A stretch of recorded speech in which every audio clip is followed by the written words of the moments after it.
Welcome to Lovebook, your home for the finest Chinese love stories. Chapter 43. Yan Minghua was hit by the wooden ladle, completely unprepared. He held his forehead and stepped back, his voice sounding as if he was gritting his teeth. You this wife? Lin Chu cowered her entire body into the bathtub, only her head exposed, her eyes full of caution staring at Yan Minghua. You're peeping on me bathing. Yan Minghua's face was as black as the bottom of a pot. If you weren't sleeping so soundly, unable to wake no matter how I called, would I have come in here to pull you out? Hearing him say that, Lin Chu thought carefully. It seemed she had indeed fallen asleep. But she still defiantly said, How could I not wake up when called? I'd be surprised if I believed your nonsense. Yan Minghua's eyes narrowed dangerously. He suddenly strode forward. Lin Chu's intuition told her something bad was coming, and she hastily cried out, Hey, what are you doing here? Get out, quickly get out. Yan Minghua ignored her words, lifting her up with one arm. Lin Chu didn't know if it was from cold or fear, but her naked skin in the air immediately broke out in goosebumps. She wildly scratched and pinched Yan Minghua with both hands. In her fright and anger, she blurted out uncontrolled words. You bastard! You scoundrel! You pervert! Put me down at once! Yan Minghua was amused by her, and he let out a meaningful snort. Am a pervert, am I? He strode quickly to the bed, directly pressing the soaking wet person into the soft quilt. His handsome, cold, arrogant face leaned close. If I don't do anything, I'm afraid I'll be doing a disservice to the title my wife has bestowed upon me.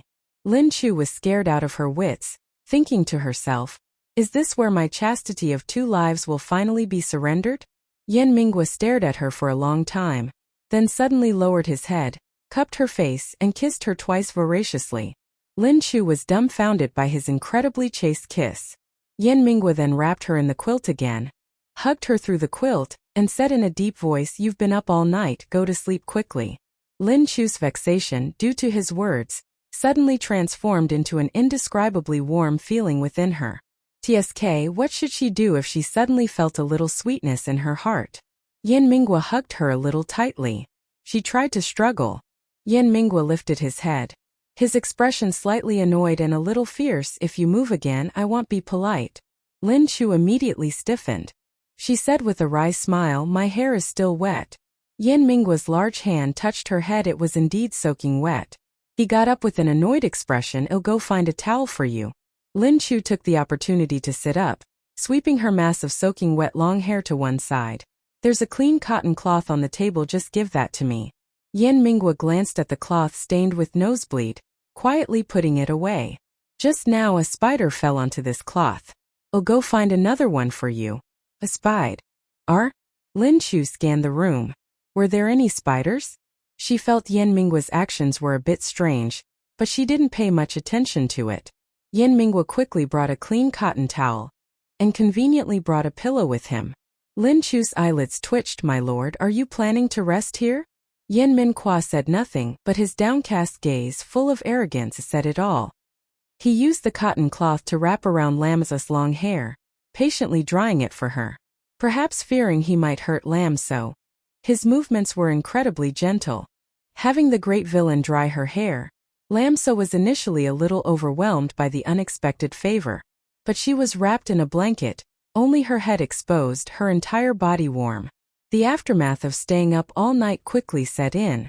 Her head bobbed like a chicken pecking rice, so sleepy she couldn't keep her eyes open. Yan Minghua used one hand to support her head, allowing her to lean against him and sleep more comfortably. Lam So mumbled a few incomprehensible words before sinking into a deep sleep. Yan Minghua's rough fingers threaded through her soft hair. He felt the sensation in his hand was better than even the finest silk. His fingers couldn't help but wind a lock of Lam So's hair, wrapping it around his fingertip. Her dark hair and his delicate fingers. This scene inexplicably took on a certain enchanting beauty. The corner of Yan Minghua's mouth curved into a faint smile, distinctly different from his usual cold one. This smile seemed to melt all the warmth and lingering affection of the years into it. He lifted the lock of hair and kissed it, his gaze at Lam So retracting all its sharpness and coldness, leaving only boundless doting. My little block of wood, these past few days you've suffered. Lam So was fast asleep and couldn't respond to him.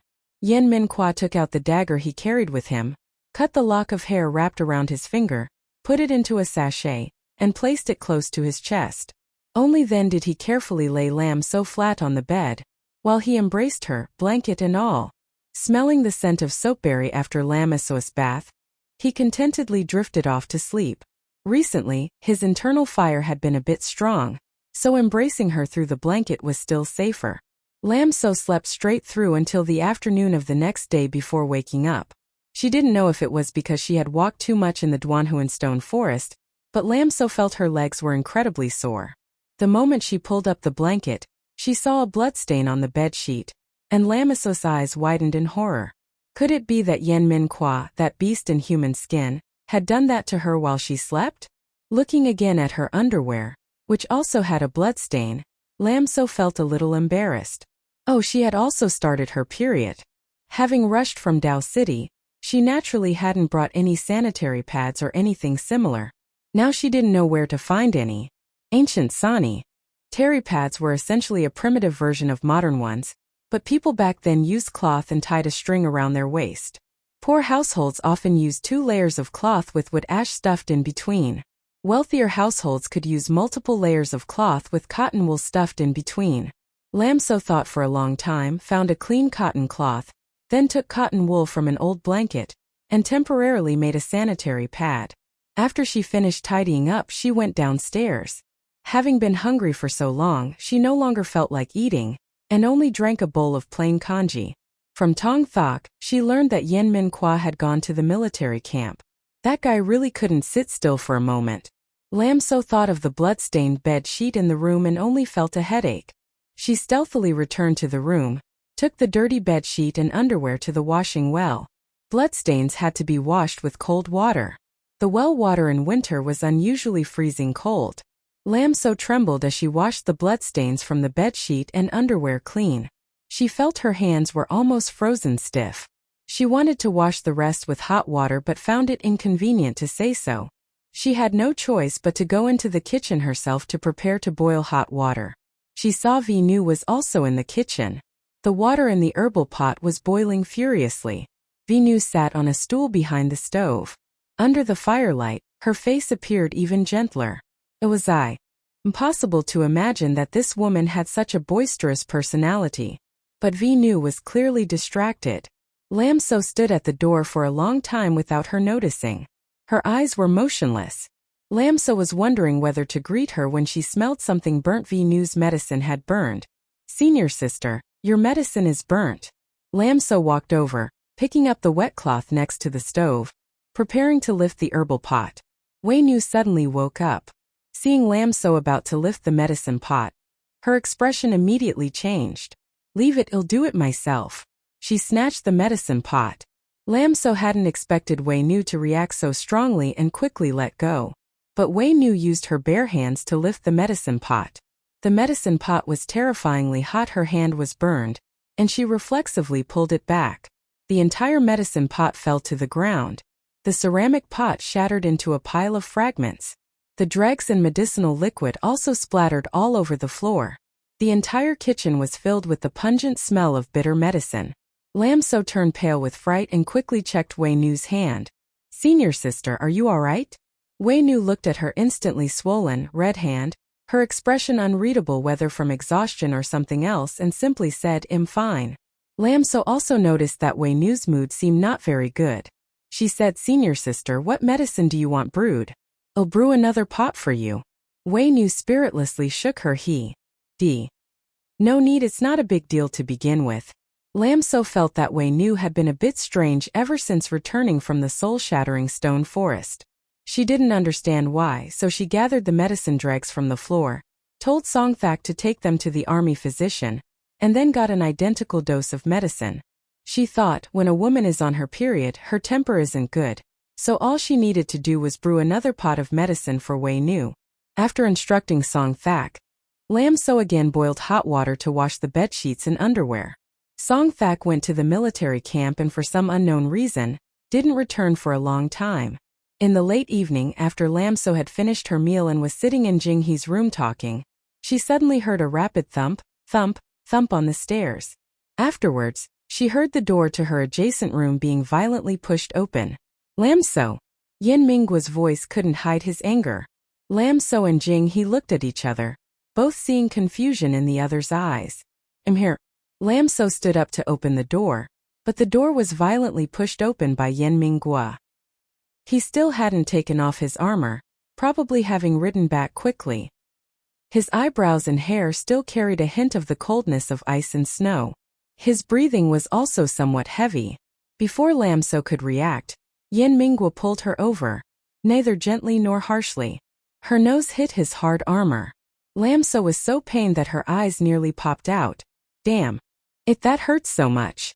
Lam So was about to curse him a few times, but as soon as she saw his eyes, swollen red as if bleeding, and his frenzied expression as if he wanted to kill everyone in the world, she was immediately filled with boundless fear. Her imposing manner also weakened. You. What's wrong? Yin Mingguo's eyes were like a pitch-black night without a single star. Boundless brutality and malice brewed in the depths of those eyes. It was as if a fierce beast sealed within his heart was about to break free from its cage. Yet, in the deepest part of his gaze, there was an unbearable vulnerability and a sorrow he dared not reveal, as if he had lost the most important thing, filled with despair and suppression. Besides the time 5 years ago, when 500 members of the Yen clan were sent to the execution block, Jing He had never seen Yin Mingguo wear such an expression again. He feared Yin Mingguo would do something to harm Lam So, and quickly cried out, "Master!" "That's madam." She wanted to get off the bed, but one leg had no strength, and she could only fret impatiently. Yin Mingguo ignored Jing He's words. His cold and rough hands slowly rose, placing themselves on Lam So's small, still panicked face, carrying an inexplicable gentleness. He swallowed, then with difficulty opened his mouth. "Tell me, whose child is it?" Lam So was stunned. "The child? Which child?" Yin Mingguo's expression looked both mournful and self-mocking. "You even want to drink aborty. On medicine, how long do you intend to hide it from me?" Chapter 44. Chapter 44. Lam So looked bewildered. "When did I drink abortion medicine?" Suddenly, Lam So seemed to think of something. "Wait, the abortion medicine you're talking about, it wouldn't be the medicine I asked Tong Thok to get a military doctor to prescribe at the army camp, would it?" Yin Mingguo saw Lam So mention this, and his expression grew even more sorrowful. She had implicitly admitted it. "Tell me, whose child is it after all?" Yin Mingguo's arm muscles tensed, his hands unconsciously clenching into fists. Saying this sentence seemed to have drained all his strength. "How would I know whose child it is?" Lam So only felt an immense headache. That dose of medicine originally belonged to Vinu. Vinu wanted to take abortion medicine? This meant that Vinu was already pregnant. Before, Lam So always thought Vinu was still a young woman, and never considered this matter. Now, thinking it over carefully, she was startled. Calculating the time, little Han Bun was already 5 years old, so the baby in Vinu's womb must be the female lead. Oh heavens, Vinu was poisoned and then wanted to take abortion medicine. Could the root of the illness that the female lead carried from her mother's womb have been sown at this very moment? Thinking of this, Lam So's expression changed. She pushed Yin Mingguo away and ran to find Vinu. Yin Mingguo heard the sentence, "How would I know whose child it is?" And ONL. Why felt his vision darken? Could it be that there wasn't just one adulterer? Pushed again by Lam So, he seemed to lose his footing, stumbling back 2 steps. Lam So ran out the door, then suddenly turned back, pulled Yin Mingguo's hand and ran, saying irritably, "That dose of medicine belongs to senior sister, not me." Yin Mingguo seemed to come back to life. Before he could even rejoice, his brows immediately furrowed tightly again. "It's Vinu's." He regained the initiative, holding Lam So's hand and striding quickly towards Vinu's room. His strides were both fast and long. Lam So had to trot to keep up. Just as they painstakingly reached the door of Vinu's room, Lam So raised her hand to knock. Who knew Yin Mingguo would kick it once and the door flew off. Lam So. As expected, he's a big bandit. Vinu was sitting at the table, one hand propping her head, clearly deep in thought about something. Hearing the commotion, she looked in this direction. She glanced at the shattered door. No anger visible on her face, only a lazy gaze fixed on Yin Mingguo. Does this stinky brat want another beating? Because of the commotion upstairs, Tong Thok and the others thought Yin Mingguo was furious, and all ran up, ready to intervene. Lam So knew V News matter couldn't be revealed, so she signaled for Tong Thok and everyone to go down. But unfortunately, Tong Thok and the others didn't understand her intention. It was still Yen Minhua who said, "Tong Thok, all of you go down. Stairs. No one is allowed upstairs." Initially, Tong Thok had taken the medicine residue Lam So gave him to the army camp for a military doctor to prescribe. The military doctor said it was abortion medicine. He was scared out of his wits, thinking it was Lam So's medicine, and immediately wanted to report it to Yen Minhua. But at that time, Yen Minhua and a group of generals were still in the commander's tent discussing merits and rewards. He didn't dare to rush in recklessly. It wasn't until Yen Minhua left the commander's tent that he reported this matter. Yen Minhua almost immediately galloped back. Although Tong Thok didn't know why this matter involved V Nu, he absolutely wouldn't ask further about things he shouldn't ask, and naturally wouldn't listen to things he shouldn't hear. He immediately gestured, leading everyone downstairs. V Nu lazily glanced at Yen Minhua. "You're making such a big fuss. You almost made me think I'd committed some grave crime." Yen Minhua's face turned pale. "What happened between you and Mo Han Fong?" Mu Han Fong. Lin Chu's heart gave a slight jolt. In the original work, it was said that the female lead was the daughter of the Mu family head's late friend, sent to be raised in the Mu family. Mu Han Fong, in his capacity as the Mu family head, sometimes had a somewhat strange attitude towards the female lead. When reading the novel, she even thought Mu Han Fong admired the female lead's mother. But all the current signs seemed to indicate that Mu Han Fong was actually the female lead's biological father. She couldn't help but wonder, for what reason did Mu Han Fong refuse to acknowledge this daughter? Moreover, the female lead also had to endure considerable suffering at the hands of the Mu family matriarch. In the original work, the great villain Yen Minhua always hated the female lead's foster father, Mu Han Fong, and many times took action against the Mu family, ultimately relenting because of the female lead. If it was because of his relationship with Wei Ru, Lin Chu could roughly understand why Yen Minhua repeatedly showed mercy to Han Junyi. Han Junyi was not only the son of Yen Minghua's late friend, but if something were to happen to Han Junyi, the female lead's entire life would almost certainly be ruined. The person Yen Minhua truly feared and cared about was the female lead.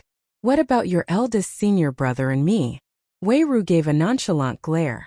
Yen Minhua was considerably provoked by Wei Ru's indifferent attitude.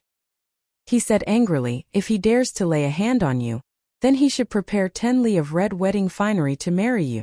Because of this statement, a hint of indistinct sadness flashed across Wei Ru's face, and her words, spoken with a smile, carried a touch of sarcasm. "Love between a man and a woman is inherently a matter of mutual consent. If I act so high and mighty, that wouldn't be me, Wei Ru." Yen Minhua was seething with anger. After all, he and Wei Ru were not blood relatives, so it was inconvenient for him to say much about this matter. He only left one sentence: "I will invite the most skilled physician to tend to your body. If you are willing to marry him, even if I have to lead these Northwest Iron Cavalry to trample half of Dai's house territory, I will besiege Muho Manor, forcing him to offer betrothal gifts to marry you. If you don't want to marry him, then I will chop off his head for you to vent your anger."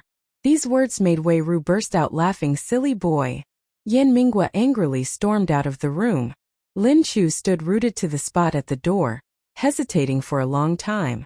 Finally, she still walked up to Wei Ru and sat down. "Senior sister." Wei Ru leisurely looked at Lin Chu. Lin Chu stared into her clever eyes and said very seriously, "This child, I still hope senior sister will think it through carefully. Don't think about who its father is or what kind of person its father is. It's still in your womb right now, it's solely yours.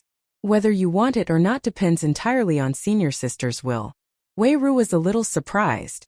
She seemed not to have expected Lin Chu to say such words. She rubbed her belly, the corners of her mouth slowly curved into a bitter smile. Its existence was from the start a mistake. Lin Chu's mood was now extremely complex. This world, many things had already changed. If everything followed the trajectory in the original work, she should now advise Wei Ru to give birth to the child no matter what. But she felt that each person in this world was no longer a paper character with a predetermined personality and life. They all had their own thoughts and right to choose. In the original work, Wei Ru died from complications during childbirth when giving birth to the female lead. Now Wei Ru didn't want the baby in her womb. Did that mean Wei Ru wouldn't die so early? Lin Chu didn't want Wei Ru to die, nor could she decide the female lead's birth. She felt what she could do was guide Wei Ru on how to choose. It doesn't even have the right to choose for itself. How can it be called a mistake? Lin Chu wanted to explain this principle to Wei Ru, but some things she herself was still vague about, and when spoken seemed not to hit the mark. Wei Ru listened to her words, only gave a bitter laugh. Indeed, I am the one who is mistaken. Lin Chu frowned. Senior sister, many things cannot be directly measured by right or wrong. You only need to ask your heart. Do you regret it? If you could go back to before everything happened, would you still choose to do the same? Lin Chu's words stunned Wei Ru. Regret. Lin Chu continued, if you regret it, then self-reproach is also useless. People must all look forward. The past is over, so let it pass. Don't trap yourself in it. If you don't want the baby, we won't have it. If you feel that for the rest of your life you'd have an extra little one of your own blood to keep you company, then we will give birth to it. At most it's just one extra. A set of chopsticks and a bowl. Are you still afraid you can't raise that little one? Of course, if you don't regret it, then there's nothing to say.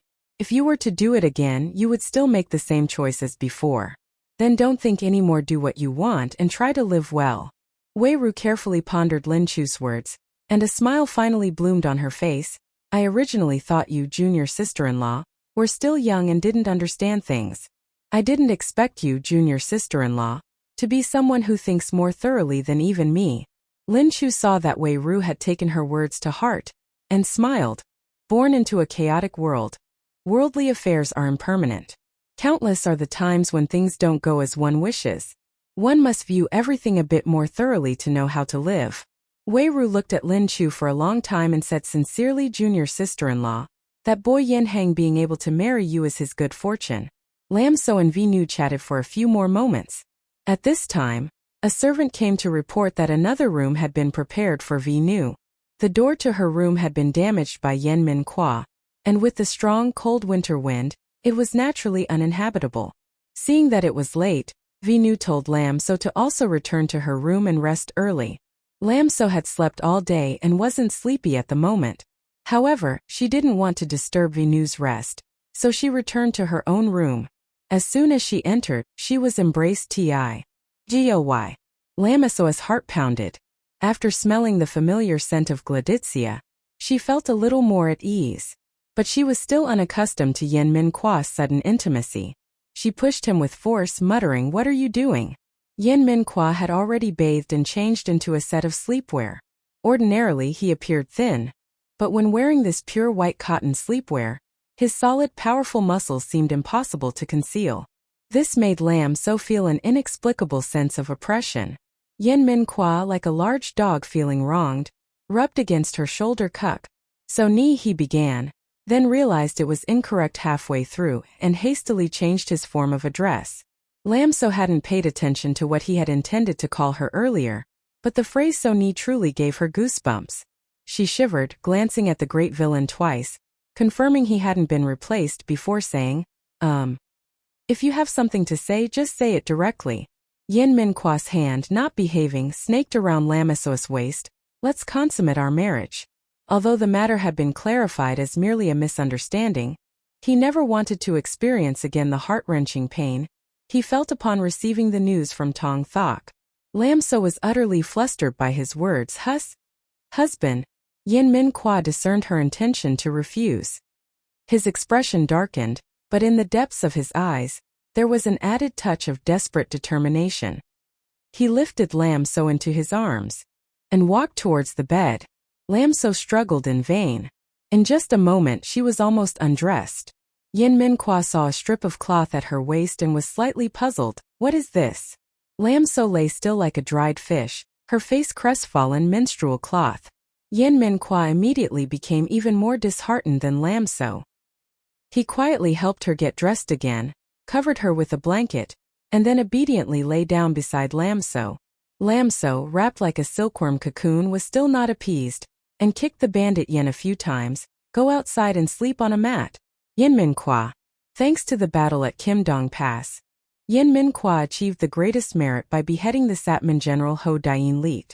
The commander of Kim Dong Pass directly promoted Yen Min Kwa 3 ranks, appointing him as a captain. After the celebratory banquet, Yen Min Kwa bid farewell to the commander of Kim Dong Pass, then led Lam So and their retinue back to Jutan. This time, the commander of Jutan and Din Vien personally came out of the city to welcome them. Lam So lifted the carriage curtain and looked out, seeing that the 6th prince was also present. Along the streets were the cheers of the common people. This lively scene also made Lam So feel happier in her heart. The carriage returned with the army. Passing by Madame Chin's tea house, Lin Chu found it inconvenient to call for a stop.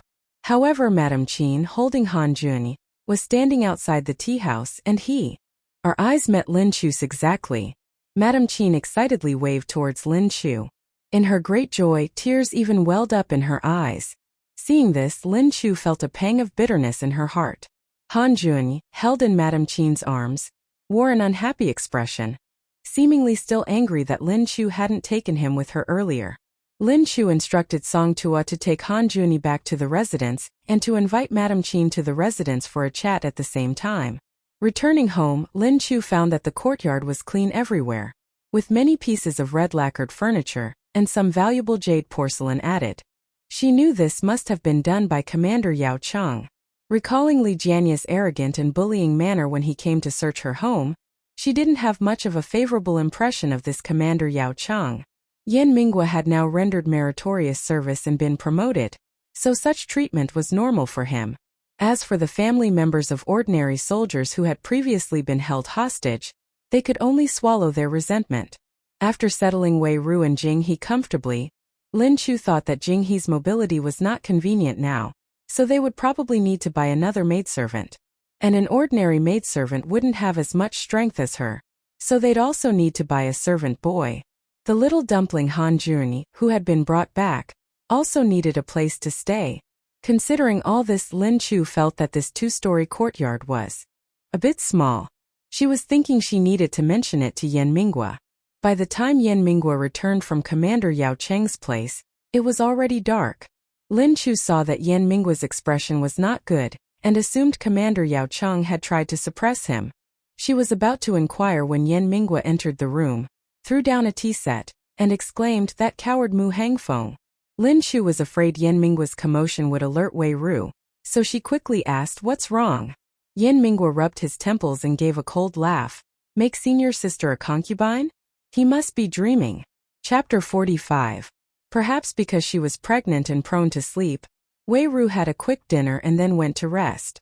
Lin Chu was afraid Yen Minghua's loud voice would wake Wei Ru, so she quickly said, "Senior sister just fell asleep. Don't let her hear you." Yen Minghua sat in the armchair behind the table, his lips pressed into a cold, straight line, silently expressing his anger. Previously, at the Jindong Pass Inn, after Yen Minghua learned of Wei Ru's pregnancy, he had written a letter back to Nanduo. He probably only received a reply from Nanduo today. Lin Chu still only knew half the story about Mu Hangfeng and Wei Ru. She hadn't been with Wei Ru for long, but she knew Wei Ru was capable of distinguishing right from wrong.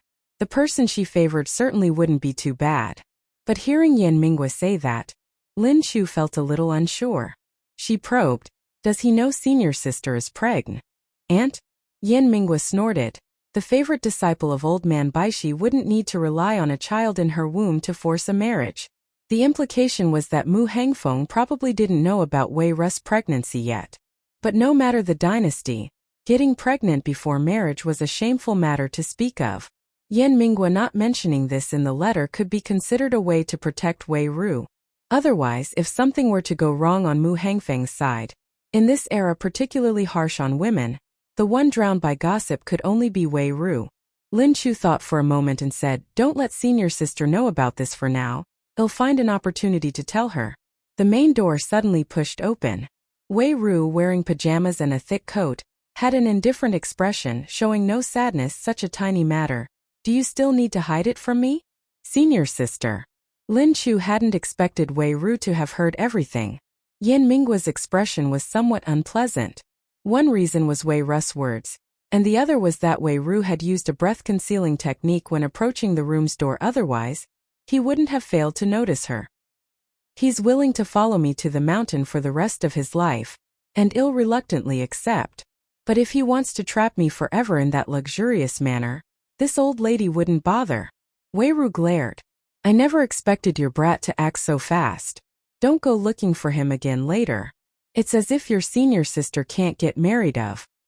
Mistress told me since I was little that I had to find a broad-shouldered, muscular man to bring home. Otherwise, how would the Wei clan's iron-forging techniques be passed down continuously? She yawned after saying that, completely unfazed. Yan Minghua stared at Wei Ru for a long time, his eyes a little gloomy. If he touched you, he must take responsibility. Wei Ru lazily lifted her eyelids. Just say I touched him instead. Yan Minghua. Wei Ru, alright, fine, let's just say he touched me. Then tell him to send 100,000, no 80,000 taels of gold as compensation. After this we go our separate ways. Yan Minghua. Can you please act a bit more like a woman? Wei Ru shrugged. I learned it from mistress. If you have an opinion, go tell mistress. She then glanced at Lin Chu meaningfully. Do you think all women in this world are as gentle and cute as your junior sister? You brat, just enjoy yourself. Lin Chu, whose name was called, looked utterly astonished. Her gentle? Her cute? Well, alright, she could still pretend to be. Suddenly, a small head timidly peeked through the door. That childish voice made Lin Chu look over. She saw Han Junyi, who had gone to bed early, was now awake, rubbing his eyes at the door. She was about to call Han Junyin, but unexpectedly when Han Junyi saw Wei Ru, he froze for a moment, then suddenly ran and hugged Wei Ru tightly. Mother? Lin Chu. Why is this child randomly calling people mother? Wei Ru was surprised by Ha and Junyi's hug. Looking at the child with red lips and white teeth, incredibly delicate features like a porcelain doll, she was overjoyed. She pinched Han Junyi's chubby cheeks. Whose child is this? So beautiful. Not much worse than that brat Yan Hang when he was little, just a little bit chubby. Han Junyi, who had just recognized his mother-in-law. A weight loss plan must definitely be put on the schedule. Yan Minggua's expression wasn't very good. This is Duke Han's grandson. Wei Ru seemed to really like children. As she teased Han Junyi, she said, then it's fine. As long as he's not the emperor's son, any way of raising him is fine. Lin Chu. She became more and more curious about who had raised Wei Ru. Yan Minghua muttered, if you like him, take him back to the mountain and raise him. Wei Ru glanced at Yan Minghua. I haven't even forged a divine weapon yet, so I don't have the qualifications to take disciples. Wait till I forge a divine weapon, then see if I take a bunch of disciples. When my daughter is born, there'll be a pile of sons-in-law coming to her door for her to choose from, unlike me back then on the mountain, having nothing to choose from. Lin Chu was slightly surprised. How did Wei Ru know it would definitely be a daughter in her womb? Perhaps Wei Ru was just speaking carelessly. Han Junyi heard these words and fearfully stared at Wei Ru's belly. His small chubby face was full of distress. Winning over his mother-in-law was an urgent matter. Yeah. And Minggua's expression was not good. The veins on his forehead began to twitch. What do you mean by that? Wei Ru said in disgust, look at you. You flare up like a bristling lion at the slightest thing, not composed at all. Lam So quickly said, it's getting late. Senior sister is pregnant now, perhaps you should go rest early. Han Quan Deep was still a little one. He had to reach out to touch Vinu's belly. He struggled for quite a while, finally reaching his hand through her clothes to touch Vinu's belly. Vinu looked at him in surprise. Han Quan Deep's clear, bright eyes were full of astonishment. Baby. Vinu glanced at Han Quan Deep, then smiled at Lam So. This child is really interesting. She stroked the back of Han Quan Deep's neck. Yes, it's a baby in my belly. Han Quan Deep was smiling, but deep within his eyes was an indescribable sadness. Mo Hoa Gwyn, in this life I will protect you from birth, protect you as you grow, protect you when you marry, protect you as you age. All the suffering and harm you endured in your previous life, I will help you bear bit by bit. Lam So thought perhaps Han Quan Deep was precocious, not dwelling on it much. She was about to coax Han Quan Deep to sleep, but then noticed the child's eyes were red-rimmed, as if he was about to cry. She immediately thought that perhaps the child felt slighted, since she had left him at Kim Dong Quan. She quickly asked, what's wrong? Han Quan Deep yawned, stretched out his arms, asking Lam So to carry him. Taking this opportunity, he buried his head into Lam So's shoulder, mumbling sleepy. Sleepiness comes quickly to children. Lam So and Vinu didn't suspect a thing. Since there were only 3 bedrooms, Vinu occupied one, Kin Hoa occupied one, Han Quan Deep could only squeeze in with her and Yen Min Kwa. Lam So was about to carry Han Quan Deep back to their room when Vinu suddenly said, "Let this child sleep in my room." Before Lam So could reply, Yen Min Kwa immediately said, "All right." Vinu looked at them with a meaningful smile, then led Han Quan Deep back to her room. Lam So mumbled, looking at Yen Min Kwa, "My dear husband, the bed is a bit cramped, you should still spread a mat and sleep on the floor." The next morning, Yen Min Kwa had to report early to the military camp. Lam So wanted to get up and go to the kitchen to make breakfast for him, but Yen Min Kwa pressed her back into the blankets and told her to sleep longer. Before he left, he also grabbed her and gave her 2 kisses. Lam So slept straight through until the sun was high before finally waking up. As she was about to go to the kitchen to cook, she discovered that Yen Min Kwa had already summoned Chef True early in the morning to prepare the meal. The weather today was beautiful, even Kin Hoa came out to the courtyard to bask in the sun. Seeing everyone waiting for her to wake up before eating breakfast, Lam So couldn't help but blush. She shouldn't have overslept. After the meal, Van, who pulled her aside to talk, taking out a pile of weapon sketches and asking Lam So to help convert them into more precise technical drawings. Lam So looked at items like the meteor hammer, 9-clawed hook, and 7-section whip, finding them extremely novel. She casually asked Vinu, "Senior sister, what are you using these for?" Vinu said, "Someone asked me to forge weapons." Hearing that, Lam So wondered, "Do you have to forge so many at once?" Vinu rubbed her belly, "I'm taking the opportunity to finish forging these, otherwise, once my belly gets bigger, I'm afraid I won't be able to forge iron for a long time. Senior sister, why don't you just focus on your pregnancy, and we can talk about forging iron after the baby is born safely." Lam So felt that forging iron was a strenuous job. She was worried Vinu might risk her pregnancy. Lam So was actually quite surprised by Vinu's sudden change of heart. With questions in her mind, she directly asked, "How did senior sister come to terms with it so quickly?" Vinu smiled, "You were right that day. This baby is solely my child, it has nothing to do with who its father is. I can raise it very well, so why shouldn't I? I cannot see my future with its father, but that cannot be a reason for me not to want it. My Shenyang said that in life one should not fear making mistakes, only fear making mistakes and then desperately trying to find excuses for oneself.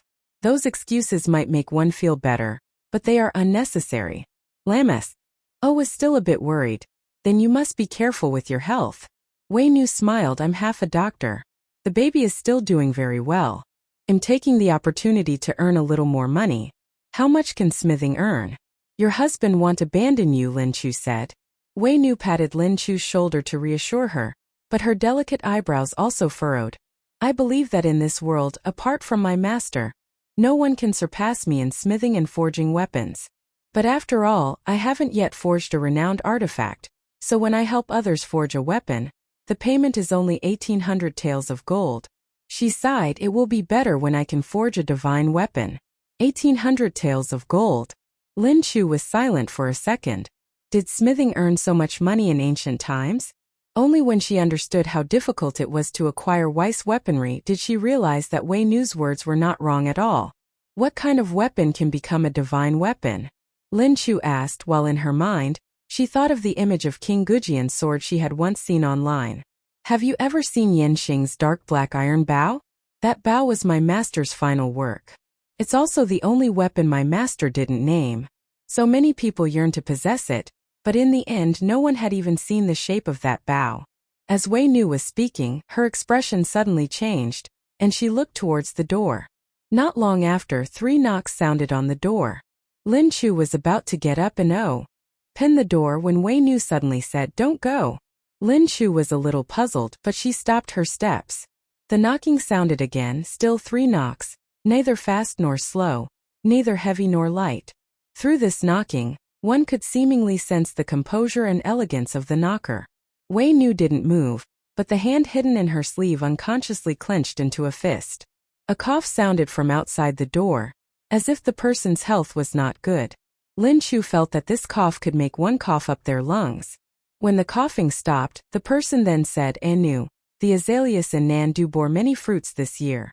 I'm back." Chapter 46. Lin Chu's eyes widened in surprise. The person who came was Mu Hangfeng? Just last night, Yin Minhua had received a letter from Mu Hangfeng and had flown into a rage. This morning, Mu Hangfeng had already rushed to this border region? From Nandu to this border region, it would take at least 3 to 5 days of travel. It seemed that Mu Hangfeng had left immediately after sending the letter, had he? The coughing outside the room continued. Wei Nu pursed her lips, stood up and went to the courtyard gate to open it. As the courtyard gate opened, the figure dressed in a blue tan sam standing in the wind and snow also fell into Lin Chu's sight. Clearly seeing Mu Hangfeng's appearance, Lin Chu couldn't help but be stunned. If Han Zichen matched the phrase "his face like jade," a peerless young lord in the world, then Mu Hangfeng was the embodiment of the phrase "look there by the stream, the bamboo green and lush, there is a noble gentleman, as if cut, as if chiseled, as if ground, as if polished." His stature was very tall, perhaps due to poor health. His frame was slightly thin, but not the frail kind of thinness, rather. He was like a noble bamboo, possessing a gentle elegance yet carrying the dignified air of a gentleman, like the wind. He wore a black cloak draped over his shoulders, and because he had stood in the wind and snow for a long time, a few snowflakes had settled on it. His eyes were very light in color, appearing gentle at first glance, but if one looked closely at the expression in his eyes, one would see them veiled as if by a layer of mist, making it impossible to see through them entirely. What surprised Lin Chu a little was that he didn't tie his hair. 3,000 strands of black hair fell loosely down his back, enhancing his unusually refined features, creating the impression of a person stepping out of a painting. It must be said, this Mu Hangfeng's appearance was truly beautiful. Standing behind Mu Hangfeng was a man with a full beard. He carried 2 large axes on his back. At a glance, one could tell he was a master of martial arts, undoubtedly responsible for Mu Hangfeng's safety. "Why have you come?" Wei Ru's expression was a little cold. "To find you." A smile curved his pale lips. 2 soft words, but spoken from his mouth they sounded like a vow. Wei Ru seemed to have heard something ridiculous, her expression somewhat sarcastic, but her eye sockets were already red-rimmed. "Do you still remember what you told me when you left the mountain?" His expression remained gentle. "Aru, I am a sorcerer. The world is about to fall into chaos. I cannot keep hiding in the mountains forever." Wei Ru scoffed. "You did it for your ambition." Mu Hangfeng's gaze silently locked onto the beautiful woman in front of him, as if tenderness had been etched into his very bones. "If you insist on thinking of me that way, what can I do?"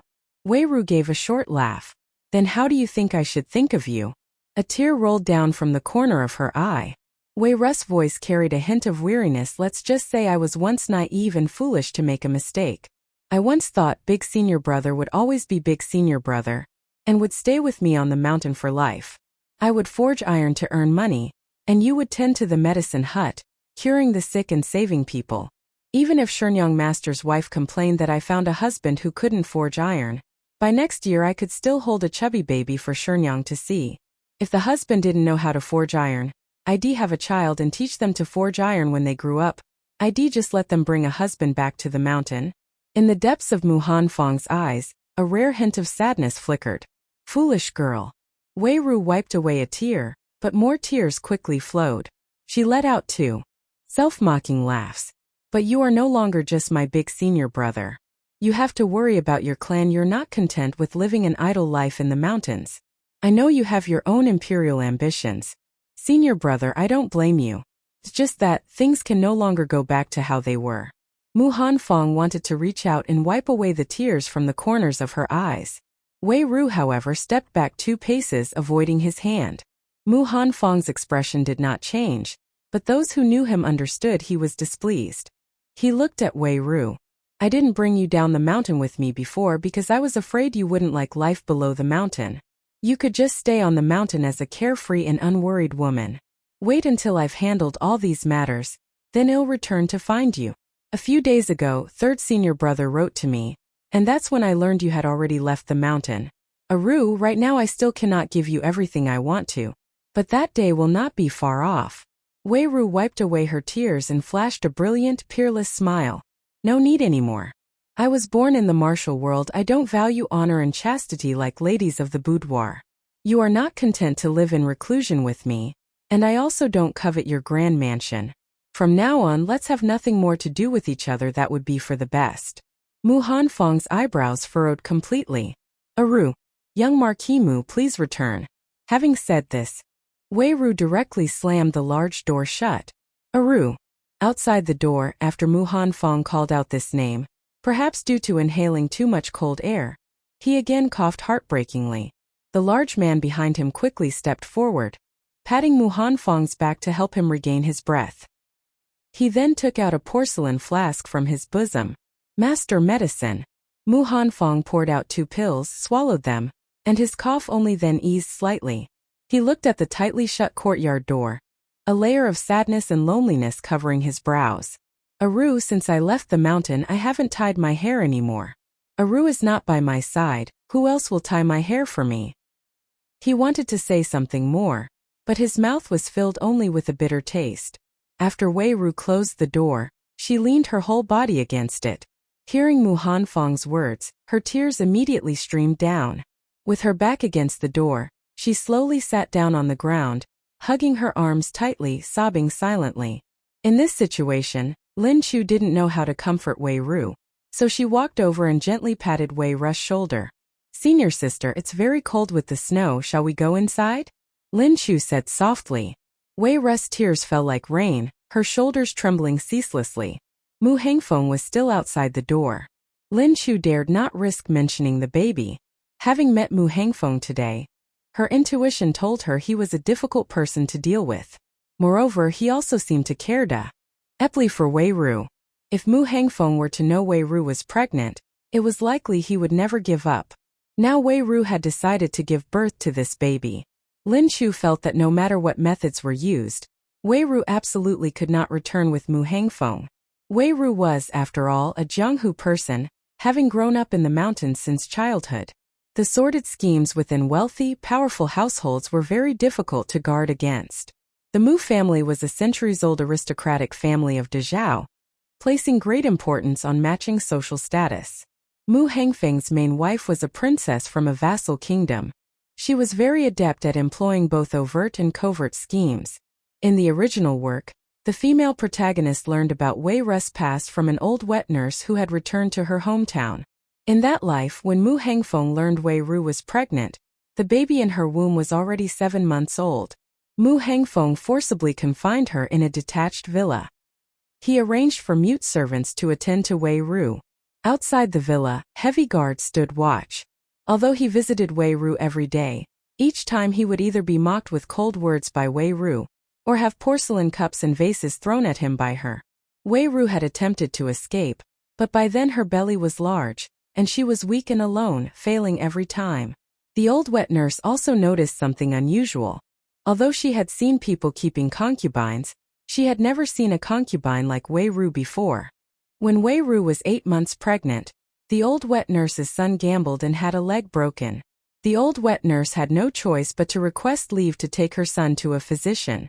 A few days after returning to the villa, she discovered the entire villa had been almost completely burned down. It was said that the mute servants who attended to Wei Ru in the villa had all been killed, and no one knew the reason. Fearing she might also suffer misfortune, the old wet nurse hastily packed her belongings and took her lame son back to her hometown, only then managing to live peacefully for over a decade. When the female protagonist learned that Mu Hangfeng was her father, she once asked him about Wei Ru's death. Mu Hangfeng, with a face full of hatred, said that the female protagonist was responsible for Wei Ru's death.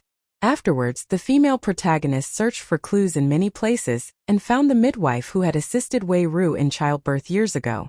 The midwife said that Wei Ru had indeed had a difficult labor, but on that day, as she was assisting Wei Ru in childbirth, a powerful noblewoman burst in and told all of them to step back. It was unknown what that noblewoman had said to Wei Ru, but after she left, Wei Ru clearly had an intention to die. When reading this part in the book, Lin Chu only felt an immense sense of grievance in her heart. Now that Wei Ru was alive and well right before her eyes, the more Lin Chu thought, the colder she felt. No matter what methods were used, the tragedy of that year absolutely had to be prevented. Watching Wei Ru cry silently to herself, a surge of anger rose in Lin Chu's heart. Unsure if it was because Wei Ru didn't deserve it or out of pity. She helped Wei Ru up and went into the room. Senior sister, it's very cold in the snow, let's go inside. You can't cry while sitting in the snow. Let's go into the room, burrow under the covers, hug a brazier and cry. After this cry it'll all be over. Lin Chu helped Wei Ru back to her room. From behind a corridor pillar, Han Junyi stepped onto the snow, slowly emerging. On his chubby face, there was not a trace of childish innocence. His cold gaze seemed capable of penetrating the courtyard gate to see the person outside. Between his eyebrows was a shadow of gloom. Chapter 47. Chapter 47. The snow in Yao City today was quite heavy. The green canvas-covered carriage left deep wheel tracks on the white snow. The man with the full beard, carrying 2 axes, cracked his whip to urge the horses forward, and asked the person in the carriage, "Master, another letter has arrived from Nandu. The 4th young master has been frequently contacting the 2nd prince's people recently, and has even gifted Tianxiang Tower to the 2nd prince. It seems the 4th young master wants to board the 2nd prince's ship." From inside the carriage came a soft cough, then a cold voice spoke. "It's merely the antics of petty men." Hearing this, the man with the full beard still seemed a little worried. "For the past few years you have been recuperating in the mountains. 5 years ago, due to the crown prince's faction, the madam's maternal family was also implicated, exiled to Taiyuan, and there is no hope of their return to the capital even now. The marquis no longer treats the madam as intimately as before, and the madam has fallen ill from melancholy. All authority within the mansion is now held by concubine Wang and her 2nd son. The only person the madam can rely on is you." Mu Hangfeng's voice carried a hint of weariness. "I know." The man with the full beard hesitated for a moment, then said, "Prince Lianshan is a close confidant of the emperor. If you accept the marriage proposal with Prince Lianshan's county princess, you will gain significant support. No matter how much favor concubine Wang receives from the marquis, her 2nd son cannot surpass you. Master, why should a man of stature fret over not having a wife?" Mu Hangfeng's gaze chilled slightly. "Gu Hui, you are a Jianghu person. Since when did you start speaking like a woman of the inner chambers?" Gu Hui knew he had spoken out of turn, and quickly said, "Master, please calm your anger. Your subordinate has overstepped." Mu Hangfeng rubbed his aching forehead. "Let's go." No sooner had he finished speaking than the carriage suddenly jolted violently. Mu Hangfeng hastily grabbed onto the carriage window to steady himself. Outside the carriage, Cat Hoi gritted his teeth. His 2 hammers crossed, barely managi ing to block the white bronze saber chopping down from above. The white bronze saber was just an ordinary great saber. Upon impact with Cat Hoi's pair of fine iron hammers, several nicks immediately appeared on the white bronze saber. But the force of it numbed Cat Hoi's huku, the web of the hand between thumb and index finger, causing the entire carriage to recoil half an inch and the horse to whinny. Cat Hoi knew he had encountered a tough opponent. He cast his gaze, assessing the general in a black robe who was galloping on horseback to block the carriage, and shouted, "Who are you?"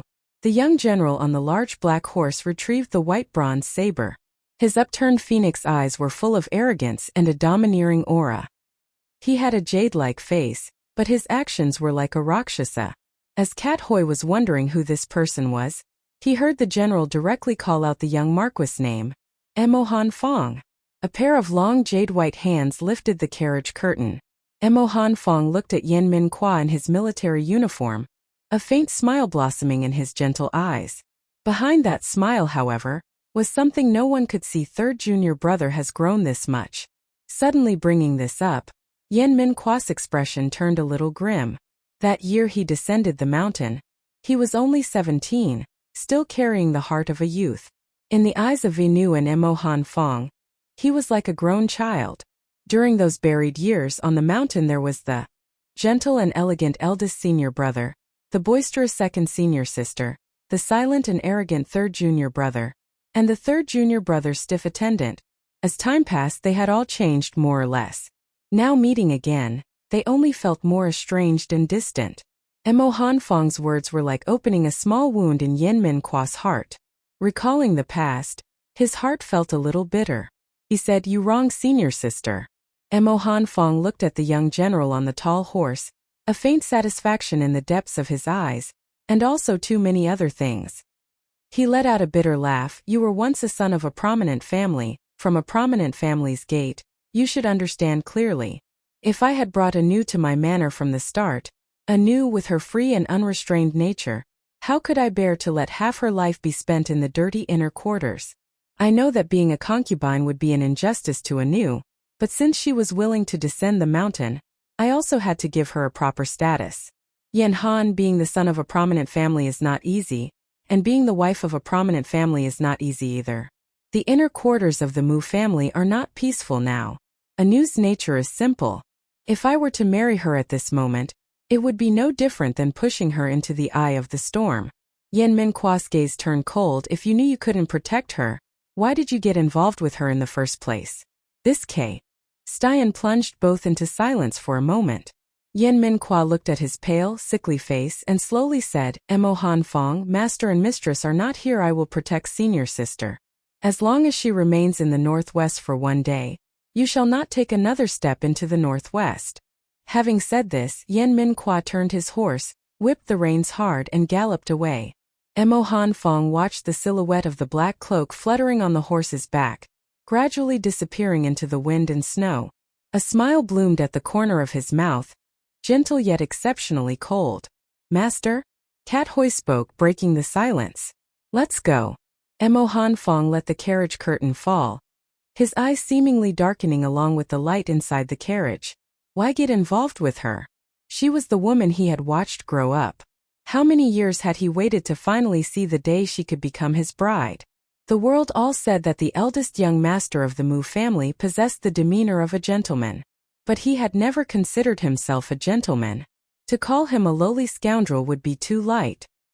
He was a vicious demon that crawled up from the banks of the river of oblivion, donned a skin, and went searching for all that he coveted in the mortal world. What he desired, even if it crumbled to fragments turned to dust, could only ever be his. No one else was to even dream of touching a single bit of it. This imperial ambition, he wanted it. The woman in his heart. He wanted her too. He couldn't bear to be cruel to his woman, so he would use gentleness to create a cage. Even if he had to scheme for the entire world, he must still cage his woman within it. He would engrave gentleness into his bones and marrow, solely to enchant his woman. Mu Han Fong's lips curved upwards, smiling elegantly. In those gentle eyes, his expression was stubbornly cruel, like a drowning person unwilling to let go of a life-saving straw. Aru, wait for me to return. A tall building by the roadside. The window was slightly ajar, just enough to see a green canopied carriage slowly pass by. Nie Yun asked the sixth prince beside him, Your Highness, that is Mu Han Fong, the #1 strategist in the realm. The imperial consort had sent someone from the capital with an urgent letter, just to inform you of his arrival in the northwest. Are you not planning to meet him? The arrow wound on the sixth prince's shoulder had healed, but he was still a bit sensitive to the cold, wearing a thick fox fur cloak. Between his brows there was still a hint of youthfulness, a touch of laziness mixed with a touch of roguishness. The third imperial brother personally visited Qianlong Mountain 5 times before he managed to invite him down the mountain. If he were to switch allegiances after just a few words, his reputation as the #1 strategist in the realm would likely become a laughingstock. So we're just going to let him go like that? Your Highness, this Matt. No matter what, you should meet him once. Nie Yun still couldn't bear to see the sixth prince give up this good opportunity. The sixth prince merely shook his head slightly. He has already chosen the third imperial brother. With his capabilities, if he helps the third imperial brother unify the realm, he will surely be remembered for eternity. Power and fame, the third imperial brother has promised him both. So what else could he be lacking? Nie Yun thought for a moment, then said, Wealth? Beautiful women? The sixth prince snorted. If such a day truly comes, with his high status and great power, what could he not obtain? Go investigate why he has come to the northwest during this time of imperial chaos. What could make him abandon everything to come to the northwest at this moment? That, I fear, is something he cannot attain even with both fame and fortune. These words enlightened Nie Yun, who quickly said, This subordinate will go investigate immediately. Wait. The sixth prince called him back. Yin Hung achieved great merit in the battle at Jindong Pass. Find some rare treasures to give, especially things that women like. This time, Nie Yun understood the key point without the sixth prince's prompting. Yin Heng used to be the scion of the Yin family. What rare treasures hadn't he seen? The things they would give, Yin Minghua probably wouldn't even look at. But his wife was rumored to be just an exiled maid. What knowledge could a maidservant have? Seeing those rare treasures, she would surely be overjoyed. Sometimes, if a man has no weakness, then find a weakness in his woman. Nie Yun was about to withdraw when he suddenly seemed to remember something, saying, "Your Highness, a strange incident occurred at Jindong Pass." The sixth prince signaled him to continue with his eyes. Nie Yun continued, "The imperial salt sent to the border was seized by barbarians at Luobu Ridge. Ordinarily, the border would be short of salt, and Yaoqing on this side would also be in quite an uproar. But there was no movement whatsoever at Jindong Pass. A few days ago, salt merchants in Yaoqing had just bought edible salt at high prices, but these past few days it has piled up in their warehouses unsold. It is said that the army has returned the seized salt to the common people. Yin Heng's army now has a very high reputation among the populace in the border region." The sixth prince pondered for a long time, then said, "Could the Yin family be stockpiling smuggled salt? Those salt merchants said the other party had a salt license, so it doesn't seem like smuggling," Nie Yun said. The sixth prince walked back to his armchair and sat down.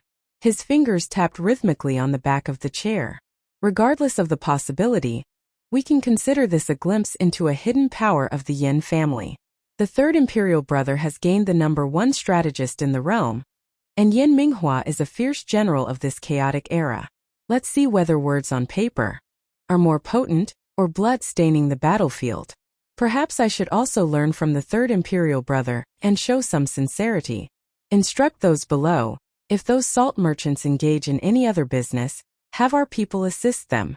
Nie Yun repeatedly assented. He had seen similar matters often in official circles. Directly bringing gold, silver, and jewels to the manor, that method was too crude. To help without revealing anything about what the other party needs, that is the best strategy. The consequence of this was that one day, Lin Chu found that no matter what business she engaged in, money flowed into her purse like water, leading Lin Chu to once believe she was a business genius whose potential had been stifled by the engineering field. When Yin Minghua returned to the manor, Lin Chu was busy in the kitchen.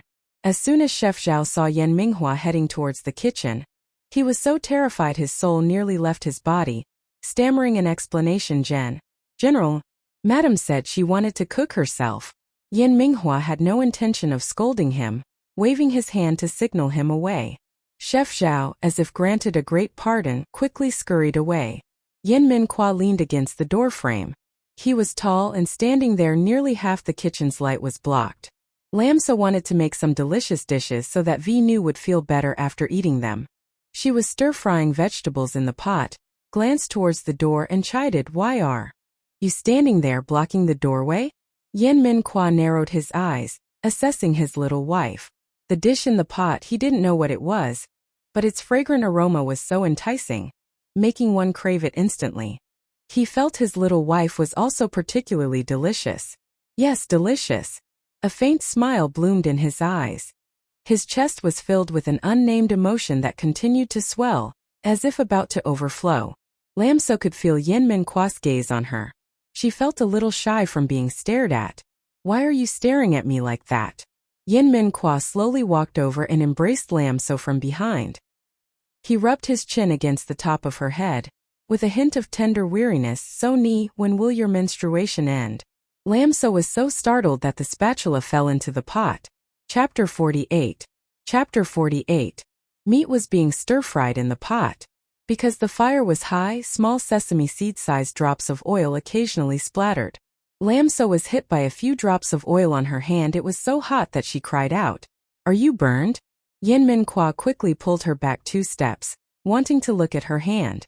A burnt smell wafted from the pot.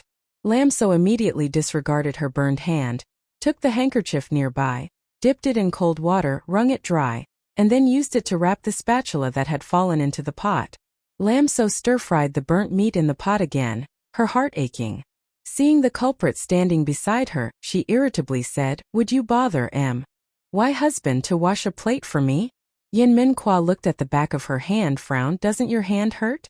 It's just a few tiny drops of oil. It hurt a little when they splattered, but it doesn't hurt anymore. Lam So added seasoning to the pot. Yen Minhua washed a plate and handed it to her. Lam So took it and urged him to go turn down the fire. Yen Minhua looked at the nape of his little wife's neck, a little puzzled as to why she was now ordering him around with increasing ease. But he still walked towards the stove with a noble and cold expression. Fortunately, she stirred in time, and only a few strands of meat at the bottom of the pot were burnt. Lam So used chopsticks to pick out all the burnt strands of meat, then covered the pot to keep it warm. Taking advantage of the free labor, Yen Minhua being there, she ordered him to light the fire, and then made a few more small dishes. Beside the large pot for stir-frying vegetables was a small stove, specifically used for stewing in clay pots. In the clay pot was the 8 treasures chicken for fetal nourishment soup that Lam So had been stewing since early morning. 8 treasures chicken for fetal nourishment has the effects of stabilizing the fetus, supplementing qi and blood, nourishing the heart and calming the spirit, and protecting the fetus. When stewing the soup, Lam So also added Chinese herbal ingredients such as Cotinopsis palacilla dangshen, Poria fulling, licorice ganchao, Rehmannia glutinosa shuti, Angelica sinensis dengue, Peonia lactiflora baishao, Atractylodes macrocephala baiju, and Euchomia ulmoides chuanduzhong. The chicken soup had a rich, delicious taste, and was abundantly nutritious. Most importantly, if one experiences miscarriage or symptoms of threatened miscarriage during pregnancy, drinking this soup will have a very good preventative effect. Previously, in the soul-shattering stone forest, Vi-Nu had bled, and Lam So had thought it was just her period. Now thinking back, she feared that her fetal qi might have been disturbed at that time. Although Vi-Nu said her body was fine, today, after meeting Mo Han Fong, her emotions fluctuated erratically. Lam So worried that it might affect the fetus, so she stewed a pot of nourishing fetal stabilizing soup. Drinking it as a preventative measure would be good. Lam So opened the lid of the clay pot. A rich aroma immediately wafted into her nose. She stirred with a spoon. The stewed soup was already white and thick, and the chicken meat just needed a light touch to fall off the bone. Lam So was very satisfied and found a large bowl, preparing to ladle it out. Yen Minhua, drawn by the aroma, came over. Rarely one to offer praise, he asked, "What kind of soup is this?" As he spoke, he found a small bowl for himself and scooped a spoonful to taste. He clicked his tongue and said, "Truly delicious." Lin Chu said, "This is soup to nourish senior sister during her pregnancy." Yen Minhua silently put the bowl down. Oh. During the meal, Wei Ru acted as if nothing had happened. She praised Lin Chu for the delicious soup, and even ate an additional half bowl of rice. There was no longer any sign of her sitting and crying in the snow that morning. Lin Chu felt that this woman's facade of strength was truly heartbreaking. But she had already said what needed to be said. Now they could only wait for Wei Ru to overcome it herself. After the meal, Wei Ru again pulled Lin Chu away to work on blueprints. Seeing this woman's eagerness, Lin Chu felt that finding something to do to keep her busy was also good. So she and Wei Ru went into the room. Yen Minhua had specifically taken half a day off to visit his wife. Looking at the tightly closed door, he felt a bit annoyed. Han Juni pulled his small book chest over and knocked on the room door. Because Lin Chu felt that the child was no longer very young, and in noble families, he would be of age to attend school, she had someone find and buy introductory texts like the 3-character classic and 100 family surnames. Although she didn't know how to write traditional characters, based on what she had memorized, she could guess how to read them. In her free time, she would teach Han Juni to read. Perhaps thanks to the male lead's halo, Lin Chu felt that Han Juni was much smarter than ordinary children. Basically, she only taught him once, and Han Juni could already read by himself. It was just that these past few days Han Junyo Fdin came to her with characters he didn't know. Wei Ru was now pregnant, and perhaps due to maternal instinct, she particularly liked children. When Lin Chu didn't have time, she would teach Han Juni to read. Now that Han Juni had brought his small book chest over, Lin Chu and Wei Ru naturally wouldn't refuse this young child with eyes full of a thirst for knowledge.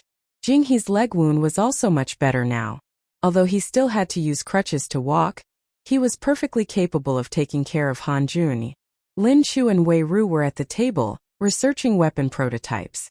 Han Juni pulled a small chair for himself and sat next to Wei Ru, holding a copy of the three-character classic in his hand, and glanced at Yen Minhua standing outside the door. Yen Minhua felt he must be hallucinating otherwise. How could he see a look of smugness on that boy's face? A few days passed peacefully. Actually, it wasn't entirely peaceful. The sixth prince suddenly sent several crates of rare items, valuable fabrics and jewels, making Lin Chu feel as if she had suddenly become a noble lady. She touched one item, then examined another, her eyes full of curiosity. Yen Minhua found it both amusing and a little sad. His silly little blockhead must have suffered greatly as a maid before. She hadn't enjoyed much comfort even after following him for these past few days. Since she liked these things, he would find her crate after crate of them in the future. If Lin Chu knew Yen Minchu as thoughts, she would definitely say this was a beautiful misunderstanding. As a 9-to-5 wage earner, her life had been perpetually tight. Suddenly seeing so many jewels, she felt more curiosity than joy. Hairpins, jewelry. She had only seen them in historical dramas before. Now she was seeing them with her own eyes and even getting to touch them. The quality and exquisite craftsmanship truly made one praise the wisdom of ancient laborers. This bracelet is truly beautiful, Lin Chu said, picking up a white jade bracelet from one of the crates. The white jade had an exquisite, warm luster. One could tell its considerable value just by looking. Yen Minhua smiled and said, "You have an eye for it. A jade bracelet made from high-quality white jade is naturally quite good." Lin Chu smiled brightly. "Please give this jade bracelet to senior sister to wear. I've heard that jade nourishes the wearer." Yen Minhua looked at the book in his hand and replied, "As you wish." Anyway, he would find her even better things in the future. His wife, after all, should wear bracelets gifted by him. Lin Chu pulled Wei Ru along to choose a few more pieces of jewelry that she liked. As for the rest, she thought it would be better to find an opportunity to exchange them for actual gold and silver. As a poor person, Lin Chu always felt that only by holding real gold and silver in her hands could she truly feel secure. Previously, trading salt had earned them a considerable amount of silver. Lam So was planning to open several shops in Yao City. If the businesses did well, she would open a school. Although Yao City was prosperous due to continuous warfare, there were basically no schools there. Wealthy families could still invite tutors to teach their children, but for poor families who struggled even for food and clothing, education was out of the question. Now the barbarians had been utterly defeated, and it was only a matter of time before their remaining troops were annihilated and Jiang City was recovered. If there was no chaos within the imperial court, the great Zhao cavalry could even advance into the steppes and strike directly at the barbarian royal court. Once the border was stable, everything would be restored.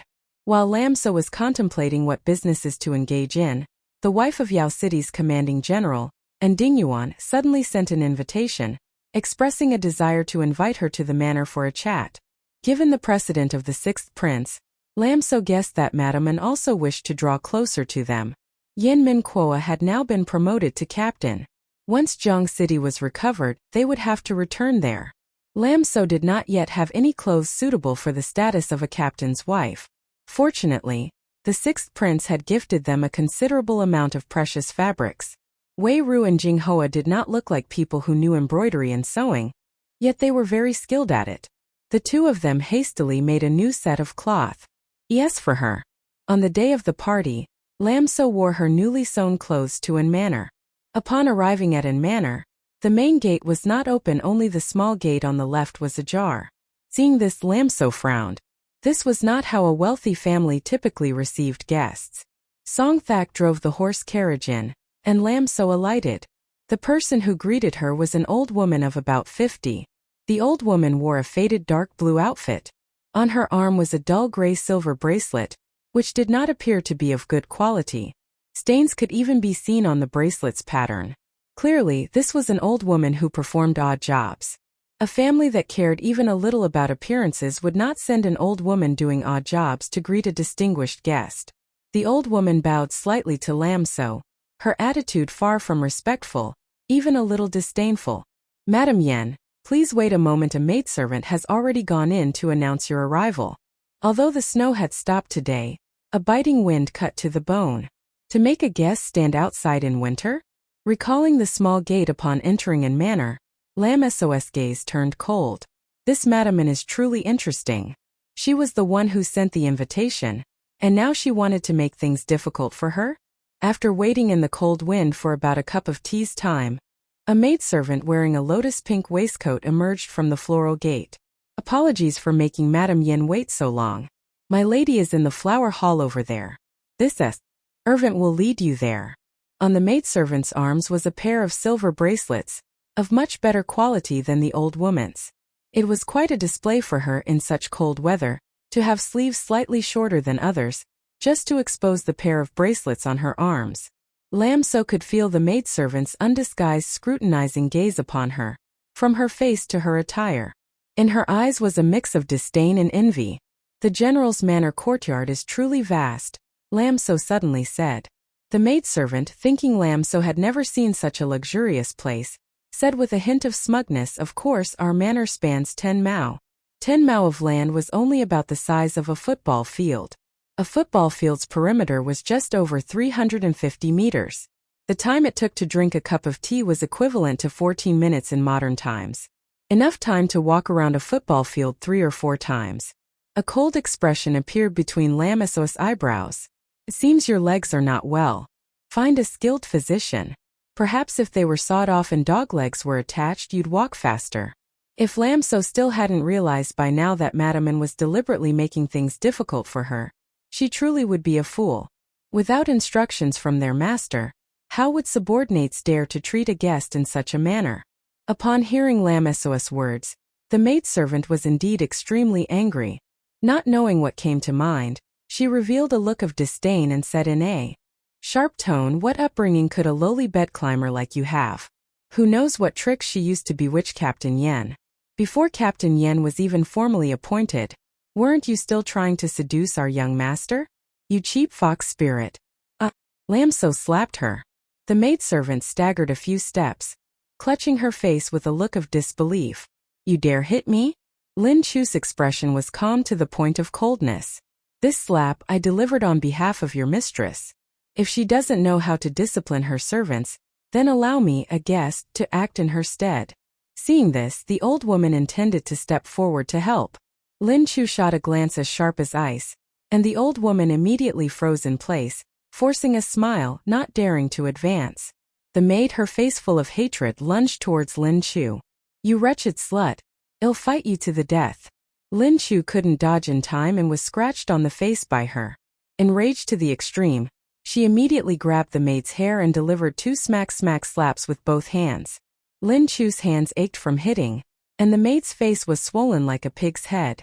Lin Chu said coldly, "These 2 slaps, I delivered them myself to vent my anger. If you want to know what it means to be despicable, why not go look in a mirror?" The maid still didn't give up, her sharp fingernails clawing at the back of Lin Chu's hand, which was holding her hair. Lin Chu paid no attention to the pain. Grabbing the maid's hair, she violently slammed her head against the nearby wall.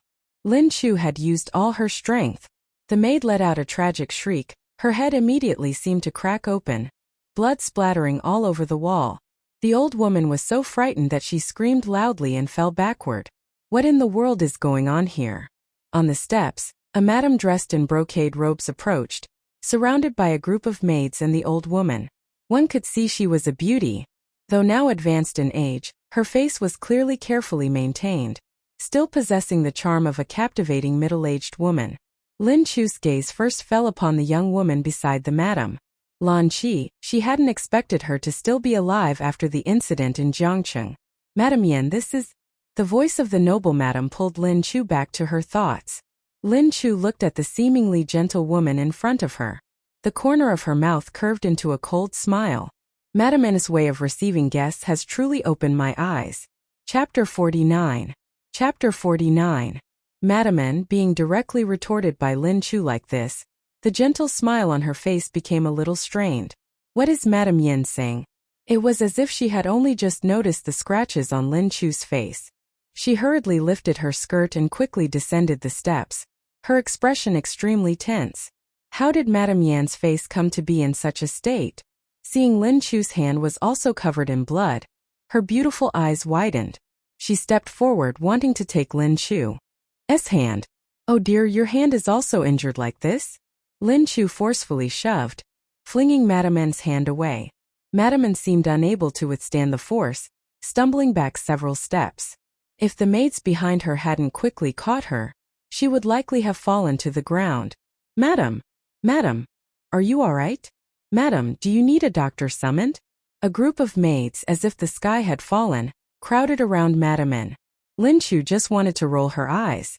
How strong could her push possibly have been? Is this Madame N made of paper?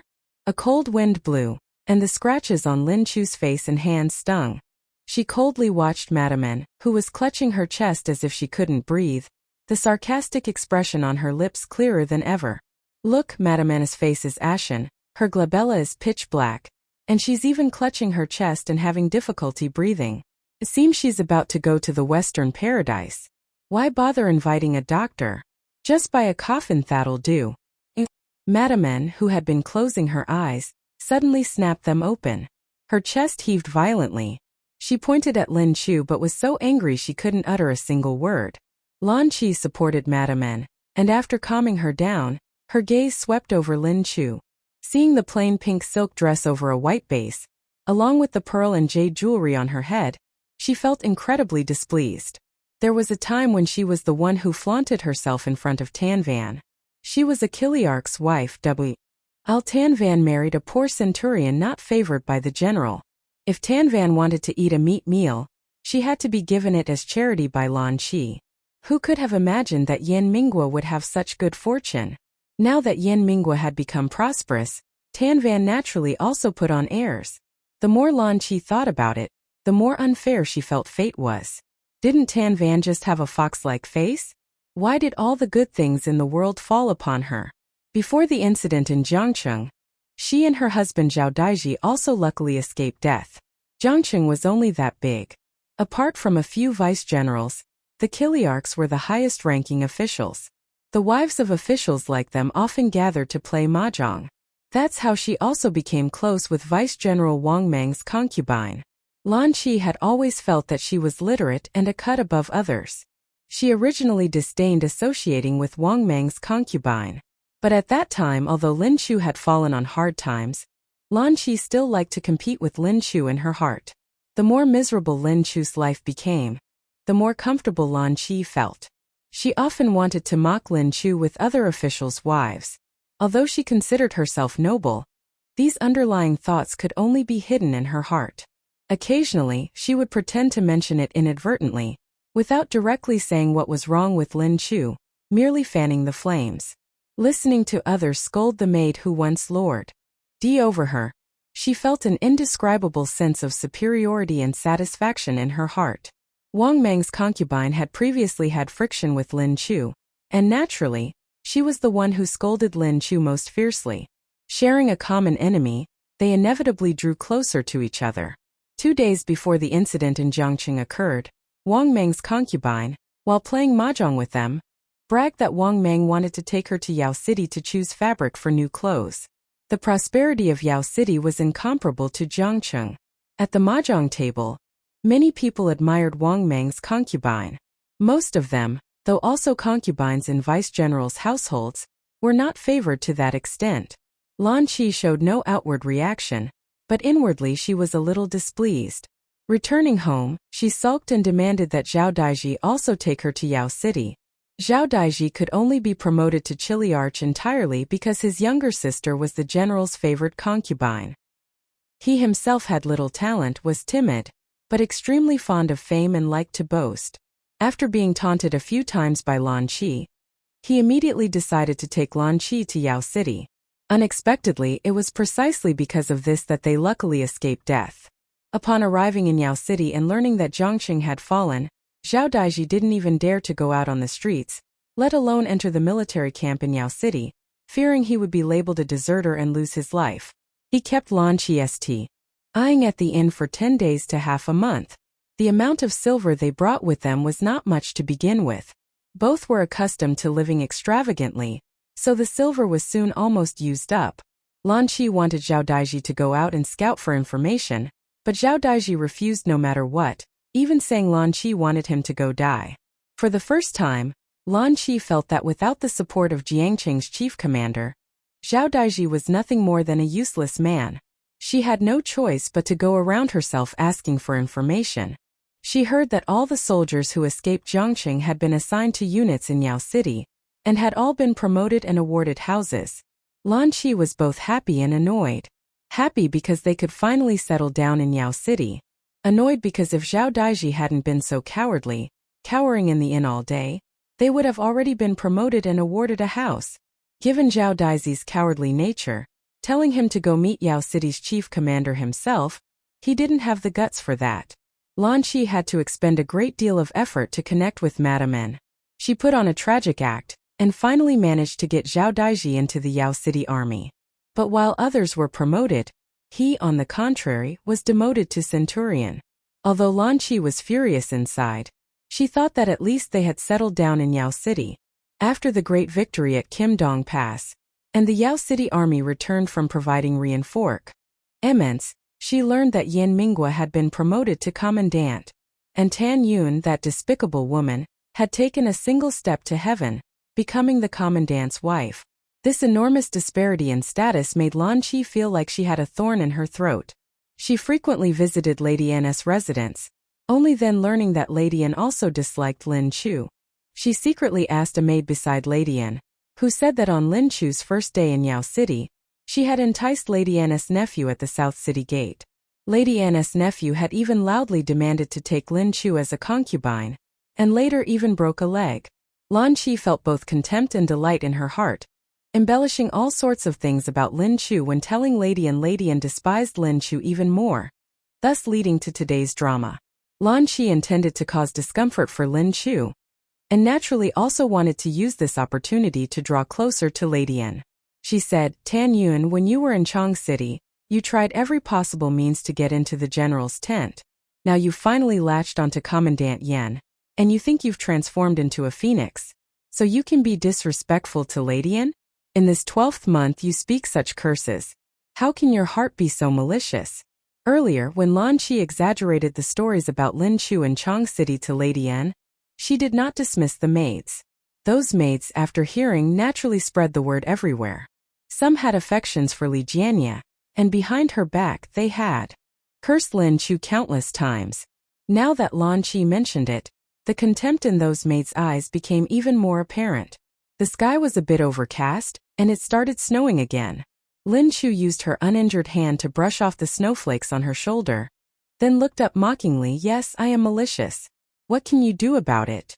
Lan Qi didn't expect Lin Chu to respond like that. For a moment she was choked, so angry that her whole body trembled. "You're just relying on that foxy face of yours." Lin Chu maintained an indifferent expression. "That's right. I rely on this face to win my general's favor.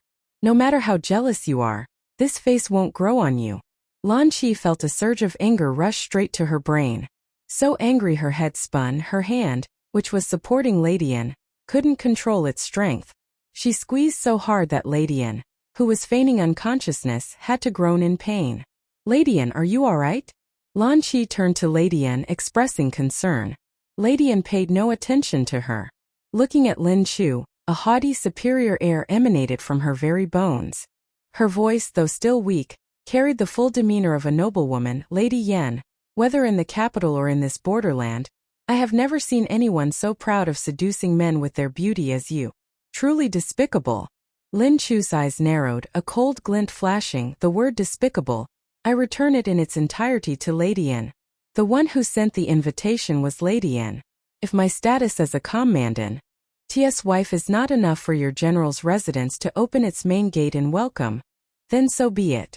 But to have an old woman who does odd jobs greet guests, I fear if word reaches the capital, your own family would be the first to do such a thing, wouldn't you?" I also learned for the first time that upon entering the inner courtyard to inform the master, guests must be kept waiting for the time it takes to brew a cup of tea in the cold wind.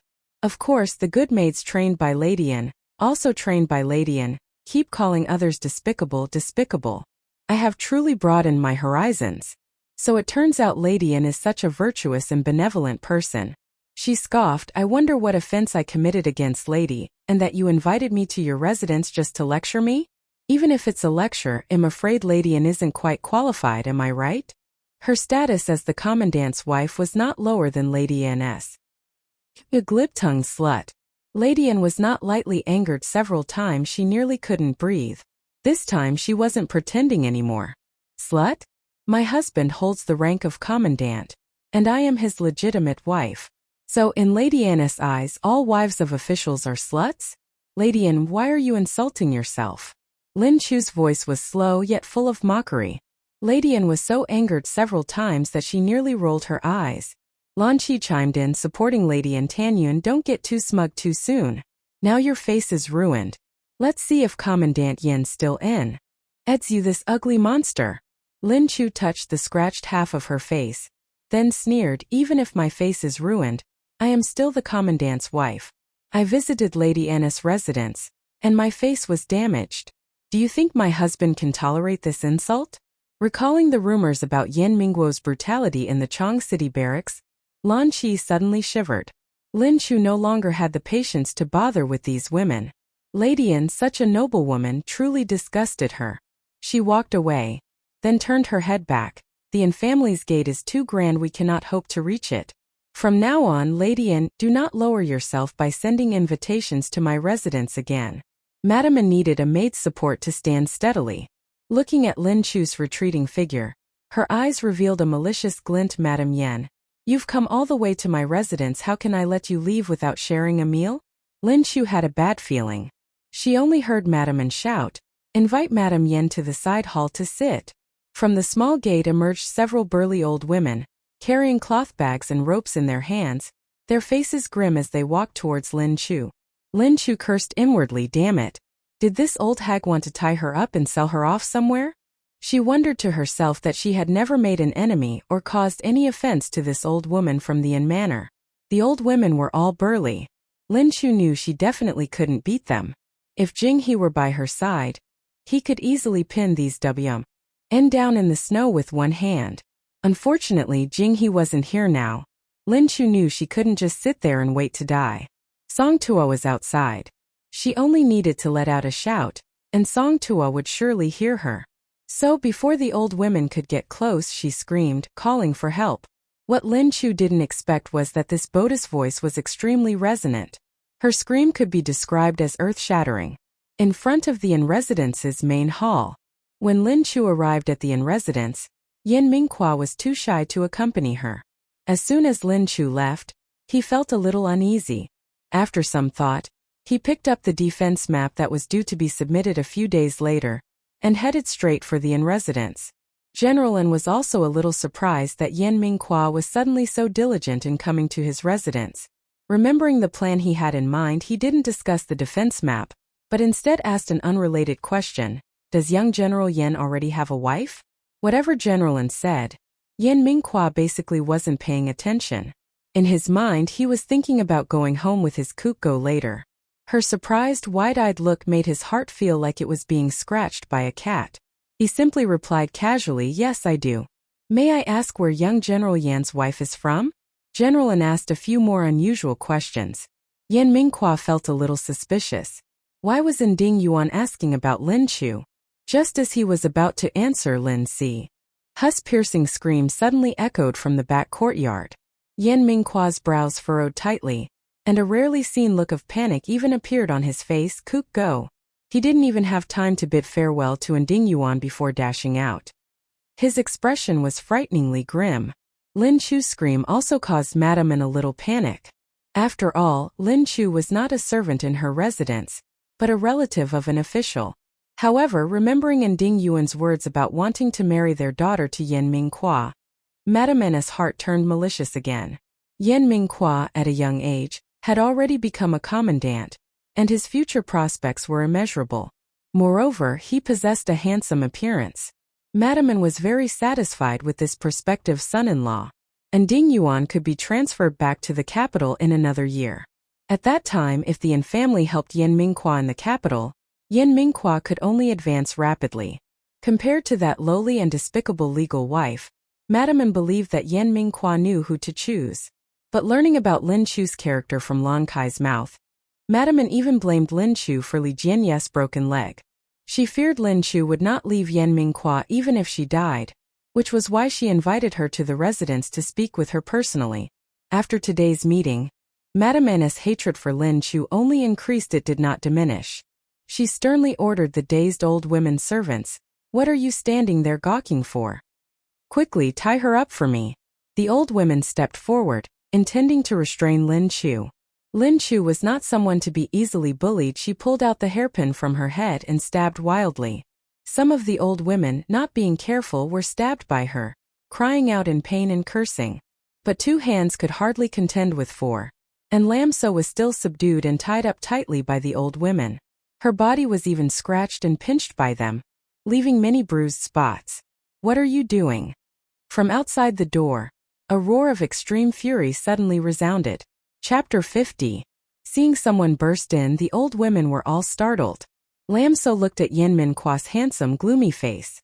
She didn't want to make a show of it, but at this moment, the tip of her nose involuntarily stung, and her eye sockets uncontrollably reddened. Yen Minqua strode forward. That moment seemed to pass very slowly, to the point where Lam So saw every detail on him, his jaw clenched tight from suppressing his anger, his ink-black eyes as cold as water, the blue veins bulging on the back of his hands, and even the snowflakes falling as he walked. "My lord." As soon as she opened her mouth, Lam So realized her voice was already hoarse. The old women didn't know who Yen Minqua was, but seeing him radiate a terrifying murderous aura, they all unconsciously took a step back. The old woman who had been most vicious in scratching and pinching Lam So before, having not yet tied the knot on the arrow, binding Lam So, was a beat too slow in retreating. She was kicked and Yen Minqua's fury sent flying backward. The old woman hit the wall hard with a thud and then fell heavily to the ground. She didn't know where she was injured, but there was a bloodstain on the wall. Having fallen to the ground, she couldn't even let out a moan of pain. Her entire body writhed like a worm, her limbs twisted abnormally, clearly broken from the fall. This scene rattled many of the women. Many let out terrified screams. Yen Minqua didn't even spare Funan a glance. His gaze fell on Lam So's scratched face, then slowly slid down, stopping on the rope binding her. Because of the intense struggle before, Lam So's sleeves were rolled up significantly. Her skin was fair and delicate like a peeled egg. The bruises from the old women's scratching and pinching on her arms looked truly terrifying. Together with the coarse rope, they created a ravaged and tortured beauty. Yen Minqua only felt his heart being squeezed tightly by something, each beat agonizingly painful. Thin red veins like spiderwebs slowly crawled into his eyes. The calm he was trying to suppress felt as fragile as a thin sheet of paper. Behind that calm, an earth-shattering rage was brewing, filling people with dread. Lam So felt a pang of grievance, but when she saw Yen Minqua's trembling hands untying the rope for her, a corner of her heart suddenly softened. Her nose stung more and more, and a tear simply fell. "My lord. Don't worry, I'm fine." These choked words were like the drop that made the cup overflow. Yen Minqua's hand clenched the rope tightly, veins bulging. He looked up, his eyes bloodshot. "Lam So, I'm sorry I failed to protect you properly." Lam So was about to say a few comforting words when she saw Yen Minqua forcefully throw the rope he had just removed from her body to the ground, then suddenly drew the white bronze saber hanging at his waist. The old women saw the gleaming saber and trembled with fear. They wanted to retreat, wanted to turn and flee, but in their extreme terror, they found their bodies no longer seemed to obey their commands. The old woman standing closest to Yen Minqua reluctantly took 2 steps back, then collapsed onto the ground, shrieking frantically, "Madam, save us!" From the moment Yen Minqua appeared, Funan had a premonition of ill fortune. Some things, done secretly behind others' backs, could be ignored by feigning ignorance. But now she had been caught red-handed by him. Funan first felt an immense loss of face. Only then did she consider that this matter would likely not end peacefully. This old woman had called her name, and Funan couldn't ignore it. She said, "Yen Jr. General, let's talk things out. There's no need for drawn blades and injuries."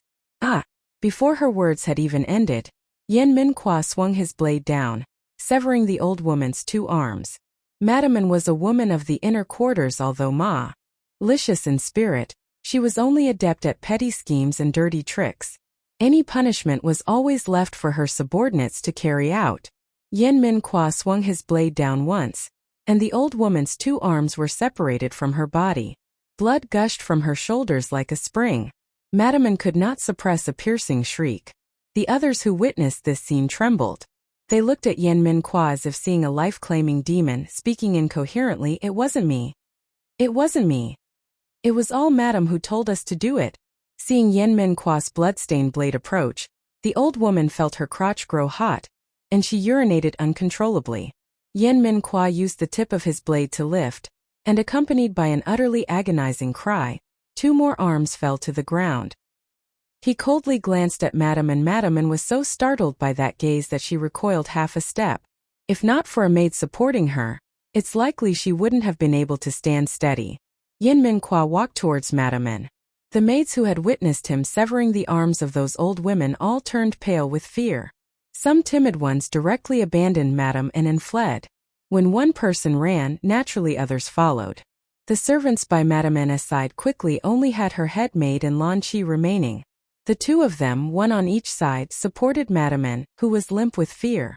In her heart, Lan Chi also wanted to abandon Madame An and flee, but her remaining rationality urged her to stay. Fesse fled now. Her ties to Madame An would be completely cut off in the future. She could only grit her teeth and force herself to stay. Madame An looked at Yen Minhua's still dripping blade and said in fright, Do you still want to kill me? I am a titled lady of the court." Lin Chu feared that Yen Minhua in his agitation would truly harm Madame An, and quickly said, "Husband, let's go home, I want to go home." Although she was wrong today at An Manor, it was still An Manor that was in the wrong. Yen Minhua punishing those old women for her sake was not excessive. But if Yen Minhua touched a single strand of Madame An's hair, then they would be the ones in the wrong. Because those who harmed her were merely servants of the An family. If the An family were to act shamelessly at that point and force a servant to take the blame instead, they would have no recourse. But if Yen Minhua personally harmed Madame An, the nature of the matter would be entirely different. Yen Minhua heard Lin Chu speak and glanced at her. That gaze contained too many things: anger, heartache, pity. So heavy that Lin Chu's heart suddenly pounded. Yen Minhua quickly retracted his gaze. He looked darkly at Madame An. "Do you know then that my wife is also a titled lady of the court? She came to your manor at Madame An's invitation, and yet how did you all treat her?" Madame An was momentarily speechless. In her heart she began to feel resentful again. She hadn't expected Yen Minhua to protect his main wife, who came from a humble background, to such an extent. Thinking that her own daughter would still have to marry him, Madame An's gaze towards Lin Chu became even more venomous. As expected, fox spirits all know how to charm men.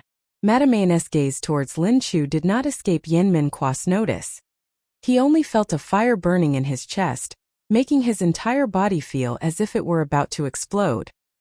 He raised his blade and pointed it at Madame An, shouting loudly, "In my entire life, Yen Minhua, I may have no great talent, but if I cannot even protect my own woman, then I am not worthy of being a man."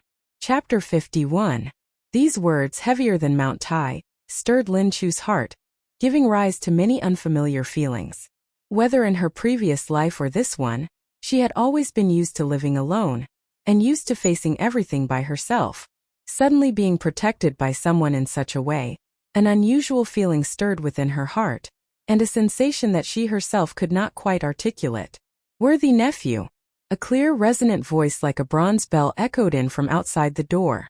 As soon as Lady An saw General An arrive, she immediately let out a mournful wail, "Wulong."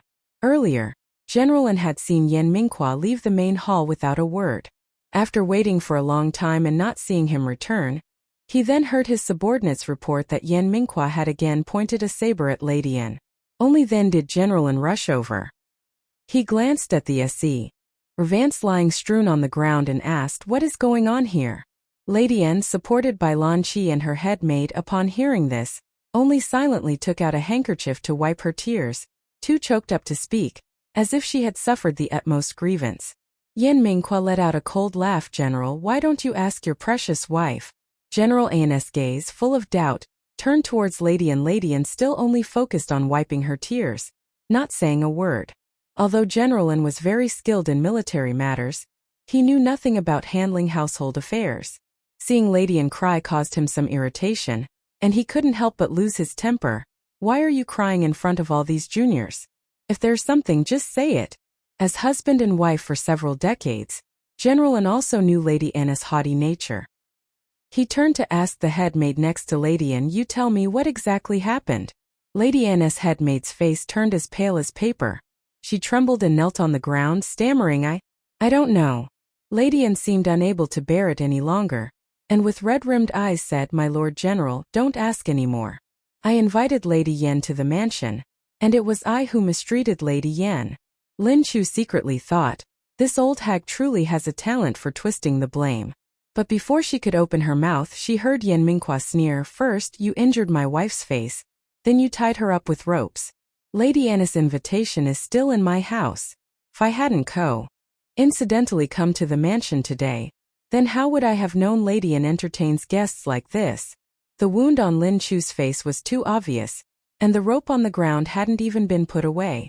Although General An was not good at handling household affairs, that didn't mean he was a fool. Immediately, General An's expression turned displeased. Lady Anna's face also turned a few shades paler, but she still stiffened and kept her back straight.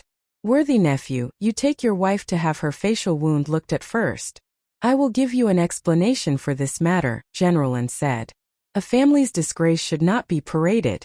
General An already understood what was happening, but given the husband-wife bond of several decades, he also found it inconvenient to make her lose face in front of outsiders. Yan Minghua strode over and took Lin Chu's hand. As he turned to leave, he said, "General An's words, I Yan have noted them down." In other words, he was waiting for an explanation. Lin Chu secretly looked at Yan Minghua several times, signaling him not to be too presumptuous. After all, this was Yaocheng, their territory. Although she had felt wronged earlier, Yan Minghua had already taught those old women a lesson to vent her anger. She reflected that she hadn't really suffered much grievance from Lady Anne, as she had already retaliated herself. If her matter were to strain relations with Yaocheng's commanding general, Lin Chu felt it would still not be good. But Yan Mingxiu seemed not to see her gaze, directly held her hand, and without glancing at anyone, walked straight out of the inn mansion's gate. Getting into the carriage, Yan Minghua immediately told the driver to go to the infirmary. Lam So saw that his expression was still terrifyingly grim, and could only say, "My lord, am truly fine." The bloodshot lines in Yan Minghua's eyes had not yet completely faded. He glanced at her, his gaze fierce but filled with possessiveness. 2 fingers gently pinched her chin. "Lam So, you must remember, my woman doesn't need to save face for anyone. Just be a little more unrestrained and defiant. Don't let yourself be miserably bullied again." Lam So found his words a bit amusing, but they sounded sweet in her heart. She said, "If my reputation becomes bad again like before, won't you dislike me?" At the mention of past events, Yan Minghua's expression turned a little grim. "If those people were still alive, I would certainly tear out each and every one of their tongues." Lam So knew that the words of this great villain were not a joke. Goosebumps rose on her arms again. Yan Minghua placed one hand on the crown of her head, stroking her hair downwards, as if caressing a cat. His voice was slow. "Moreover, reputation isn't something one manufactures. If you are strong and wild enough, those rats running in the streets will naturally not dare to provoke you anymore. Lam So, you must understand what truly makes people respectful and fearful is fear." The Gr. Villain rarely spoke such heartfelt words, and Lam So was a little surprised. That subtle and strange feeling she had before arose in her heart again. Yan Minghua's large hand easily took hers. His rough thumb gently stroked the smooth skin on the back of her hand.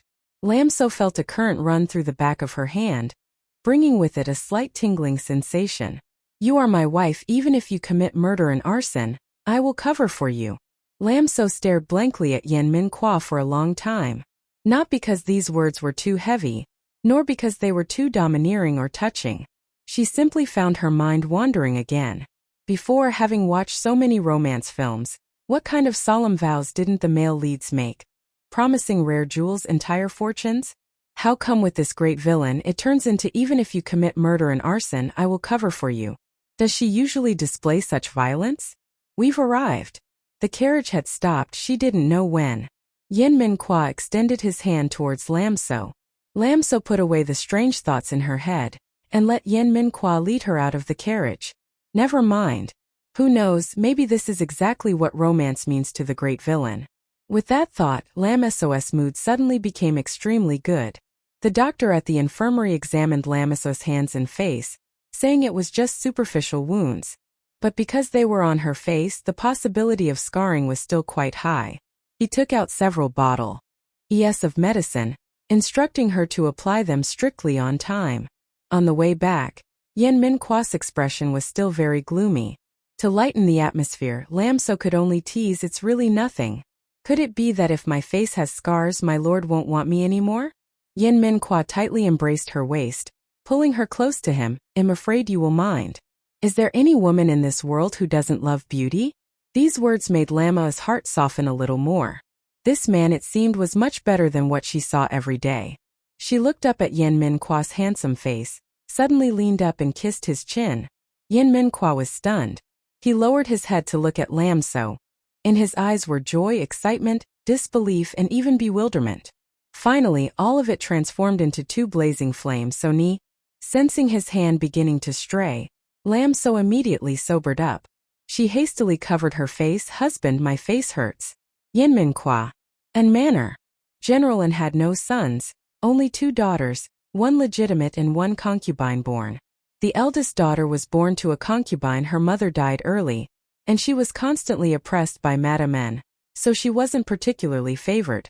The legitimate daughter, Ndong, was Madame An's treasure. Madame N had raised Ndong from a young age according to the standards of a capital city noble young lady, even inviting a renowned scholar to tutor her privately. Fortunately, Ndong was also very ambitious, understood propriety, and her talents and beauty were not inferior. Madame N was always proud of this daughter. Ndong heard the news from the manor at dusk. She immediately went to Madame N. Madame N had been frightened during the day by the sight of Yen Minqua brandishing his saber and severing a hand, then argued a few words with General An, and by the afternoon she had fallen ill. Ndong lifted the bead curtain and entered Madame N's bedroom. Seeing her frail appearance, she felt both heartache and annoyance. "Mother, Dong Ni is here." As soon as Madame N saw her daughter, she immediately brightened up a bit. Ndong had delicate and pretty features, and was a standard noble young lady. But at this moment she frowned tightly. "Mother, you are truly muddle-headed.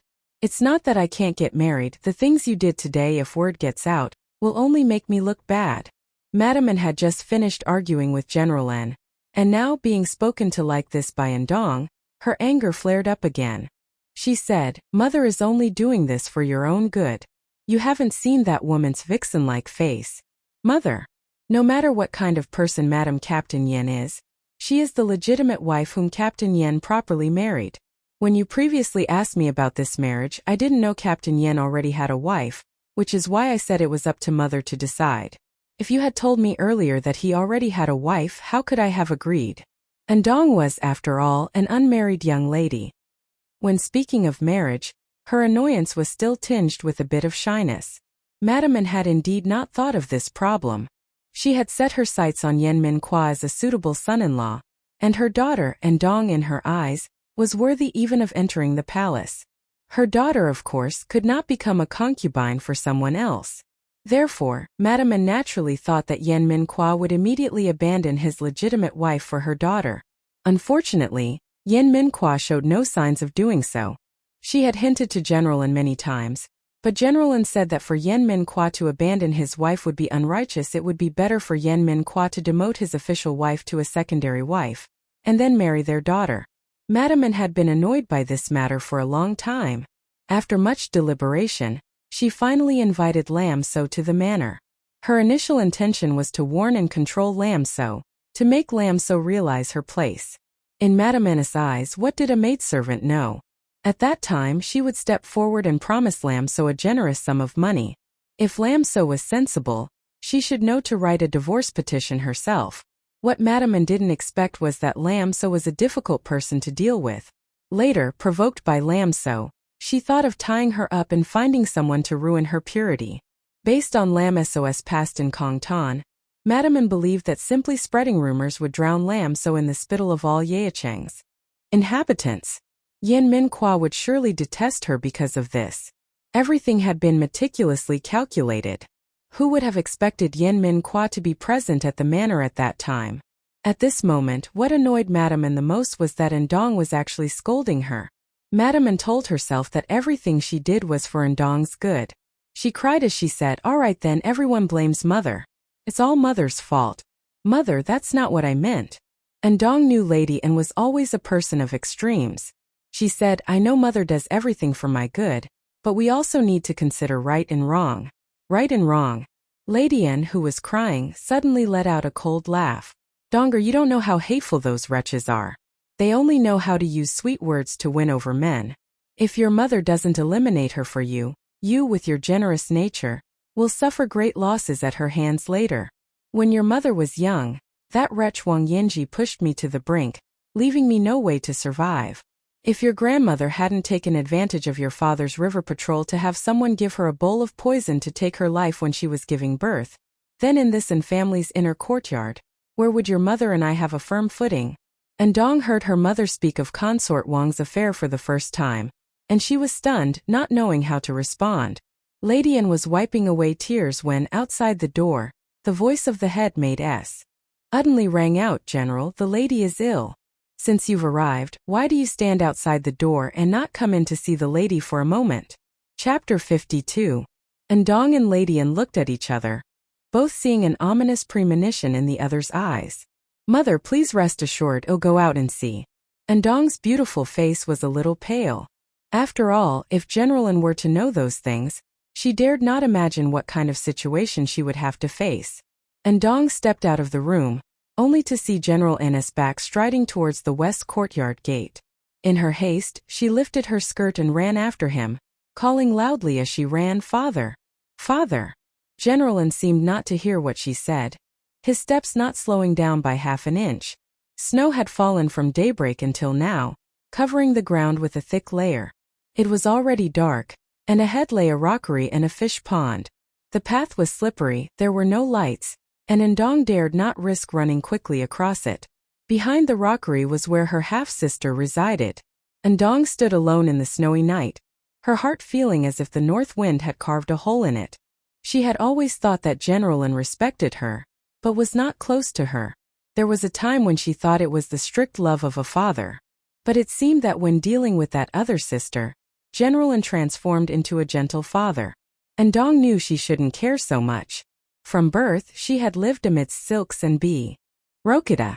As the legitimate daughter of the An family, she was always cautious in her words and actions, fearing that a slight carelessness would cause her father and mother to lose face, disappointing them. She had tried her best to do everything, only hoping they could love her a little more. But when she suddenly realized that others could easily obtain things that she, no matter how hard she tried, could not, Ndong felt truly pitiable for the first time. How could a legitimate daughter of the An family be pitiable? She wiped away the tears from the corners of her eyes and, with a casual smile, returned to Lady An's residence.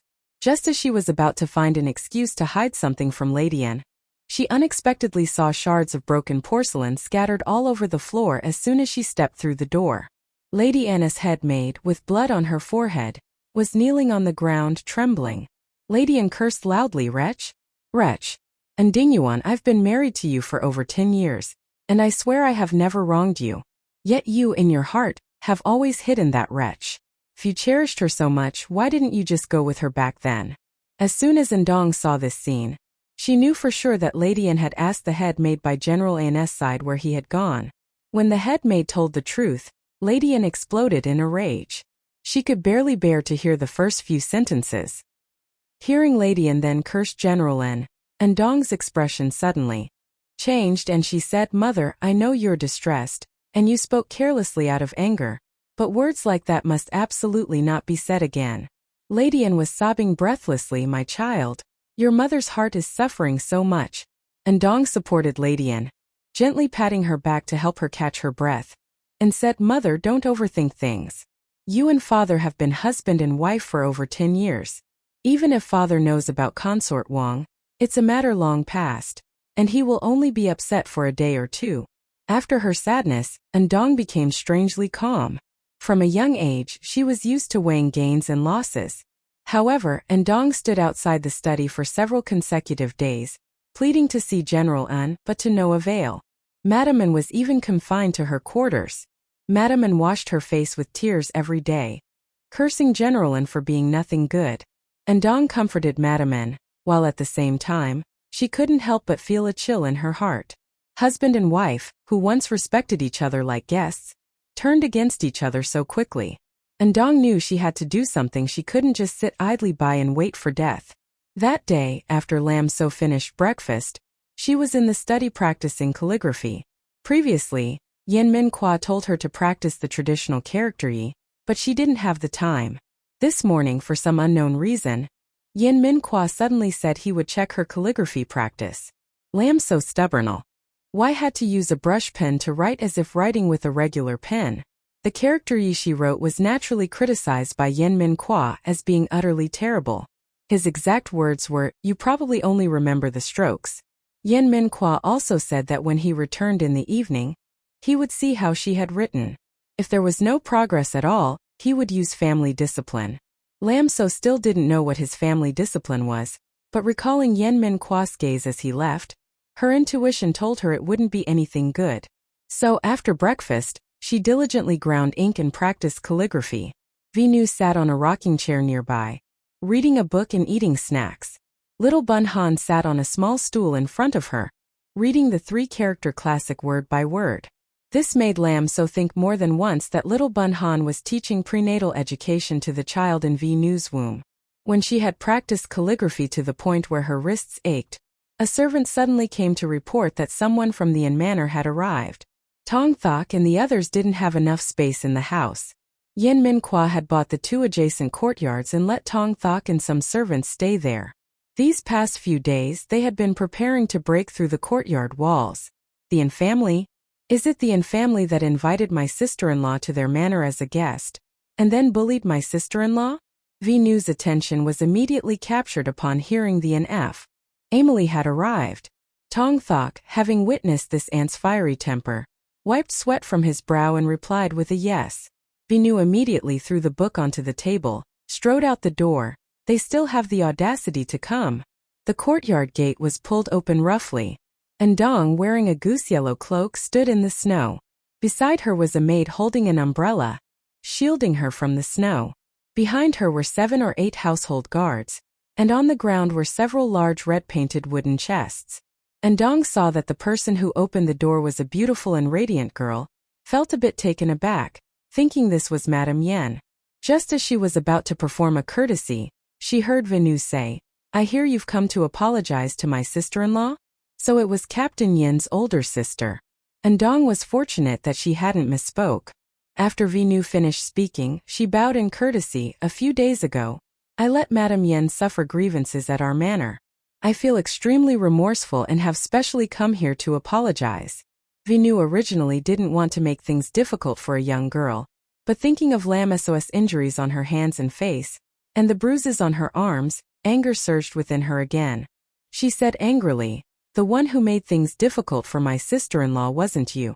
If you want to apologize, your mother should come in person. What good is sending a junior like you? I've always been blunt with my words. If anything I say offends Miss N and M. Aches her cry. People might think our Yen family is bullying others." And Dong's expression was a little flustered, but she still maintained a polite demeanor. "My mother is sick in bed, truly unable to get up, which is why she sent me here to apologize to Madame Yen." Vinu crossed her arms and snorted, "Who knows if that's true or false?" And Dong's expression became even more flustered. The maid holding an umbrella for her couldn't help but say, "My young mistress came braving the wind and snow. How can you treat a guest like this?" Wei Ru immediately flared up. "How did I treat you? Firstly, I didn't send a crude old woman to receive you. Secondly, I didn't make you wait in the wind and snow for the duration of a teacup's brewing time. Thirdly, I didn't let maids lay hands on you. Compared to your own family, what I've done is truly nothing." The maid was scolded to the point of almost crying. And Dong's face also paled somewhat. She bowed deeply. "Yin family sister, please forgive me. What happened that day was indeed my mother's fault. As long as it can appease Madame Yan's anger, I wouldn't mind standing at this door all morning." Wei Ru frowned, wanting to say something more, when she saw Lin Chu coming out of the room. "Miss N, you're speaking too harshly. The wound on her face had scabbed over in the past few days, looking very obvious. Wei Ru was afraid she wasn't comfortable and didn't want Lin Chu to have to deal with this matter. She said, "Go back inside and practice calligraphy, leave this to me." Lin Chu smiled at Wei Ru. "It's alright." Although this mission came on behalf of her mother to apologize, while listening to her speak from inside, she was always neither self-deprecating nor arrogant. Even when Wei Ru scolded her with harsh words, she would respond with sharp retorts. This was absolutely not a weak person. In the original work, after the sixth prince ascended the throne, the empress' surname was An. She didn't know if it was this daughter of General An. The book didn't describe much, but Lin Chu suddenly recalled this matter, and felt that it was better to avoid trouble. If this daughter of the An family was indeed Empress An in the original work, then offending the An family too severely now would be no different from inviting trouble for herself later. Moreover, Empress An in the original work was intelligent and decisive. Lin Chu quite admired her when reading the book. Lin Chu smiled, looking at An Dong. "If Madam has the sincere intention to apologize, then I accept this sentiment. As for the gifts, please Miss An take them back." This An Dong hesitated slightly. As women, she naturally knew how important a face was to a woman. Seeing the scar on Lin Chu's face, she truly felt remorseful. "Forget about the other things, but this jar of ointment has extremely good scar healing effects. Please Madam Yen accept it." In the end, Lin Chu only accepted that jar of ointment. After seeing An Dong off, Wei Ru still grumbled, saying that Lin Chu was too soft-hearted. Lin Chu merely smiled and didn't say much. The An family doing this much had exceeded her expectations. Bringing so many things with such fanfare, at least showed enough sincerity. In the evening, Yan Mingguo returned, braving the snow, also bringing news that greatly astonished Lin Chu. The emperor had passed away. Indeed, many things had deviated from their original trajectory. The salt ban at the border occurred earlier. The barbarian army's defeat also happened sooner. Now the emperor, who was supposed to pass away 3 years later, had already passed away. Lin Chu carefully observed Yan Mingguo's expression and saw his jaw was clenched tightly. Perhaps there was a trace of resentment in his heart after all. For the more than 500 lives of the Yan family, he hadn't yet obtained justice, and now the emperor had passed away. The Yan family's vendetta, even if his heart was filled with hatred, he couldn't find an outlet to vent it for the time being. The sound of the night watchman's clapper echoed on the street, announcing the news of the emperor's death. Every household hung white lanterns in front of their doors.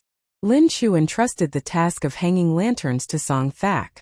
She sat down on the steps next to Yan Mingguo, gently resting her head on his shoulder, not saying a word.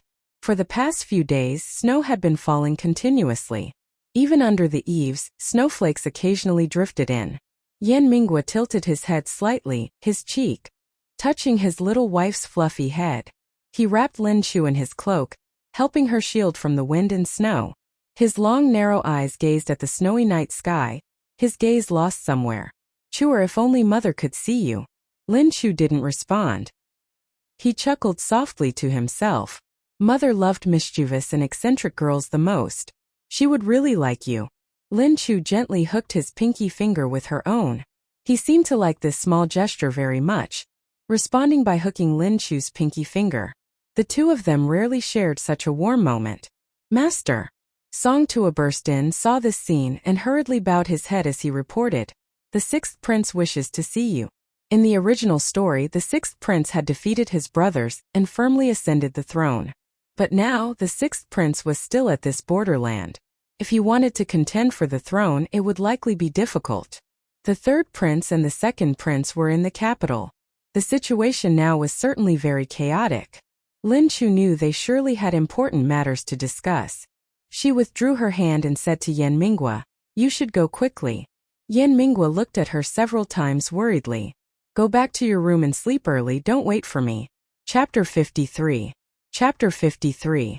Lin Chu obediently nodded, standing in place watching Yan Mingguo walk through the corridor towards the front hall. Yan Mingguo turned his head to look at her once. Although he didn't say a word, his expression urging her back to her room was very obvious. Not until Yan Mingguo's figure was out of sight did Lin Chu return to her room.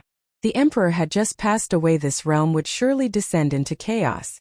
The barbarians had not yet been completely driven out of Dezhou, and it was unknown if they would return to attack later. Lin Chu sat at the table, looking at the flickering lamplight on the candle stand, and fell into contemplation. A knock sounded at the door. Lin Chu opened the door to look, and it turned out to be Wei Ru. Wei Ru, wrapped in a cloak, entered the room and said, "Seeing that the light in your room was still on, I came over to chat with you for a bit." Outside the door, the north wind howled, sounding a little frightening. Lin Chu took out the warm hand warmer that was in the blanket and offered it to Wei Ru.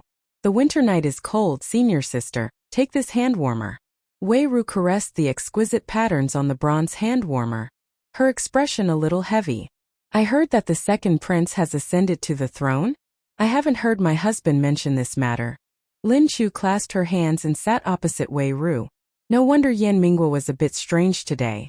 The wrongful case of the Yan family years ago could be said to have been single-handedly caused by the second prince. Now that the second prince had become the emperor of Dezhou, Yan Mingguo would have to protect the empire for an enemy who had exterminated his clan. The third prince has already raised an army and rebelled at White Cloud Pass.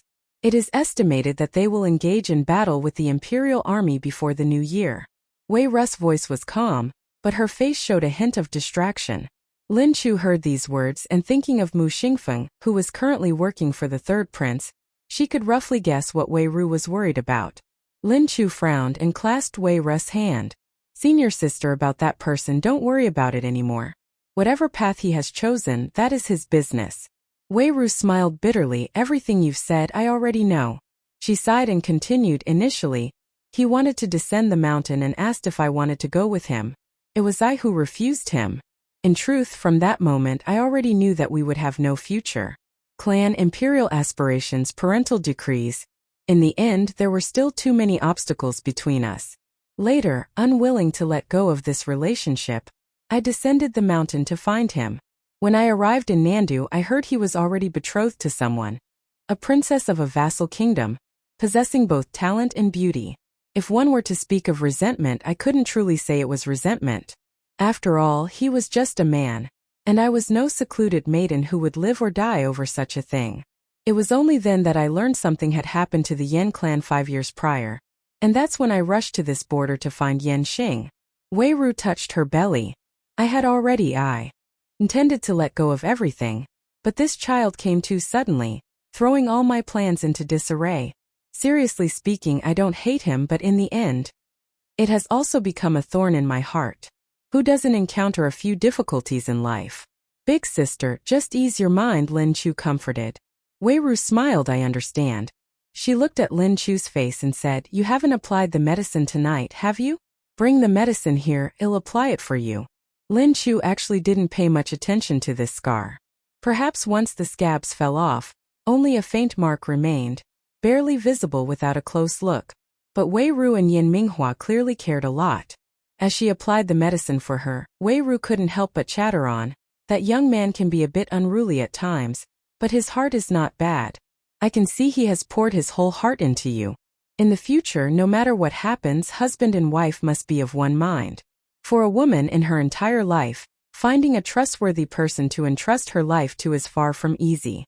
Lin Chu was moved by Wei Ru's words, but who would have expected this woman to continue? "The two of you should quickly consummate your marriage. Once you two have a son, I'll bring him home to be an adopted son-in-law for my daughter." Lin Chu almost choked on her saliva. This woman's train of thought was truly extraordinary. But Wei Ru brought up having a daughter again, and Lin Chu couldn't help but wonder, "Big sister, how do you know your baby will?" "I'll definitely be a girl."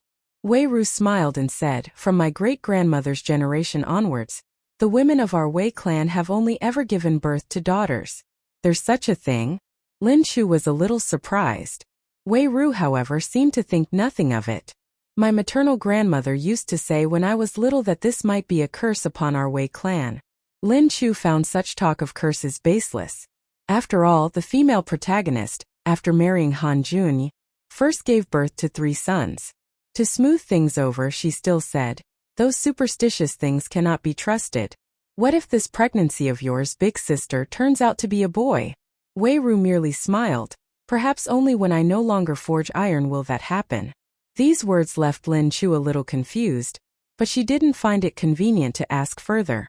Lately, Wei Ru had been getting sleepier and sleepier. After talking with Lin Chu for a while, she kept yawning. Lin Chu carried the lantern and took her back to her room. After returning to her room, she still intended to wait for Yan Minghua. After waiting for a while, she leaned against the Luohan chair and fell asleep. The next morning, she woke up nestled in warm blankets. But the blankets on the other side of the bed were neatly folded, showing no sign of having been slept in. After she washed her face and went out, she asked Song Tua about Yan Minghua's whereabouts. Song Tua said Yan Minghua had talked with the sixth prince all night in the front H. When dawn broke, Yan Minghua only rested in his room for an hour. Then at first light, he went to the military camp again. Lin Chu knew that he would probably be very busy later, so she didn't ask further, letting Song Tua go about his work. This new year, because the emperor had passed away, the border almost entirely lacked any festive New Year atmosphere.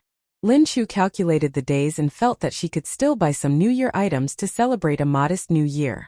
23rd, sticky rice candy 24th, sweep the house 25th, grind glutinous rice 26th, go buy meat 27th, slaughter chickens 28th, ferment dough 29th, steam cakes 30th night, stay up all night first day of the new year, stretch and relax. Today was already the 25th of the 12th lunar month, the day for grinding soybeans. Yan Minghua did not return for lunch. After their meal, Lam So mentioned this, and Vi Nu immediately eagerly suggested they go shopping for Tet supplies together. Tong Thok drove the carriage, and the two of them went all over the markets and streets of Jutan, buying a carriage full of goods. Just as they were about to return, Vi Nu saw someone selling roasted sweet potatoes on the street, and immediately had an attendant buy two. Lam So had thought Vi Nu liked this, but Vi Nu instead handed a roasted sweet potato to Lam So, and smilingly said, "Take this back for that boy, he'll surely be very happy." Lam So was startled at first, then said with a hint of uncertainty, "Could it be that husband likes to eat this roasted sweet potato?" Vi Nu popped a few pine nut candies into her mouth, her cheeks puffed up like a squirrel, and she nodded vigorously while chewing. Lam So secretly thought it strange that this villain would have such an unknown preference. She pouted her lips, her expression indifferent, but her hand carefully placed the wrapped sweet potato inside her robes to keep it warm. If it were a normal day, Yan Minghua would surely have been home by the time they returned. She wondered if he would return late today. If he returned late and the sweet potato got cold, she couldn't be blamed. As soon as they arrived home, Lam So immediately told Tong Thok to take the 2 bags of soybeans to be ground. She subtly asked if Yan Minghua had returned.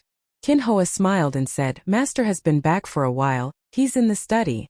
Only then did Lam So happily carry the roasted sweet potato to find Yan Minghua. Lam So knocked on the door, only to hear an extremely tired come in. She pushed the door open and entered, seeing Yan Minghua hunched over a desk looking at a map, occasionally rubbing his forehead, his expression very troubled. "Husband," she softly called out. Hearing her voice, Yan Minghua looked up. His eyes were bloodshot, and his chin was covered in faint green stubble, which made Lam So feel a pang of sadness. "What did you buy?" Yan Minghua gestured for Lam So to come closer.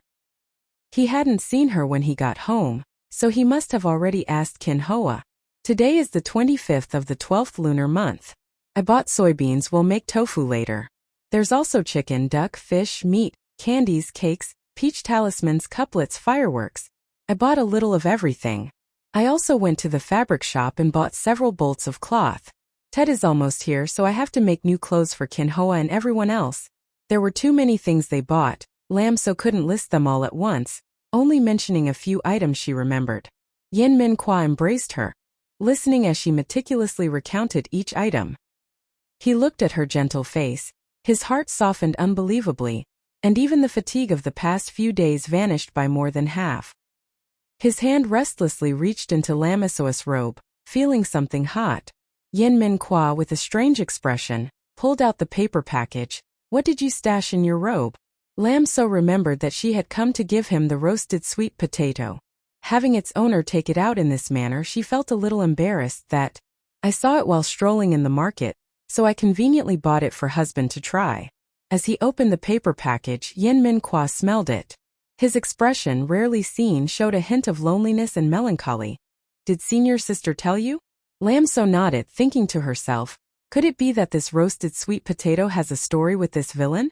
Yin Min Kwa tore off the charred skin of the roasted sweet potato, revealing its golden, perfectly cooked flesh, steaming hot and surprisingly appetizing. Yin Min Kwa took a large bite and said, "Delicious." He brought the sweet potato to Lam So's mouth. Lam So didn't pretend to refuse, taking a small bite. The taste was intensely sweet, melting in her mouth. The sweet flavor of the potato still lingered on her lips as she squinted her eyes and smiled. "It's truly sweet. The flavor is excellent." Yin Min Kwa gestured for Lam So to take another bite, but Lam So shook her head. "We'll be having dinner soon. I need to save room." Remembering her bird-like appetite, Yin Min Kwa smiled. He didn't offer her more potato, instead eating the rest himself. Lam So thought for a moment, then said, "Since my lord enjoys roasted sweet potatoes, how about we have a dish of roasted sweet potatoes with every meal from now on?" Yin Min Kwa stroked his wife's head, his voice full of doting affection but also a hint of regret. "Eating it once a year like this is enough." The villain refused to tell his story related to the roasted sweet potato, making Lam So's heart itch with curiosity. She probed, "My lord seems to have something on your mind?" Whatever she wanted to ask was clearly written on her face. How could Yin Min Kwa not know? He was both amused and resigned. Yin Min Kwa looked at the snow falling outside the window and said, "From the time I was 7, I always lived with my father in Quang Ti. Han." One winter, barbarian forces rampaged, advancing directly to the gates of Quang Tan. The imperial court's provisions were delayed. The army was short on food. My father and the generals roasted sweet potatoes as their main meal. After 3 bowls of strong wine, they opened the city gates to meet the enemy, utterly routing the barbarians. At that time, that person told me that there is no absolutely hopeless moment in life. Even if there is, gritting your teeth and enduring will see you through. As he spoke the latter part, he seemed to find it somewhat amusing, closing his eyes heavily. That person was good in every way, only too loyal.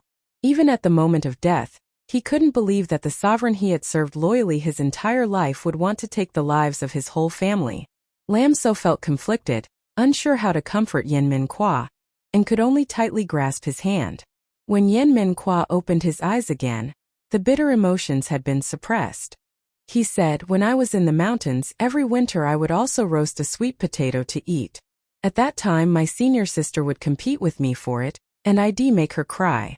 I didn't expect her to still remember." Lam So slowly said, "From now on I will remember too."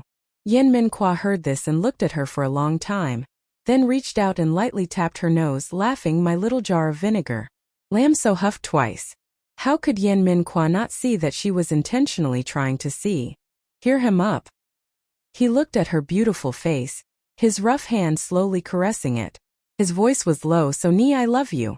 Lam So covered her face and ran out of the study, leaning against a bare pomegranate tree in the corner of the courtyard, patting her face for a long time, still feeling her cheeks burning hot. Why hadn't she noticed before that this great villain knew how to tease people so much?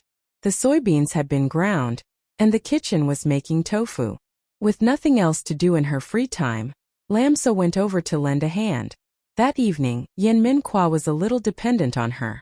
Lam So thought he had stayed up all night, so she sternly told him to go to bed, and only then did Yin Min Kwa meekly comply. The next morning, waking up, she didn't see Yin Min Kwa. Lam So knew he must have gone to the military camp again. After breakfast, Lam So looked over the ledgers for a while, hearing pigs squealing from the adjacent courtyard, and just then seeing Kin Hoa enter, she asked what was happening outside. Kin Hoa, with a beaming smile, said, "Tong Thok and the others bought a pig and decided to butcher it themselves." Jing He's injured leg could now walk again, though it was still a bit of a limp. Lin Chu had found a physician to examine her, and the physician said she needed to recuperate for a while longer. Jing He had been confined to bed for so long, how could she bear to sit still? Lin Chu, having no other choice, told her that she must use crutches wherever she went. With crutches for support, her body weight wouldn't bear down entirely on the injured leg bone. Lin Chu thought that this way, the chances of a complete recovery would be higher later on. Butchering a pig for the Lunar New Year was primarily to create a festive atmosphere. Lin Chu had previously thought that people here didn't eat offal, so there definitely wouldn't be any lapchang Chinese sausage. Now it was good once Song Tuo and everyone finished butchering the pig. She would save the small intestines and could make a batch of lapchang. Sister-in-law, someone calling herself Lady Qin is looking for you at the gate. Wei Ru's boisterous voice rang out in the courtyard. As soon as Lin Chu heard it was Lady Qin, she quickly put down her ledger and went out to greet her. Lady Yan. Lady Qin greeted Lin Chu from a distance. As it was a period of national mourning, Lady Qin was also dressed simply. She no longer wore a headscarf instead. A floral hairpin adorned her hair, and her whole demeanor appeared much brighter. Come inside and sit down. Lin Chu smiled in welcome.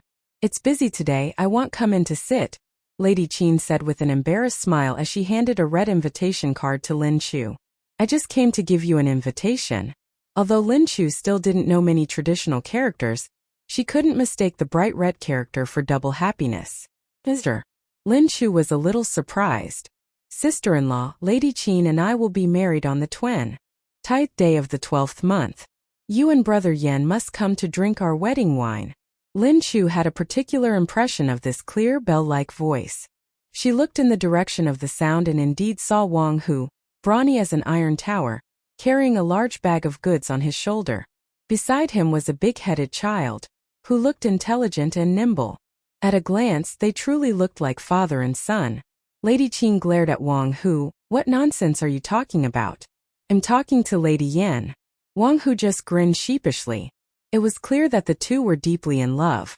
A smile also bloomed on Lin Chu's cheeks, and she said, this is truly a great joy. Wang Hu's smile seemed honest. We brothers all live in this area. Later, if my wife wants to visit sister-in-law, it will be convenient. Lady Qin was embarrassed by Wang Hu's words and shot him a glare. You thick-skinned fellow, who's your wife? We haven't even bowed in ceremony yet. Aren't you tired carrying those things standing at the gate? Hurry up and put them down in the room. All right. Wang Hu replied with a booming voice, his face full of smiles as he led his honorary son into the courtyard. Lady Qin then said with a slight blush, that man, he really has no shame. How could Lin Chu not hear the sweetness in those words? She smiled like an elder aunt. Brother Wang is an honest man, who values loyalty and righteousness.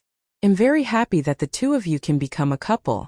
Even though the child was already so grown, now remarrying, Lady Qin was still as bashful as a 16-year-old maiden. Lin Chu suddenly felt a pang of admiration.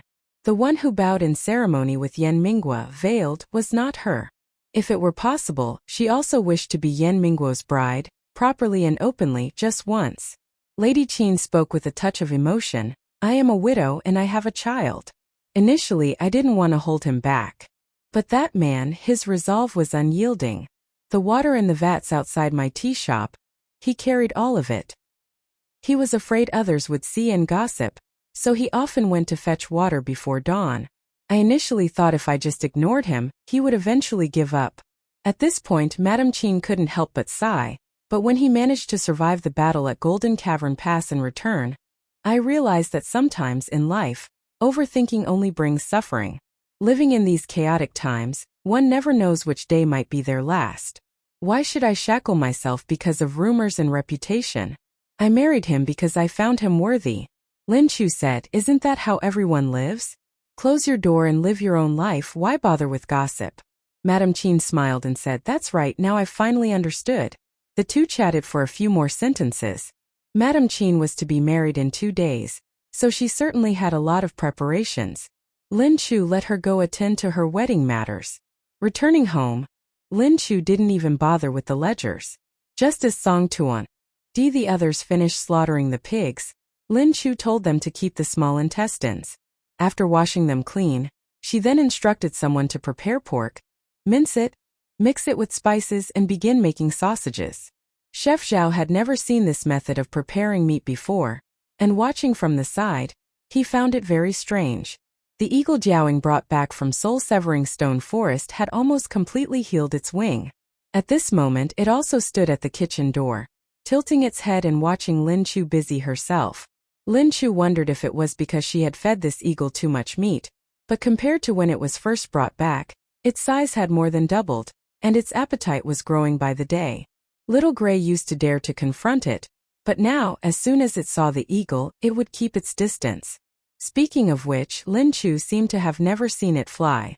She wondered if this eagle no longer dared to fly because its wing was broken that time, or if it had simply been fed too much and gotten too fat recently. Thinking of the latter possibility, Lin Chu looked at the piece of meat Song Tua was about to throw to the eagle and quickly spoke up. "Don't feed it meat today. I think this eagle has been fed a bit too much and is getting fat." Song Tua had never raised an eagle before, and didn't understand the tricks of it. Seeing how quickly the eagle's size had increased and how large its body had become, he readily placed the meat back into the basket. The eagle waiting at the door? After Lin Chu finished making the sausages, she told Song Tua and the others to find cypress branches to smoke the sausages in the adjacent courtyard. Fearing that Song Tua and the others wouldn't know how to do it, she even specially ran over to instruct them. The strong north wind carried the pungent smoke from the cypress branches, which Lin Chu couldn't stand. After she finished giving instructions to Song Tua and the others, she intended to return to her own courtyard. It was gradually getting dark. Lin Chu was wondering why Yin Minghua hadn't returned yet today. Rounding the corner of the wall, Lin Chu, with her sharp eyes, noticed bloodstains on the steps. The pig slaughtering was in the adjacent courtyard. The blood couldn't have dripped over here, could it? Lin Chu followed the bloodstains and found that they finally disappeared at the door of the firewood shed. If Yin Minghua had returned injured, there's no way he would have gone into the firewood shed. At this moment, the courtyard became unusually quiet. Lin Chu didn't know if it was her imagination, but she always felt she was being stared at by a pair of wolf-like eyes. Chapter 54. Chapter 54. Lin Chu tried to act as if nothing was amiss, raising her foot to take another step. Beneath her wide sleeves, her hands nervously clutched a handkerchief. "Sister-in-law, it's very windy and snowy outside. What are you doing standing in the courtyard?" Wei Ru suddenly ped out of the room and seeing Lin Chu standing outside, couldn't help but wonder. Lam So glanced towards the woodshed, pretending as if nothing was amiss, and said, "I saw that my husband hasn't returned yet, so I wanted to stand by the door and wait for him for a bit." She didn't know if the person hiding in the woodshed possessed hidden weapons like throwing darts. Vinu was pregnant now, and absolutely could not be put at risk. Vinu said, "The imperial court will likely make a big move before Tet. He's probably discussing countermeasures with the sixth prince. Don't worry." Suddenly, a heavy thud came from the woodshed, seemingly the sound of a heavy object falling to the ground. Vinu's expression changed, her sharp gaze sweeping towards the woodshed. "Who's there?" It was getting even darker. The woodshed was pitch black, looking gloomy, but after that there was no sound. Vinu rolled up her sleeves intending to go check, but Lam So quickly stopped her. "Elder sister, don't act rashly." The noise here quickly drew Tong Thok and those smoking sausages in the adjacent courtyard, who rushed over. "Madam, what's going on?" Lam So pointed to the bloodstain on the ground. "There's someone in the woodshed. They had slaughtered a pig today and were busy in the adjacent courtyard." With people coming and going in the estate, Tong Thok hadn't really noticed this matter. His expression immediately turned serious. Looking at the distance from the woodshed to the courtyard, he said to Lam So and Vinu, "Madams, quickly stand behind the porch pillar." Tong Thok was clearly also afraid Lam So and Vinu would get hurt. Lam So knew that she and Vinu standing there wouldn't help, so she pulled Vinu to hide behind the pillar with her. Only then did Tong Thok order a servant to fetch a bow and arrows. He drew the bowstring fully and shouted, "Listen, whoever is inside, if you don't come out, I will shoot arrows." The woodshed door moved slightly, and a faint groan came from within. "Don't shoot arrows." The person was dressed in black, seemed to be severely wounded, and fell straight out from behind the door. Their face, covered in blood, was no longer recognizable. They spoke weakly. "A secret report from the capital. I must see. The sixth prince." Was this someone from the capital delivering a letter to the sixth prince? Lam So's heart suddenly tightened. What kind of secret letter would cause someone to be hunted all the way beyond this pass? This person hid in their woodshed, likely because they saw them slaughtering a pig, and with bloodstains in the courtyard, they could conceal their own tracks. This also meant that those who wanted to kill him were definitely still looking for him. The main reason he came out on his own was likely because he heard Vinu mention the sixth prince, assuming they were supporters of the sixth prince. Lam So quickly told Tong Thok, Tell someone to get some snow and cover the bloodstain at the door. Tong Thok sent a servant to do so. The messenger in black was clearly barely clinging to life. Lam So feared he wouldn't hold on until the sixth prince arrived and would die, so she further instructed a servant, take him to the west wing, light the charcoal stove to warm it up, and then go invite a physician. Tong Thok nodded repeatedly. Madam, I will go quickly to find master. Yen Min Kwa was discussing matters with the sixth prince. He went to find Yen Min Kwa, naturally heading to the post house where the sixth prince was staying. Lam So always felt that this new year would not be peaceful. She said, bring a few more people, be careful on the way. After much thought, she still told Tong Thok to bring Yen Min Kwa's great bow made of black iron. Her heart suddenly pounded quickly for no reason. She wondered if it was because she was too afraid. Tong Thok replied yes, leaving most of the men to guard the courtyard, while he himself led a few people towards the post house. The post house. The snowy wind was somewhat strong, but the soldiers guarding the post house gate did not relax their vigilance at all. Although their eyebrows were already covered with a layer of snow, their bodies still stood perfectly straight. A crisp sound suddenly came from the post house roof tiles. In this silent dark night, the sound was even clearer. The soldiers looked at each other, all seeing vigilance in each other's eyes. 2 soldiers remained on guard, while 2 others went a little further to examine the post house eaves. At this moment a black cat jumped down from the roof tiles, letting out a hoarse meow. So it was just a cat. The vigilant soldier suddenly chuckled, and everyone relaxed their guard.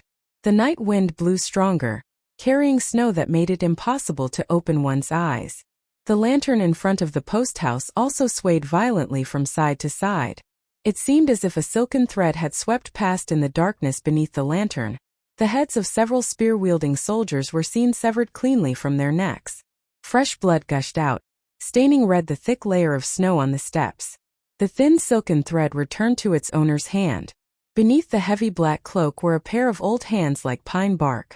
The night crows, hidden in the shadows for a long time, quietly tiptoed across the frost-covered roof tiles, silently entering the post house.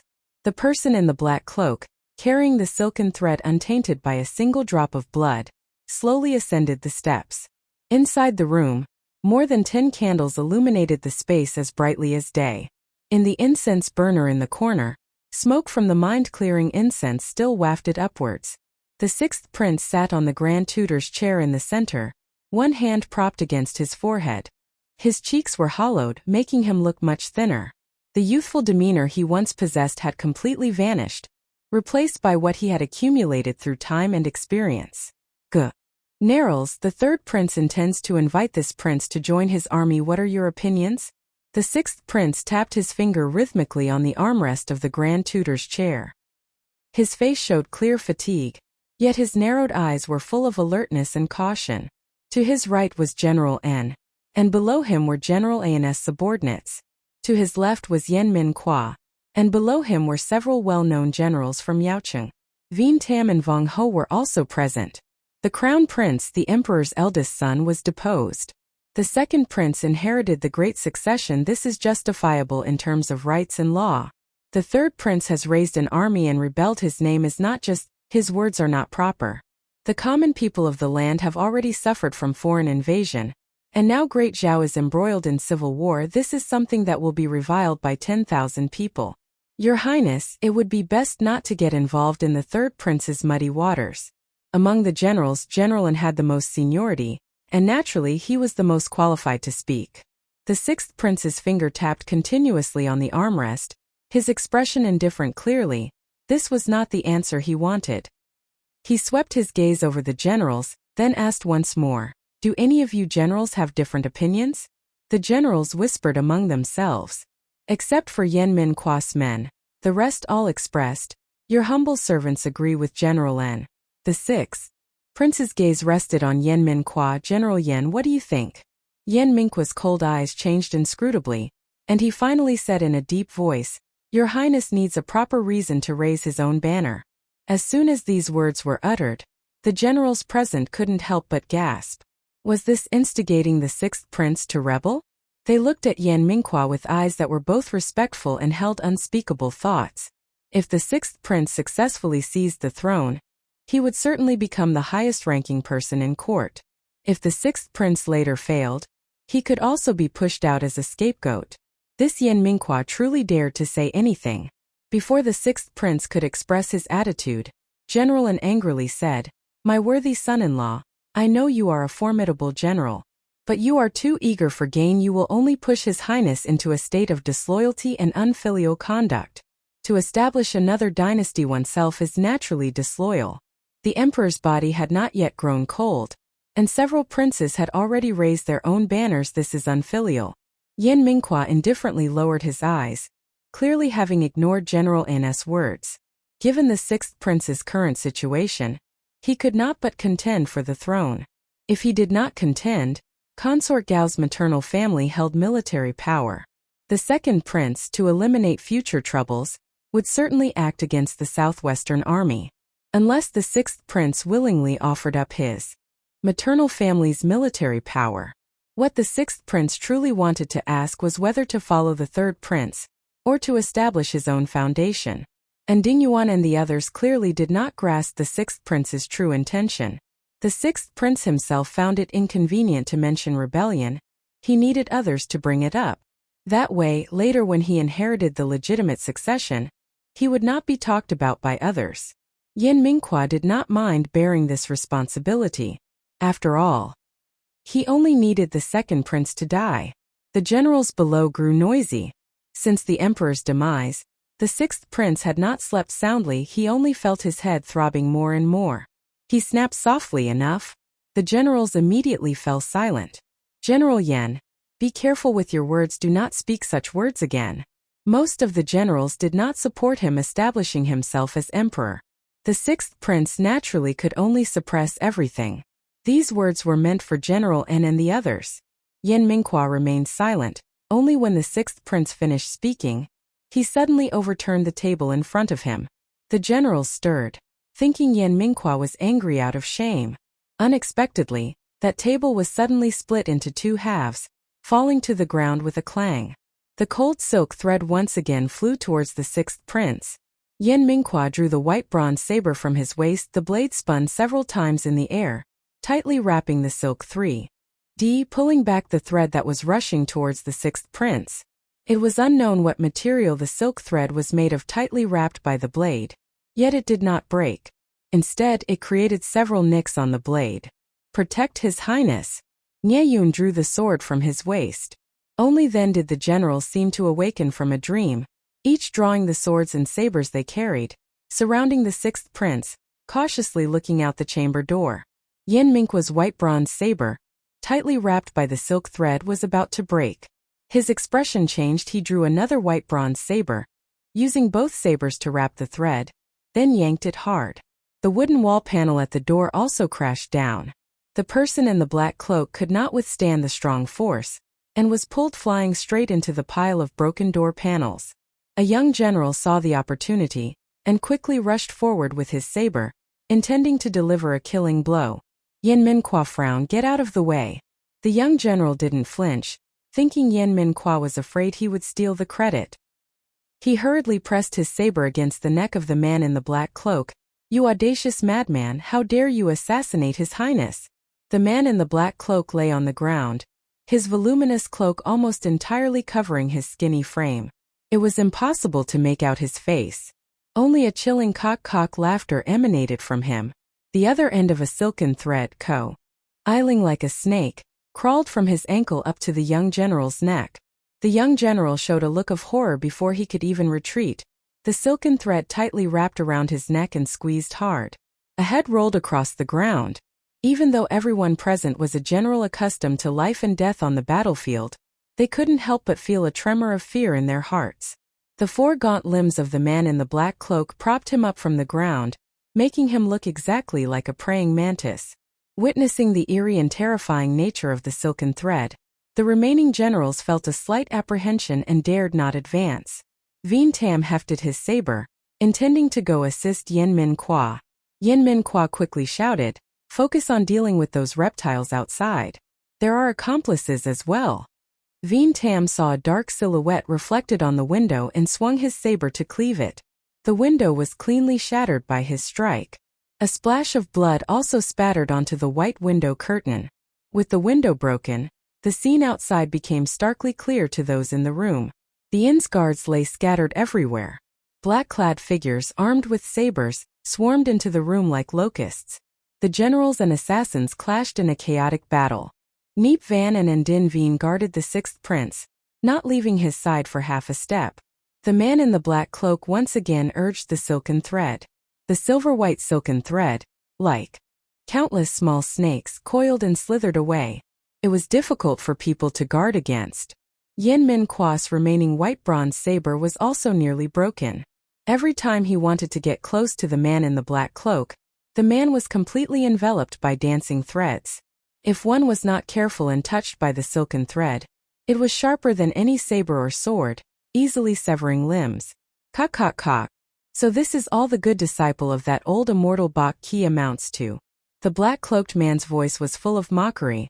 Once I've killed all you little devils, I'll go finish off that old immortal. Yen Min Kwa's long narrow eyes narrowed fiercely, and he roared, what arrogant talk. You little rats, you're not fit to be compared to my master. Beneath the man's black cloak, there seemed to be a skeletal, emaciated body. He raised his hand, and the bones beneath the cloak could be clearly seen. He said, I took the legs of his senior disciple. The greatest sorcerer in the land, calculating everyone in the world, probably didn't calculate that his own legs would be severed, did he? Ka. Yen Min Kwa's pupils contracted. Even with ex-King Cat Hoi protecting Mo Hanfong closely, he could still have his legs severed by him. The black-cloaked man continued to sneer. And you? I heard your master made you a bow. Then I shall take these hands of yours. Chapter 55. Yen Min Kwa's expression turned grim. Then let's see if you have the ability to do so. The man in the black cloak let out another piercing laugh. I know your martial arts aren't bad, but the weapon in your hand is clearly not suitable for you. My life-snatching thread here is not something that flimsy bronze scrap iron in your hand can cut. As he spoke, the silken thread, as if alive, swayed and wrapped around Yen Min Kwa. Yen Min Kwa wanted to use the white bronze saber to pull the silken thread, but the thread directly snapped the bronze saber, forcing Yen Min Kwa to retreat. Just as an assassin tried to seize the opportunity to attack, Yen Min Kwa grabbed the assassin's collar and shielded himself with him. The silken thread directly severed one of the assassin's arms. Perhaps the man in the black cloak felt this assassin was in his way. His finger twitched the silk thread, directly taking the assassin's life. Yen Min Kwa seized the opportunity to snatch the sword from that assassin, jumping back several feet. He had realized he could not engage in close combat with this man in the black cloak. However, the space in the room was too small, and he couldn't completely evade. Otherwise, it would be as the man in the black cloak wished, and he would directly take the sixth prince's life. The man in the black cloak noticed Yen Min Kwa had retreated out of attack range and, as expected, urged the silk thread to lash towards the sixth prince. Nye Yun and Nding Yuan, watching the delicate thread approach, couldn't help but break out in a cold sweat. Nye Yunlu aimed his body to shield the sixth prince behind him.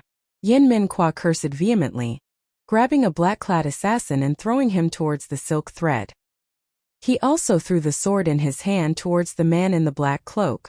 The black-clad assassin died miserably under the silk thread, but the momentum of his falling body indeed changed the thread's trajectory. The sword Yen Min Kwa threw was also blocked by the densely woven silk threads of the man in the black cloak. Yen Min Kwa's expression was a little grim. The man in the black cloak also seemed to realize that if he didn't deal with Yen Min Kwa first, he couldn't touch the sixth prince. He resolutely focused all his efforts on dealing with Yen Min Kwa. The two fought their way up to the rooftop. Wherever they passed, debris of wood and broken tiles piled up. Yen Min Kwa, lacking a weapon sharp enough, didn't dare to confront the man in the black cloak head-on and could only constantly move and dodge. Master! Catch the bow! Song Tua's loud voice suddenly came from outside the inn. Yen Min Kwa stood on the nearly destroyed rooftop, looking down. He saw Song Tua forcefully throw a heavy black iron great bow and a quiver of spirit swallow arrows simultaneously up to him. The man in the black cloak again used the silk thread to cut into the rafter where Yen Min Kwa was standing. Yen Min Kwa immediately jumped down. The heavy black iron great bow was not meant for the rooftop. Yen Min Kwa fell for a short distance. Tance caught the great bow and forcefully kicked the quiver with his foot, causing several spirit swallow arrows to immediately fly out. Yin Min Kwa grabbed an arrow, placed it on the bowstring. While his body was still falling, he drew the bowstring taut and released the arrow. The man in the black cloak paid no attention at all, only urging the silk threads to dance with greater frequency. He thought the silk threads could block that spirit swallow arrow. To his surprise, he instead heard the sound of a thread snapping, followed by an arrow piercing his chest. Looking at his black attire gradually being stained a dark patch by blood, the man in the black cloak picked up the broken silk thread, his expression filled with disbelief. My life-snatching thread. It broke? Yin Min Kwa fell to the second floor. The eaves here were slightly longer than those above. His back hit the tiles, breaking countless layers of frost-covered tiles. He then grabbed a crossbeam, only then stabilizing his body. A spirit swallow arrow fell beside him. Yin Min Kwa disregarded the wounds from the broken tile fragments embedded in his back, picked up a spirit swallow arrow from the second floor eaves, and again jumped to the third floor rooftop, knocking an arrow and drawing the bowstring, acting decisively. This time, the man in the black cloak didn't dare to be careless and hastily dodged. However, he was still shot in the shoulder joint by Yin Min Kwa. He leaped into the endless night, only hearing a gloomy voice echoing from afar, "Youngster, keep those hands, this old man will come to take them." The man in the black cloak had fled, and the remaining assassins could no longer make trouble. They were quickly captured. The sixth prince wanted to keep a few alive, but unexpectedly, all the captured assassins bit into the poison hidden in their teeth and committed suicide. The sixth prince looked at the ruined post station and the scattered corpses, a cold smile appearing on his face. Good, very good. And Din Veen and the others dared not respond. It was already too clear who had sent these people. Just now they had advised the sixth prince not to rebel with the third prince, but to submit to the second prince. Unfortunately, the second prince had sent people to assassinate the sixth prince. At that moment, Tong Thak leaned into Yin Min Kwa's ear and whispered a few words. Yin Min Kwa was a little surprised. He looked at the sixth prince. "Your Highness, may we speak privately for a moment?" The sixth prince seemed not to have expected Yin Min Kwa to make such a request at this moment, but he had no reason to refuse. He nodded and led Yin Min Kwa a little further away. And Din Veen and the generals, both senior and junior, from Yao Tan stood in place, craning their necks to look in that direction. Unfortunately, the night wind was too strong, and their voices were very low, making it completely impossible to hear what they were saying. A young general from Yao Tan could not help but scorn. Captain Yen is still too young and inexperienced. Indeed, with General N still here, does he truly consider himself a significant figure? And Din Veen, after all, was an old veteran general and was calmer than the young generals. Hearing this, he merely bellowed, "General Yen has the merit of protecting the sixth prince. Any of you who have this merit can do the same." This statement silenced the few young generals who wanted to cause trouble. Wang, who was originally tense, ready to fight with that young general at this moment, he merely snorted from his nose. When they looked back towards the sixth prince, they only saw the sixth prince and Yin Min Kwa approaching. It was clear that the sixth prince's face was panicked, and his steps were hurried. From afar he shouted, "Nyeyun, prepare the horses." Nyeyun hurriedly led a horse over. The sixth prince cupped his hands in greeting to Din Veen and the others. "It is late, and you generals have just endured a fierce battle. All of you should return to rest. We shall discuss matters tomorrow." Having said that, he mounted his horse and left, not even wanting to hear another polite word from the generals. Nyeyun hurriedly mounted another horse and followed. Yin Min Kwa looked at Wang Hu Yuan San and everyone and softly said, "Everyone go home." Immediately, only Din Veen and his subordinates remained in front of the post station. No one spoke and the scene was a little awkward. Din Veen merely uttered one sentence, "What are you dazed about? Go home." By now, everyone began to disperse in groups of 2 or 3. However, all the commanders, big and small, now had a scale in their hearts. This Yao city was no longer solely controlled by Din Veen. From now on, they would also have to show respect to Yin Min Kwa. Din Veen looked in the direction where Yin Min Kwa and his party departed, his expression still calm. When no one was around, the deputy general cursed, "That Yen fellow truly has no sense. He's ungrateful and disloyal." All the general's efforts to uplift him were for naught. And Din Vien glared at the deputy general. You are a military general, yet your heart is more twisted than even a woman from the inner chambers. From ancient times, heroes have emerged in their youth. I have served on battlefields for many years and seen not a few young generals with reputation but no substance, but someone like this, it's still the first time. He's a good lad. If it weren't for previous circumstances, I truly would have wanted to take him as my son-in-law. When Yen Min Kwa brought the sixth prince back to the manor, the physician had already arrived. He stated bluntly that the messenger was at his last gasp, and instructed someone to boil a bowl of thick ginseng soup to preserve his last breath. The sixth prince saw the messenger, his usually calm face showing a rare panic. Qin Shua, why have you come all the way to this pass? Where is my imperial mother? Qin Shua and Nye Yun were both top experts cultivated by the sixth prince's maternal relatives. They always hid themselves in the palace to work for Consort Gao. When the sixth prince arrived at the frontier, Consort Gao was worried, so she sent Nye Yun to follow him. Qin Shua's blood-soaked hands trembled as they opened his clothes. Letter. His clothes were empty, there was no letter. The sixth prince's expression was grim. The letter's content no longer matters. You should recover well from your injuries. When your wounds heal, come with me to fight our way back to the capital to save my imperial mother. Qin Shua laboriously shook his head. The letter. I sewed it into my back. Please, your highness. Take it out yourself. The sixth prince heard this, and his eye sockets suddenly reddened. Consort Gao said, if you kill Consort Song, then it will be considered revenge for her. The sixth prince's hands had unconsciously clenched into fists. His eye sockets were so red that a watery glint could be seen, but in the end no tears fell. Having delivered his message, Qin Shua seemed content. The flame sustaining life in his chest extinguished. His breathing gradually weakened. The sixth prince grabbed the physician's collar, his eyes red, and said, Save him. Save his life for me.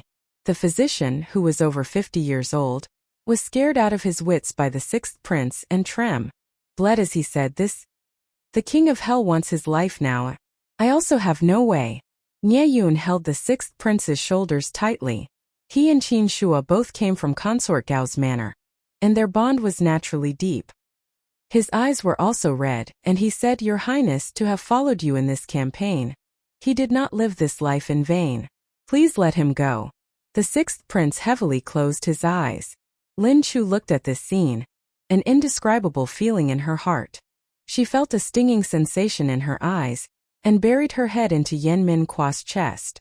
Yen Min Kwa gently stroked her hair, as if comforting her. Qin Shua had completely stopped breathing. Nye Yun looked at his old friend, his expression also grief-stricken. He said, Your Highness, please wait outside. Your servant will retrieve the letter from Qin Shua's back. The sixth prince's complexion was frighteningly pale. He shook his head and said, I'll do it myself. Nye Yun was slightly stunned, looked at the sixth prince for a moment, then slowly nodded. Lin Chu didn't dare to look at that scene. Yen Min Kwa led her outside. Tearing open Qin Shua's outer garment, a very large cut scar could be seen on his back. The surrounding wound was stitched with thread, and on the threads, there were still dark red dried bloodstains. In the empty room, the sixth prince, weeping, used a dagger to cut the threads, retrieving a letter wrapped in oiled paper. The outer layer of oiled paper was covered in fresh blood, but when opened, the inside was immaculately clean. The sixth prince rubbed his hands on his robe to wipe away most of the bloodstains, then took out 2 items from inside the oiled paper. A piece of golden brocade embroidered with golden dragons, which was an imperial decree of succession, and a letter. The sixth prince opened the letter first. Familiar handwriting met his eyes. At this moment, the sixth prince wept like a lost child. My son, by the time you read this letter, perhaps your imperial mother has already met with misfortune. My son, do not grieve. The nation, the empire, the land, and its ancestral altars, these are what you should hold paramount. Your imperial father has abdicated the throne to you, with an imperial decree as proof. Go to the southwest. Your maternal grandfather will surely exert his full strength to help you. Your imperial mother can no longer help you with anything. My son, royal blood flows in your veins. Your life is destined to be anything but peaceful. Do not blame your imperial mother for being strict with you in the past. Your imperial mother only hoped that you would survive. After an unknown amount of time, the sixth prince finally wiped away the tears from his face and heavily stepped out of the room. Nie Yun and the others were waiting outside the door. Seeing the sixth prince open the door, they quickly gathered around him. Your Highness. The sixth prince's eyes were red-rimmed. Cremate Qin Su. Place his ashes in a porcelain urn. I will bring him and eunuch back to the capital. This statement made even Nie Yun, who was accustomed to life and death, well up with tears.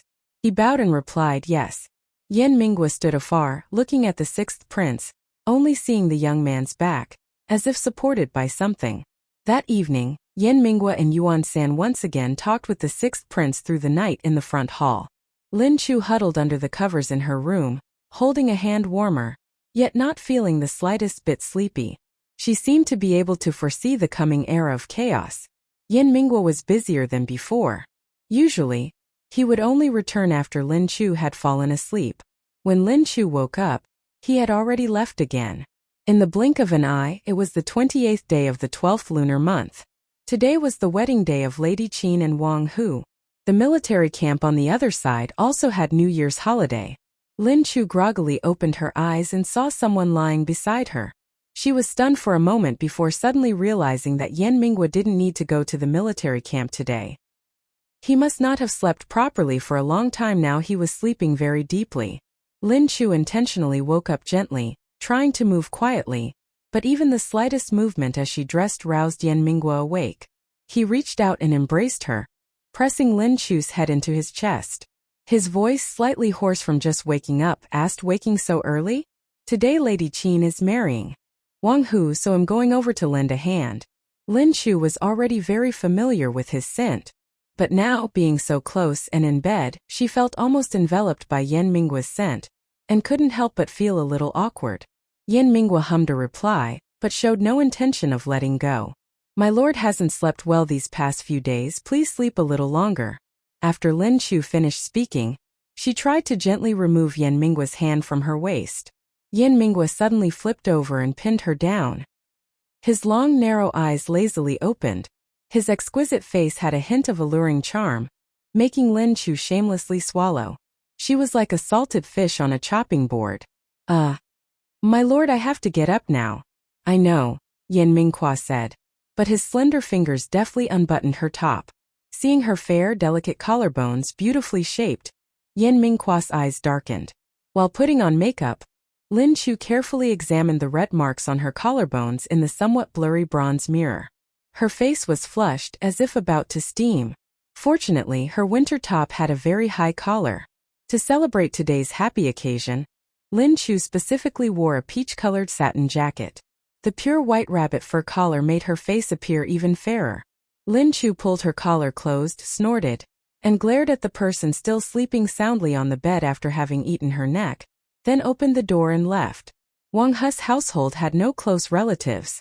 Lady Qin felt that as she was remarrying, there was no need for excessive fanfare. Inviting a few close acquaintances to gather would suffice. Wang Hu had no experience with such matters, but he still asked several elderly neighbors and prepared all the necessary wedding items.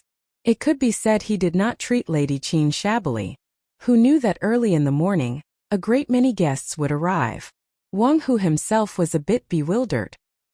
He had a fierce countenance, and his social relations had always been poor. Besides his sworn brothers in Jiangcheng, he hadn't intended to invite anyone else. But even some people from Jiangcheng, some whose names he could recall and some he couldn't, all showed up. The number of banquet tables he had planned was definitely insufficient. Wang Hu paced anxiously, as if on pins and needles, and seeing Lin Chu was like seeing a savior. "Sister-in-law, Yun and I estimated half the number of guests we have. The banquet is about to begin. What should we do now?"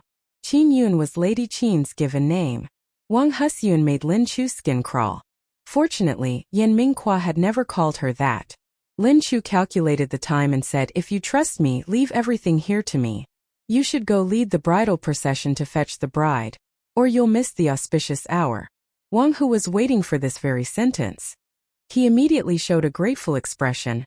"Many thanks, sister-in-law. Then I'll go fetch Rui first." He led the bridal procession towards the south of the city. Lin Chu then called all the household staff over to help. This was a rare joyful occasion so close to the new year. Yan Mingqua was now promoted, and Wang Hu was his personal guard. The people living in this area, whether acquaintances or not, were all happy to lend a hand. The more helpers there were, especially with several experienced old women skilled in kitchen work among them, the more trouble Lin Chu was spared. But looking at the number of guests, the banquet was definitely not enough. Wang Hu's courtyard was also not large enough.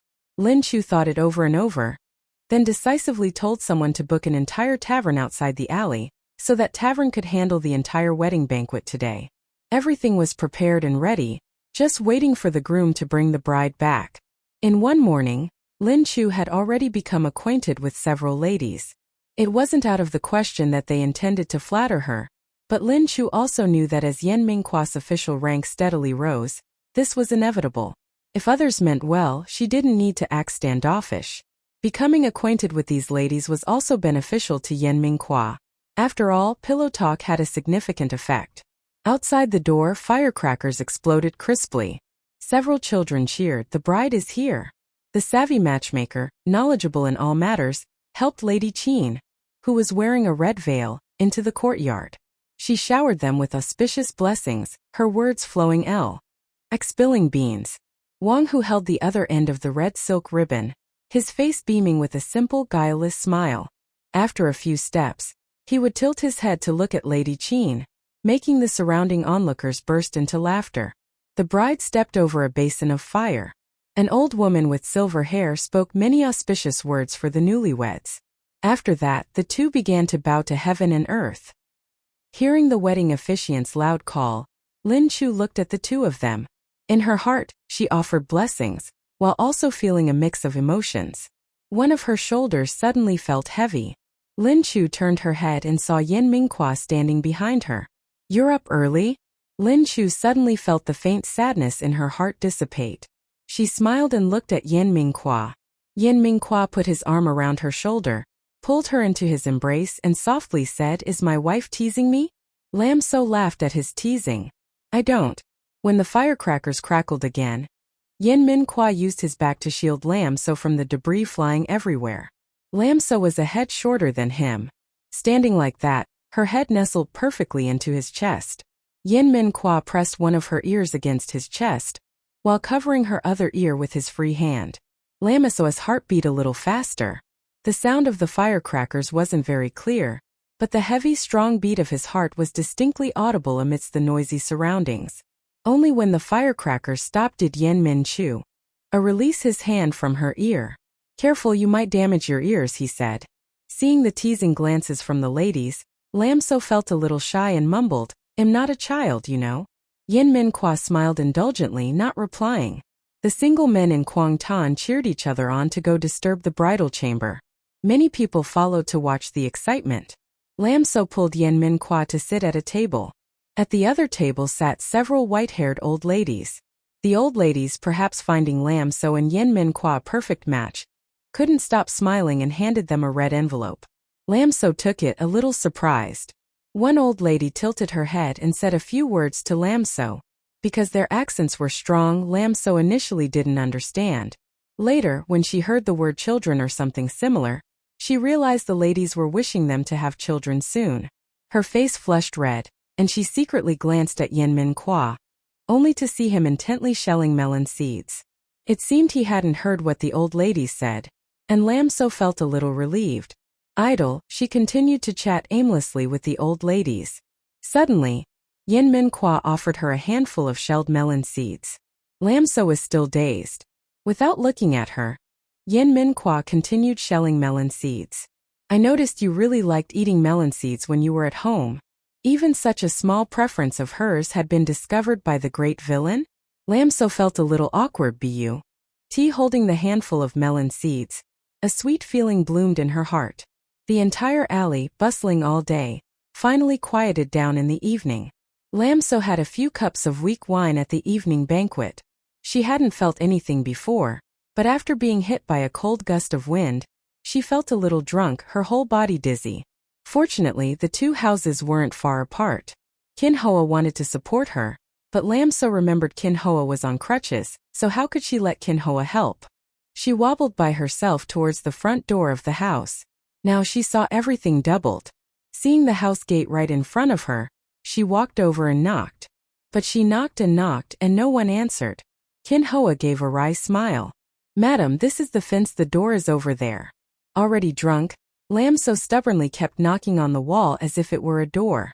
As she knocked, she mumbled, "That scoundrel Yen Min Kwa won't open the door for me." Hic! After her words, she didn't know why she suddenly felt sorry for herself, and tears began to fall again. "Oh bride, I want to be a bride too." This startled Kin Hoa, who didn't know how to comfort Lam So. Yen Mingwa had also drunk a few cups of wine and stepped out of Wang Hu's house. He wasn't drunk, just felt uneasy. Seeing that foolish person stumbling ahead, he felt both a pang of sorrow and amusement, slowly following behind her. Seeing her knock on the wall by mistake instead of the door, he secretly thought, "This foolish person." Hearing her scold him, he found it strange. He hadn't expected this foolish person, who usually appeared docile, actually cursed him quite a bit behind his back. He only found it amusing. But hearing Linnesos crying afterward, he suddenly couldn't smile anymore. Kin Hoa was about to find someone to carry Lam So inside, when unexpectedly, turning around, she saw Yen Mingwa. She joyfully called out, "Master." Yen Mingwa knelt down and picked up Lam So, who was sobbing. He knew she might not hear him, but he still said very gently, "My foolish girl, let us get married once more. Everything I owe you, I will make up for it all." Chapter 56. Chapter 56. Hearing that, Kin Hoa was so astonished her mouth fell open. Hadn't the master and madam already been married for a long time? Seeing Yen Mingwa carry Lam So through the door, Kin Hoa could only follow behind, leaning on her crutches. It was late at night and the wind was strong. Lam So held in Yen Mingwa's arms, still unconsciously snuggled into his embrace. Her cheeks were flushed, and a single tear still clung to her long eyelashes, making her look both innocent and pitiful. Yen Mingwa looked at her, his heart melting to an indescribable degree. He used his own cloak to shield Lam So from most of the cold wind. He carried Lam So straight to her room, and was about to go fetch hot water to wipe her face and hands when someone from the kitchen already brought it. Yen Mingwa used a cotton towel to wipe Linneso's face and hands, then finally let her sleep. By the time he had washed his own face and returned to bed, Linneso's breathing was already steady. People say to admire flowers under the moon and beauties by lamplight. Under the dim candlelight, Linneso's beautiful face possessed a dreamy, peaceful and gentle beauty. Yen Mingwa suddenly had the thought that even if the country were to crumble, he must protect a corner of peace for the person before him. He had drunk wine, his body was burning hot, and he didn't want to cover himself with a blanket. He decisively pulled Lam So into his embrace, with a layer of blanket between them. The feeling of being squeezed was not pleasant. Lam So whimpered in her sleep. Yen Mingwa hurriedly let go of her, seeing that Lam So seemed uncomfortable, only then remembering that he had forgotten to take off her high-collared satin jacket. Undressing a drunk person was not a pleasant experience. Yen Mingwa was afraid that he might hurt Lam So if he used too much force. He had never done such a thing before, so his actions were extremely clumsy. Moreover, Lam So was not still in her sleep, so he had to expend quite a bit of effort. Finally, having dealt with that satin jacket, a certain Lin, freed from her constricted neck, immediately wrapped herself around Yen Mingwa like an octopus, found a comfortable position and slept soundly. Yen Mingwa held the warm beauty in his arms and dared not move. He could clearly feel his entire body burning hot, his mind fuzzy like a pot of paste. He tried to push Linnesos' limbs away, but the next second, that octopus wrapped itself even tighter. After repeating this several times, Yen Mingwa looked up at the bed curtains in despair. He wanted to make up for this foolish girl with a grand wedding. He must endure. Endure. Endure. Seems he couldn't endure anymore. Lam So suddenly staggered, wanting to get up. Yen Min Kwa decisively pressed her down onto himself. Lam So vomited all over him. Yen Min Kwa. So why, at the very last moment, did he have an evil thought? The after effect of being dead drunk was a headache. The next morning, the sun was already high in the sky, and Lam So heavily opened her eyes. Seeing Yen Minhua lying beside her, she wasn't particularly surprised. It was only when she got up, and the blanket slid down, the cold air directly touching her skin, that it startled her. Suddenly realizing she wasn't wearing a single stitch of clothing, Lam So opened her eyes wide in shock. She carefully glanced at Yen Minhua, only to see his muscular, well-built back. Lam So felt a lightning bolt strike her head. She vaguely recalled that she seemed to have been drunk yesterday. And then, did she take advantage of her drunkenness to do something bad to the villain? Lam So lifted the blanket to look at the bedsheet. Thank goodness it was clean and spotless. But when she looked up, she discovered several bloodstains on the blanket. Lam So, could it be it got onto the blanket instead? Along with the headache after her drunken stupor, Lam So only felt her mind in a mess. She stood up and saw both their clothes scattered on the floor, and even the original bedsheet was on the ground. Lam So's face flushed crimson. Could it be it was that intense last night? Before, when she read novels, it was written that after doing that the body might ache. Now Lam So actually felt her limbs were a bit sore. Feeling guilty, she walked to the wardrobe and took out a new set of clothes to change into. She wondered if Yen Minhua was too tired last night, because even though she made more noise looking for clothes today than yesterday, Yen Minhua still hadn't woken up. It was nearly noon when Yen Minhua finally woke up. He had dark circles under his eyes, and his complexion was a bit haggard. Lam So only dared to sneak a glance twice, then didn't dare to look anymore. Good heavens, how could she have tormented the villain to this extent? To nourish the villain, Lam So specifically told the household chef, Chef Zhao, to make a dish of spicy stir-fried lamb kidney for lunch. After waking up, Yen Minhua kept yawning continuously. Last night, he had indeed been busy until midnight. Lam So had vomited all over him, and the bedsheet also got a little stained. He could only blacken his face and tell the kitchen to bring hot water to clean them both. Ironically, Lam So became quite unruly when drunk.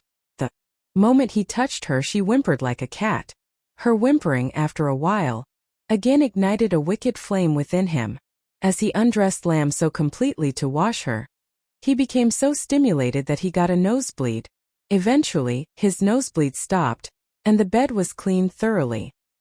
He had thought he could finally get a good night's sleep, but who would have thought that naked fool would again start to entwine herself around him like an octopus? It was truly an unforgettable night in his life. Yen Minhua only truly closed his eyes when dawn had already broken. Today, Yen Minhua noticed the servants looking at him a little strangely. Initially, he thought it was just his imagination, but when he saw the spicy stir-fried goat kidneys on the dining table, his face turned as black as a sooty pot. Vinu chuckled teasingly. Lam So shrank back beside Vinu, almost burying her entire head in her rice bowl. Even little Han Quan Deep had a hint of disdain in her eyes. Yen Minhua gritted his teeth, his voice dark. Is this what my wife prepared for me? Lam So shrank into a ball. Vinu laughed until tears streamed down her face. Junior Marshal brother, this is your junior sister's kind thought. We're family. There's nothing that can't be spoken of openly. Yen Minhua let out 2 cold laughs. Then I must thank my wife indeed. Lam So furtively glanced at Yen Minhua, noticing him narrowing his eyes at her in return. He picked up a piece of goat kidney and ate it. Very politely. Yet Lam So inexplicably felt a chill run down her spine. The meal passed in dread. In the afternoon, Lam So saw Tong Thok and others bringing back a great many wedding candles and red lanterns. Kin Hoa and Vi Nu were also busy together, pasting up she double happiness characters. Puzzled, she stopped Vi Nu and asked Senior Marshal's sister, is there some joyful occasion happening in the residence? Vi Nu looked at her with a hint of surprise. Didn't that rascal Yen Han discuss it with you? Didn't he tell me that you two wanted to rehold your wedding ceremony?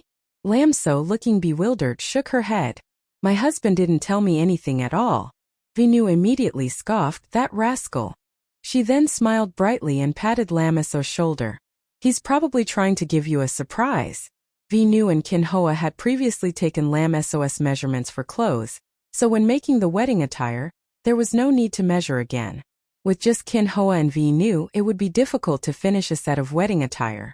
They decisively invited several skilled needle women to the residence to work together and finish in time. From afternoon to evening, Lam So watched as the residence was gradually decorated splendidly, feeling as if she was in a dream. Yin Minhua went out after lunch and only returned in the evening. Lam So watched the handsome man step into the room amidst the wind and snow, and suddenly felt a sting in her nose. She timidly asked why. Yin Minhua placed the exquisitely carved wooden box on the table, took off his cloak and hung it on the rack, then turned to look at Lam So. Why what? Why must we suddenly reorganize the wedding? Lam So asked, lowering her head, her eye sockets reddening again. Yin Minhua strode closer, using his rough fingers to lift his little wife's chin. Seeing her red-rimmed eyes, his heart softened, and he said softly, the last wedding had nothing at all. We didn't even perform the traditional bows. Of course we have to do it again. A large pea-sized tear rolled down from the corner of Lam's eye. She choked out, Yin Minhua, I am not Dam Van. I am not the one you originally married. I am Lam So. Yin Minhua used his finger to wipe away the tear from the corner of her eye. I know it all. He pulled her into his embrace, gently patting Lam's back in steady rhythm. Lam So didn't understand why she had suddenly become so emotional, but she still wanted to pour out her heart. However, Yin Minhua had already said, I don't care who you are, I only know that you are my wife, Yin Minhua's wife. These words successfully dispelled all of Lam's worries and anxieties. She slowly stopped crying. Yin Minhua held her and sat down on the long chair. Then took the wooden box and gave it to Lam So, saying, open it and take a look. What is it? Lam So asked, but her hands were already opening the box. Inside the red silk-lined box, resting upon it, was a phoenix blood jade bracelet. The so-called blood jade was as vivid red as blood, its veins coiling like strands of hair, and the jade itself was smooth and lustrous like skin. The pristine white jade on the bracelet rivaled the highest quality mutton fat jade, while the blood-red part was incomparably magnificent, as if the red silk in the box had been dyed by the very color of the jade bracelet. Even if Lam So was not an expert, she could tell that this bracelet was priceless. Yin Minhua watched her face without blinking. Do you like it? Lam So was on the verge of tears. Not from being touched. She just wanted to pinch the neck of the spendthrift in front of her, and ask if he knew how expensive this bracelet was. But she didn't dare. She could only cry and say, I like it. All that money, it was all money. Her heart ached. Yin Minhua saw that she liked the bracelet, and his heart felt both joyful and a little pained. Wasn't it just a bracelet? Yet his silly little wife was so touched? He definitely had to give her more gifts in the future. Of course that was for later. It took some effort to coax Lam So into wearing the bracelet. Yin Minhua was extremely pleased to see it. Lam So's wrist was slender, her skin fair and soft. With this jade bracelet on, the contrasting white and red made it impossible to look away. Over there, Vinu had also finished the wedding attire and told Lam So to come try it on. Yin Minhua, naturally, thick-facedly followed along, but Vinu mercilessly closed the door on him. Before, Lam So had only thought Madame Tan's wedding attire was beautiful. She never expected wearing a wedding dress to be so troublesome. Once Vinu and Kin Hoa finally finished helping her, Lam So looked at herself in the bronze mirror and felt incredibly beautiful. This wedding dress is truly beautiful. Lam So praised sincerely. It is because Madame was born beautiful. This commoner has lived so many years and never seen anyone as beautiful as Madame. A seamstress praised. Vinu laughed heartily and continued, I also think junior sister is more beautiful. Lam So blushed from the compliments, and told Kin Hoa to reward the seamstresses who helped make the wedding dress with a few small pieces of silver. After tonight it would be New Year's Eve. Lam So remembered that ancient people usually did not get married on the 30th, or the first day of the lunar month. After Kin Hoa saw the seamstresses off, she still asked Vinu's senior sister, tomorrow is Tet New Year. Isn't it perhaps unsuitable for a wedding? Vinu helped her adjust her collar. From Vinu's eyes, one could see a hint of jealousy and sadness. That is the custom. But after Tet, he will probably have to follow the sixth prince to campaign in the north and south, and will no longer have free time. Waiting until the world is peaceful, the seas are clear and rivers are calm, who knows when that will be. This wedding is still a bit rushed, and you will have to suffer a disadvantage. Lam So felt a little bittersweet upon hearing this. She shook her head repeatedly. I don't feel wronged. For my husband to be able to do this much is already my good fortune. Chapter 57. Chapter 57. As the two were whispering to each other unexpectedly, the room door was forcefully pushed open from outside by someone. "What are you two whispering about?" Yen Minhua had clearly waited impatiently, but still tried to put on a stern face. When he saw Lam So in the wedding dress, his eyes immediately glazed over. Vinu saw him barge in uninvited, immediately stood up, wanting to chase Yen Minhua out. "Who allowed you to enter?" Yen Minhua coughed twice and said, "I see it's already late. I want my wife to return to her room to rest early."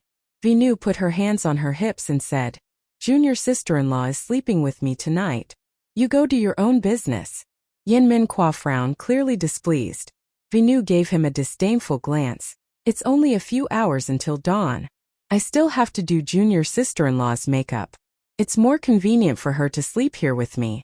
Yen Minhua glanced at Lam So 2 more times, then said, "So, you'll be leaving now?" For some reason, Lam So suddenly saw Yen Minhua as a young boy. She giggled. Vinu and Kin Hoa then started to chase him out. "Junior sister-in-law is only staying with me for one night. I'm not a man-eater. What are you worrying about for no reason?" Yen Minhua scratched the back of his neck, finally turning his head to look back once every 3 steps before leaving the room. Vinu closed the door, shaking her head with a smile. "That one, he's so grown up, yet he acts like a little brat." Kin Hoa teased, "The master has truly taken Madam to heart." Lam So's face turned completely red again. She teased back, "Kin Hoa, why haven't I seen you this talkative before?" Vinu laughed and said, "All right, don't tease your madam anymore. Look, her face is all red." The 3 chatted playfully for a few more sentences. Vinu saw that it was already late and told Lam So to change out of her wedding dress and get some sleep. Kin Hoa also returned to her own room. Lam So had never had trouble sleeping in a strange bed, but tonight, she wondered if it was because she was about to become a bride. She found herself a little sleepless. Vinu lay beside her, still fully dressed.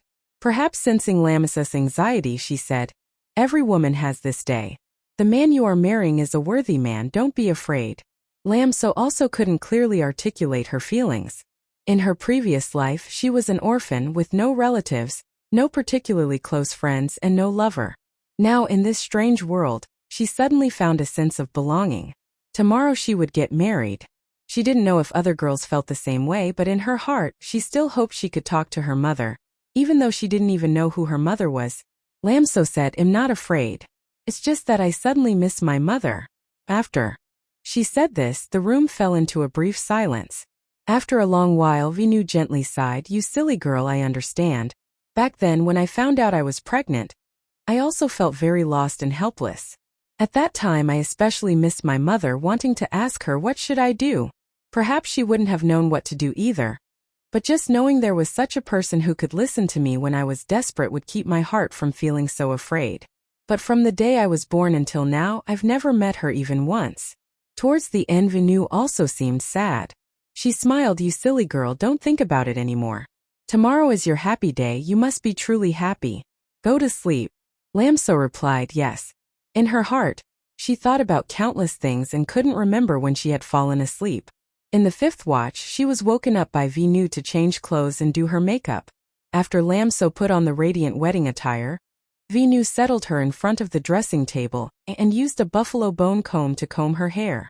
First comb to the end. Second comb, grow old together. Third comb, children and grandchildren fill the house. Fourth comb, the husband meets good fortune and noble people. Fifth comb, 5 sons achieve success. Sixth comb, relatives and friends come to celebrate. Facing the mirror in the bridal chamber, rosy cheeks.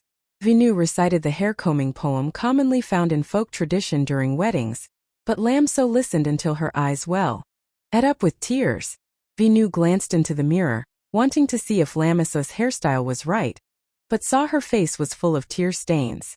Vinu said with a hint of pity in her voice, "You silly girl, why are you crying again? Today is a happy day, you must smile." Lam So hurriedly nodded and said, "Sister, I'm just too happy." Vinu shook her head helplessly. She really is a silly girl. A knock sounded at the door. After Vinu finished pinning Lam So's hair, she went to open the door. The people who came were not only Kin Hoa, but also Lady Tan. "Today, sister-in-law, dressed like this, you truly make it impossible for me to look away."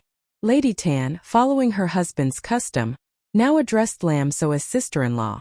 Lam So, hearing this suddenly, felt a little unaccustomed. She said shyly, "Why did you come so early?" Lady Tan stepped forward and took Lam So's hand. "Now I don't open the tea shop anymore. I was used to waking up early, so at this hour I can't sleep. I came over to see if I could help with anything. My husband won't arrange a grand ceremony, will he?" Lam So suddenly thought of this, feeling a little flustered. Vinu knew what she was worried about and said, "Don't worry, that young man knows his limits. He is holding this wedding again because he feels he owes you. He won't invite unrelated people." Hearing this, Lam So felt more at ease. Vinu and everyone else were busy all morning, and finally finished Lam So's makeup. Kin Hoa was afraid Lam So would be who and her why, so she went into the kitchen and brought out a bowl of lotus seed porridge cooked with job's tears for Lam So to eat to line her stomach. Many of the wedding rituals were greatly simplified. As for the bridal sedan chair, since they already lived under the same roof, Lam So didn't want to go out for a ceremonial ride just for that. That Yen Min Kwa could still give her a wedding was already a great surprise and source of contentment for her. She didn't pay too much attention to these formal rituals. She had already seen the other person's sincerity. Amidst the sound of gongs, drums, and firecrackers, when the red silk ribbon was placed in her hand, Lam So suddenly had a feeling that, regardless of whether this life would be prosperous and smooth, she had already been bound together with the person at the other end of the ribbon. She wore a bridal veil, so she couldn't see anything. But hearing the noisy crowd in the courtyard, it must have been very lively. The auspicious elder was the old woman who had given her a red envelope on Miss Tan's wedding day. The old woman's voice was heavy, and while Lam So didn't clearly understand many of the words, she knew they were all good blessings. She felt the old and thin hand of the old woman holding hers, and yet it was very warm. Lam So suddenly felt tears welling up in her eyes. She felt the presence of her grandmother in this stranger. After the blessing ceremony was over, Lam So was led towards the main hall. The master of ceremonies loudly announced, "First bow to heaven and earth. Second bow to the ancestral hall. Husband and wife bow to each other. The ceremony is complete. Escort to the bridal chamber." Following the announcement escort to the bridal chamber, Lam So heard the sounds of everyone congratulating them, with some even clamoring for the traditional disturbing of the bridal chamber. "Big brother Yen, back in Kwangtan when the barbarians attacked, we didn't get to have much fun. This time let us disturb the bridal chamber." Right, disturb the bridal chamber, disturb the bridal chamber." A group of boisterous soldiers followed suit. Lam So was escorted to the bridal chamber. She only heard Yen Min Kwa's low, laughing reprimand, "Isn't having wine and meat enough to keep you quiet? Do you really want a beating?" Immediately, many people sighed and grumbled, no longer daring to mention disturbing the bridal chamber. Lam So couldn't help but smile. Oh, that man. She hadn't been back in the room for long when she heard Kin Hoa call out, "Master." The matchmaker was a quick-witted woman. She stepped forward and rattled off a string of auspicious pronouncements. Yen Min Kwa's mood was extremely good today, but he still found the matchmaker's incessant talking a bit annoying, and said, "A reward." Hearing this, the matchmaker's heart blossomed with joy, and she poured out another basketful of auspicious words. Kin Hoa quickly pulled the matchmaker out. The room became quiet again, and Lam So felt a shadow fall upon her. Though they had clearly been husband and wife for a long time, Lam So was still so nervous that her heart pounded. Her hand, hidden beneath her wide sleeve, unconsciously twisted her handkerchief. She lowered her head, seeing two slender fingers like segments of bamboo gently untie the handkerchief. After that, her vision brightened instantly. She looked up at Yen Min Kwa, who was standing backlit, her eyes carrying a hint of shyness. Yen Min Kwa was accustomed to Lam So's natural, unadorned face, beautiful like a budding lotus. Suddenly seeing her in splendid makeup, his eyes were filled with astonishment, even more so than last night when he saw her in wedding attire. Lam So's features were of the alluring type. Before, he had even worried that she wouldn't suit heavy makeup. Now he knew he was greatly mistaken. Between Lam So's eyebrows, there was something very special, indescribable. It was precisely that unique aura that made her entire being come alive. Yen Min Kwa's gaze stared intently, full of possessiveness, making Lam's scalp tingle. She stammered, "My lord, why do you keep looking at me?" Yen Min Kwa took a step closer, sitting on the edge of the bed. His eyes rarely were full of amusement. Of course it's because my wife is exceedingly beautiful. Lam So opened her eyes wide in astonishment. Since when did the villain know how to flirt like this? Yin Minqua's gaze fell upon her plump red lips, his eyes darkening. He wanted to redact it, he wanted to bite, what should he do? Just then there was a knock at the door. The matchmaker led in the lucky old woman, her face beaming. The new bride must eat dumplings.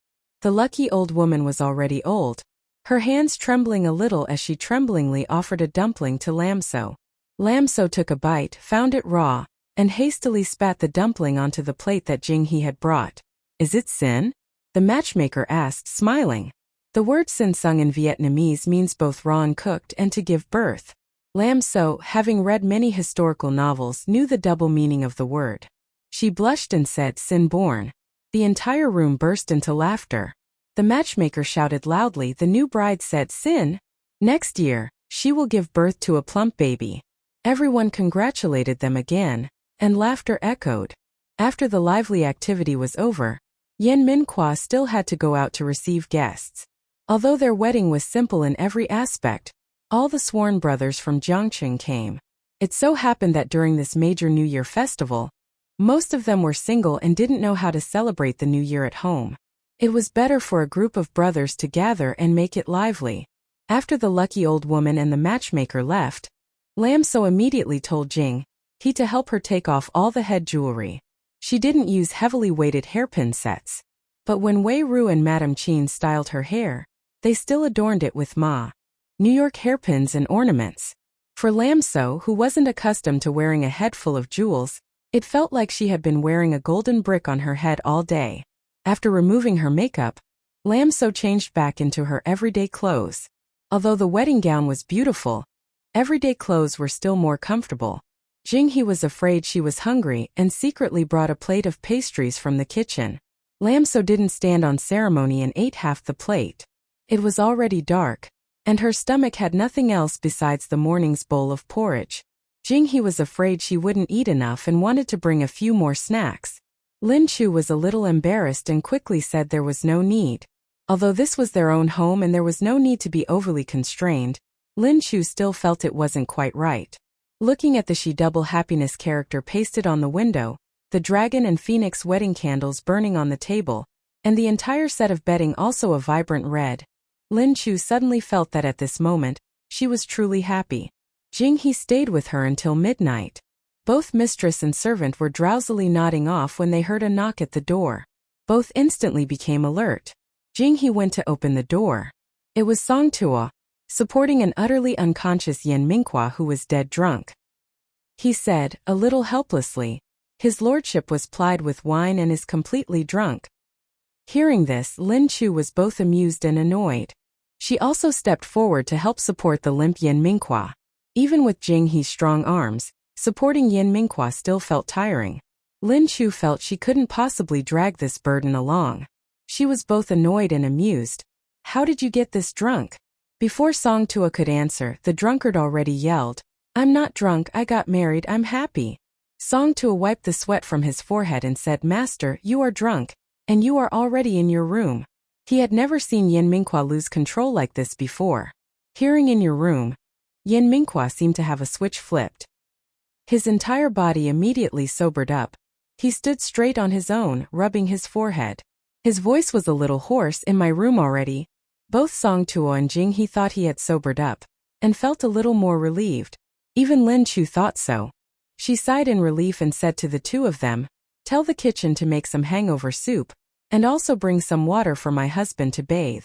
The two acknowledged and withdrew, closing the door as they left. Lin Chu saw Yen Minqua still standing in the same spot and couldn't help but find it strange. She softly called out, husband? Yen Minqua tilted his head and replied. His eyes, heated by the alcohol, were moist and hazy. His expression naive, extremely docile. Lin Chu's heart suddenly skipped a beat. She tentatively asked, husband, shall we go sit on the chair for a bit? Yen Minqua looked at the chair, then shook his head. Lin Chu found it strange. Husband, why don't you sit? Yen Minqua pointed to the bed, muttering, married bridal chamber. Was this fellow truly drunk or just pretending? She patiently said, the nuptial cup hasn't been drunk yet. Yen Min Kwa's wet, hazy eyes gazed at her for a moment. Then he obediently nodded. She successfully coaxed him to sit down.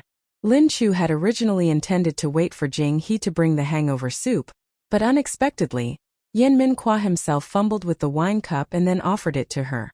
Lin Chu looked at his naive expression, which held a hint of grievance, and felt an inexplicable amusement in her heart. This guy was truly exceptionally stubborn. Not long after, the kitchen brought the hangover soup and hot water for bathing. Lin Chu poured the hangover soup for him to drink, then nudged him repeatedly, finally managing to get him into the bathtub. She wiped the sweat from her forehead. She thought to herself, this drunkard truly knows how to be a handful. Come in. The unusually obedient drunkard suddenly spoke. Lin Chu looked at the basin of water steaming profusely, and timidly shook her head, tricking him, husband, winter nights are very cold. You should bathe quickly and rest early. In the drunkard's mind, rest was synonymous with consummating the marriage. And so, he immediately got up from the bathtub. Rest? Lin Chu. It took great effort to dry off that drunkard. The two lay next to each other on the bed. Lin Chu let out a soft sigh. Anyway, this bridal night was different from what she had initially feared, but it wasn't bad either. She contentedly closed her eyes, preparing to sleep. Suddenly, an arm from the drunkard beside her reached out, clumsily struggling with the hem of her clothes. Lin Chu. What are you doing? The drunkard consummating the marriage. You, in your drunken state, want to consummate the marriage? That would be strange.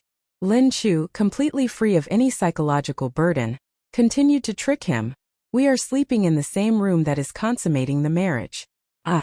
The drunkard obediently pulled his hand back, seemingly also contentedly preparing to sleep. The wedding candles in the room had not yet been extinguished. Lin Chu propped herself up, looking at the drunkard's peerlessly captivating face, and sighed that this great villain was rarely this obedient. She looked at his sharply defined lips under the candlelight, secretly placed a kiss, then snuggled into the covers, hugged his arm and peacefully fell asleep. Midnight. Lin Chu woke up, feeling suffocated. Her chest felt as if a fire was burning, then, following her blood, spread throughout her body. The surrounding temperature grew increasingly hot. She felt it difficult to breathe.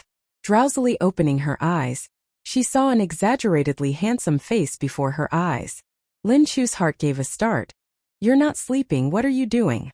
Yen Min Kwa was clearly sober. He lowered his head to Lu K at her, two flames dancing in his eyes. Of course, I'm doing what should be done on the bridal night. Oh. Chapter 58. Chuang 58. Sang Ham Sao Lam So Gadinjua Trua Mwaduak Kin Hoa Goi Day. Ton then Nong Nu Bai Tao Suang Roy Lap Lai. Luoi Bing Din Kong Muan Huk Nish Du Chi Mot Gante. Kin Hoa Jup Nong Mak Wai Fuk. They and Hung Vet Zins and Tim Tim Tren Nuoi Nong. Mat Kung Du Bung Vien Guang. Chu Tu Sa Lai Kong Ko Chung Mi Nu Vei. Lam So Ne Vei Kung Len Tieng Tit Sao Tin Kia Dung La Cam Thursday. Kin Hoa Mim Wa Koi Trum. Doi Lam So Sua Son Zong Kam Buon Gu Kung Tang Gon Het. Nong Vuan Gap Vua Hoi Tuong Song Dao Roy. Sang Som Hum Ne Lu Kong Tu Desai Nuoi Din Goi Chu Tu Di Roy. Noi La Ko Vi Quan Trong Kim Bon Bac. Kin Hoa Dap Loi. Lam So Beat Gonde Ho Chuk Chanda Len Ka Hoch De Dan Vi Kin Du. Chi Gat Dao Kwa Loa. Nin K My Dang No Aro Trong San. Roy Chim Veo Sui Tu. Kwa Bua Trua Van Chua The Yen Min Kwa Terovi. Kung Kong The Han Sai Nuoi Bao Ko Vi Dung Bua He Kong. Vi Nu Kong Koi Lam Bam Vi Ka. Noi Tin Tu Tu Kia That Chong Lam Nuoi Yin Long. Lam So Lai Ko Chut Lo Lang Mo Ho. Nong Va Vi Nu Dang Dung Com. Ti Na The Ting Ingwa Chien Hai Vang Nguai San. Vi Nu Noi Mo Ti Ka Kong Mei. Vua Muan Zong Tien Min Kwa Davi. Lam So Che Ra Sin Don Yin Min Kwa. Yin Min Kwa Vua Buk Veo San Voi Vi Mat Tram Trong. Mots UC Bat Mao Hong De Lao Veo Long Han Trong Gio Tuet. Moi Koi Lam So Mak Mots. Iciao Koak Sa Tan Mao Hong Not. Tren Dao Doi Moti Cheek Bit Tai Hin Tai Tho. Mon Du Nai Duok Trian Tu Nam Du Den. Kak Fu Nan. Tu Thursday Naguin Kui Dung De Bao Tai Koi Bait Song Veo Mua Dong. Moi Su Lan Leo Tren Nuo Yin Min Kwa Duong Nu Du Tan Bien VCUC Bat Mao Hong Lao Veo Long Han. Lan the Nai Sa Kong O Trong Fong Doi. Yin Min Kwa Inoi Jong Trak Mang. and hung lai nam le te lam so, dua len ming ha hoi lam cho nong. Tuong song de dung bua chua? Chung thiep vua muan zong. Lam so nyan gung kong tra loi ka hoi qua yin min qua. Bun lai sang chien kok. No din muc dik tiravi qua min. On mat yin min qua tram suong vi fan. Hanzo a mat lam so in oi sap ko chien tran roi tavile vi Thursday. Nong mau veo and com di. Lam so ne ve dao kan tom trang and wong. Nong kin gak in oi, kak chong and han ve da phi lin duong vi nam du sa? Yin min qua lak dao jong nong triu. Kim dong kwanda that Thursday. Teet nguyen so I de tuan teet tren ton lao. Lam so mo to mat. Nong kong the ngio rang vandalai zarao kim dong kwan. Nong byuk theo yin min qua veo dui hien. Quan chu lut qua man di du de tanare. Lam gi kong quan doi man mi nu ve de dan veo kim dong kwan. La huin truong qua ho dien lit. Dai han qua tat man vong din. De dike than dan quan nam ha. And hung chuyen nai lin quan din quan ko. Yin min qua kong in oi nu. Lam so kong hu chuyen and kong hoi them. Yin min qua didn't need to bring much. Besides his black dark iron bow. Lin Chu also prepared 2 changes of clothes for him, nothing else. As Yen Mingqua rode his warhorse Black Cloud, Lin Chu stood at the courtyard gate, her eyes involuntarily reddening. She truly hadn't expected the day of separation to come so quickly. Husband returned safely. Lin Chu stepped forward, grabbing his saddle, tears streaming down her face. Yen Mingqua watched with a heavy heart, steeling himself to call Jing He, escort madam back to her room to rest. Wei Ru watched the parting couple, a touch of sadness added to her eyes. She said, "You young rascal, just use this bow that master made for you for now. Once I forge a divine weapon, I will definitely make you a Fong Tian Hua Ji." Yen Mingqua, rarely refraining from arguing with Wei Ru, spoke with a touch of worry. "My wife, it'll trouble you, senior sister, to take good care of her." Wei Ru rolled her eyes again. She disliked Yen Mingqua's lingering manner. "Don't worry. She's not as weak as you think." After Yen Mingqua left, the house, which was never bustling, seemed to become much quieter. To keep herself occupied, Lin Chu opened several more shops. Unexpectedly, the business was exceptionally good. Wei Ru's weapon blueprints were also nearly complete. Every day, besides managing the account books, Lin Chu was also busy following Wei Ru. There was a blacksmith shop in Yao City. Wei Ru went there to discuss with the blacksmith. During times of chaos, weapon control was not very strict. First, the blacksmith hot they wanted him to forge weapons and even quoted a price. But upon seeing Wei Ru's weapon blueprints, the blacksmith repeatedly shook his head, saying that these weapons were so complex that few experienced blacksmiths in the capital could forge them. Wei Ru said she would forge them herself, and the blacksmith's contemptuous gaze became even more apparent. Lin Chu originally wanted to pull Wei Ru back. After all, she had already seen the structure of this blacksmith shop. It wouldn't be difficult to set up their own forge. But Wei Ru could sometimes be incredibly stubborn. Even 10 oxen couldn't budge her.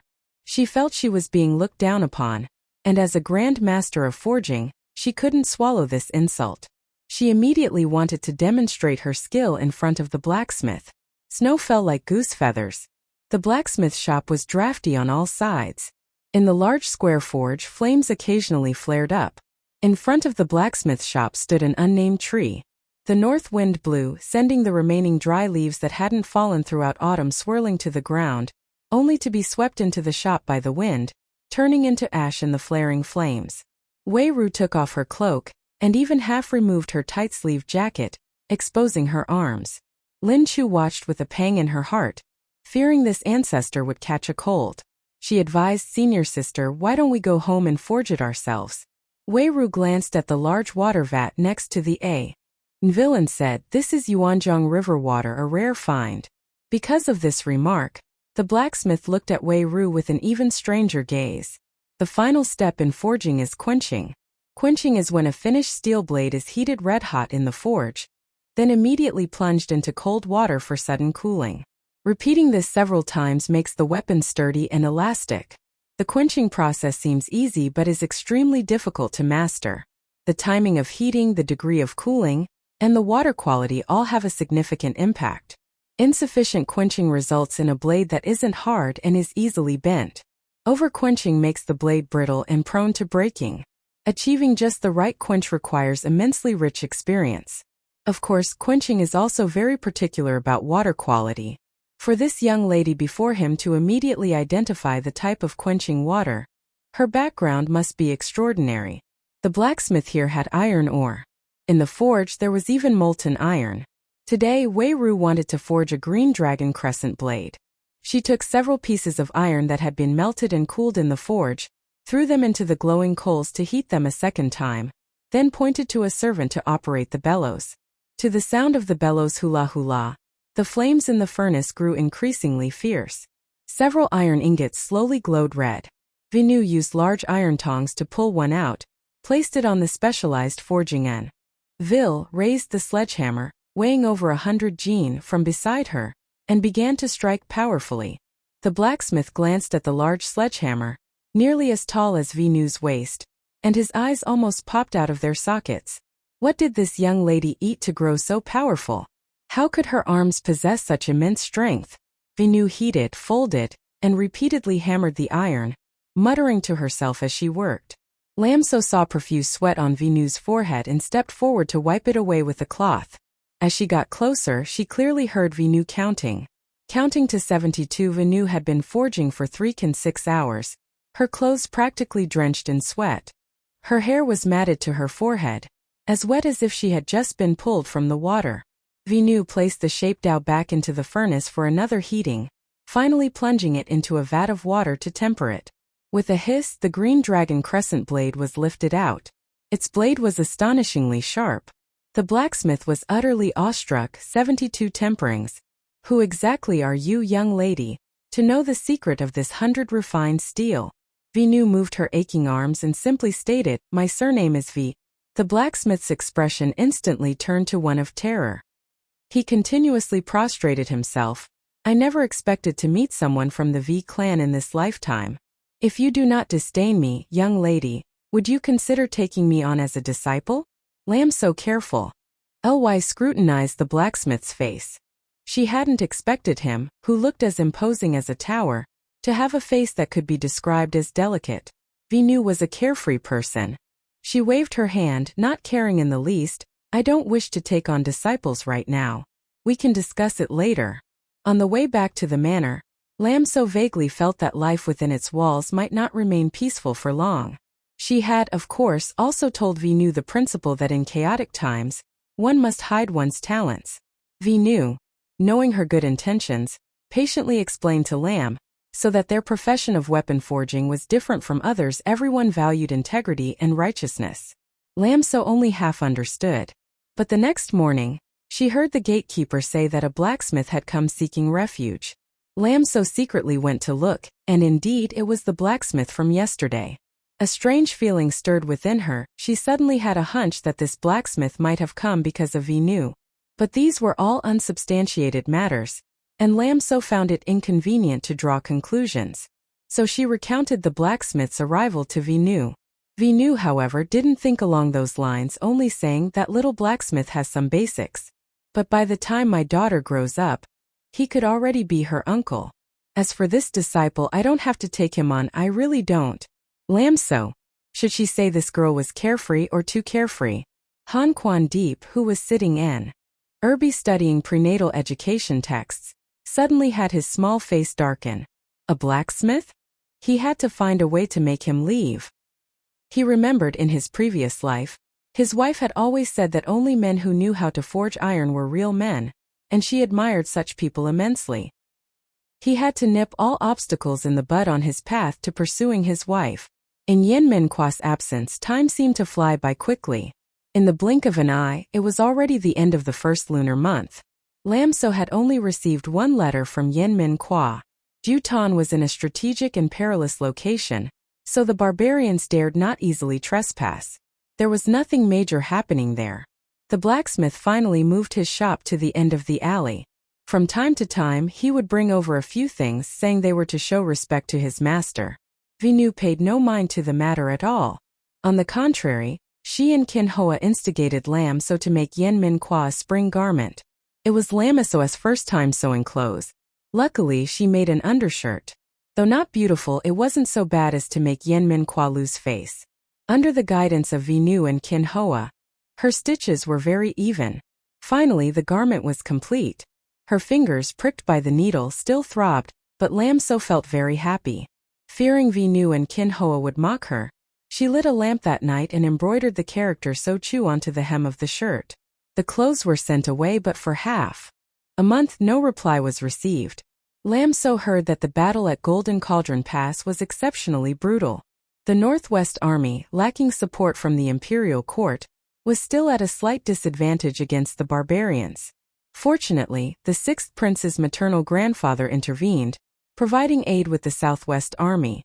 Now they had pushed the barbarians back into the Northwest region, preventing them from advancing another inch. The 6th Prince had, by this time, produced the late Emperor's imperial edict of succession, proclaiming himself emperor. He was soon to march south to punish the 2nd Prince. Regardless of whether that imperial edict was real or fake, simply based on the 6th Prince's reputation as the leader of the Saaman resistance army, many scholars and generals, dissatisfied with the imperial court, came to enlist under his banner.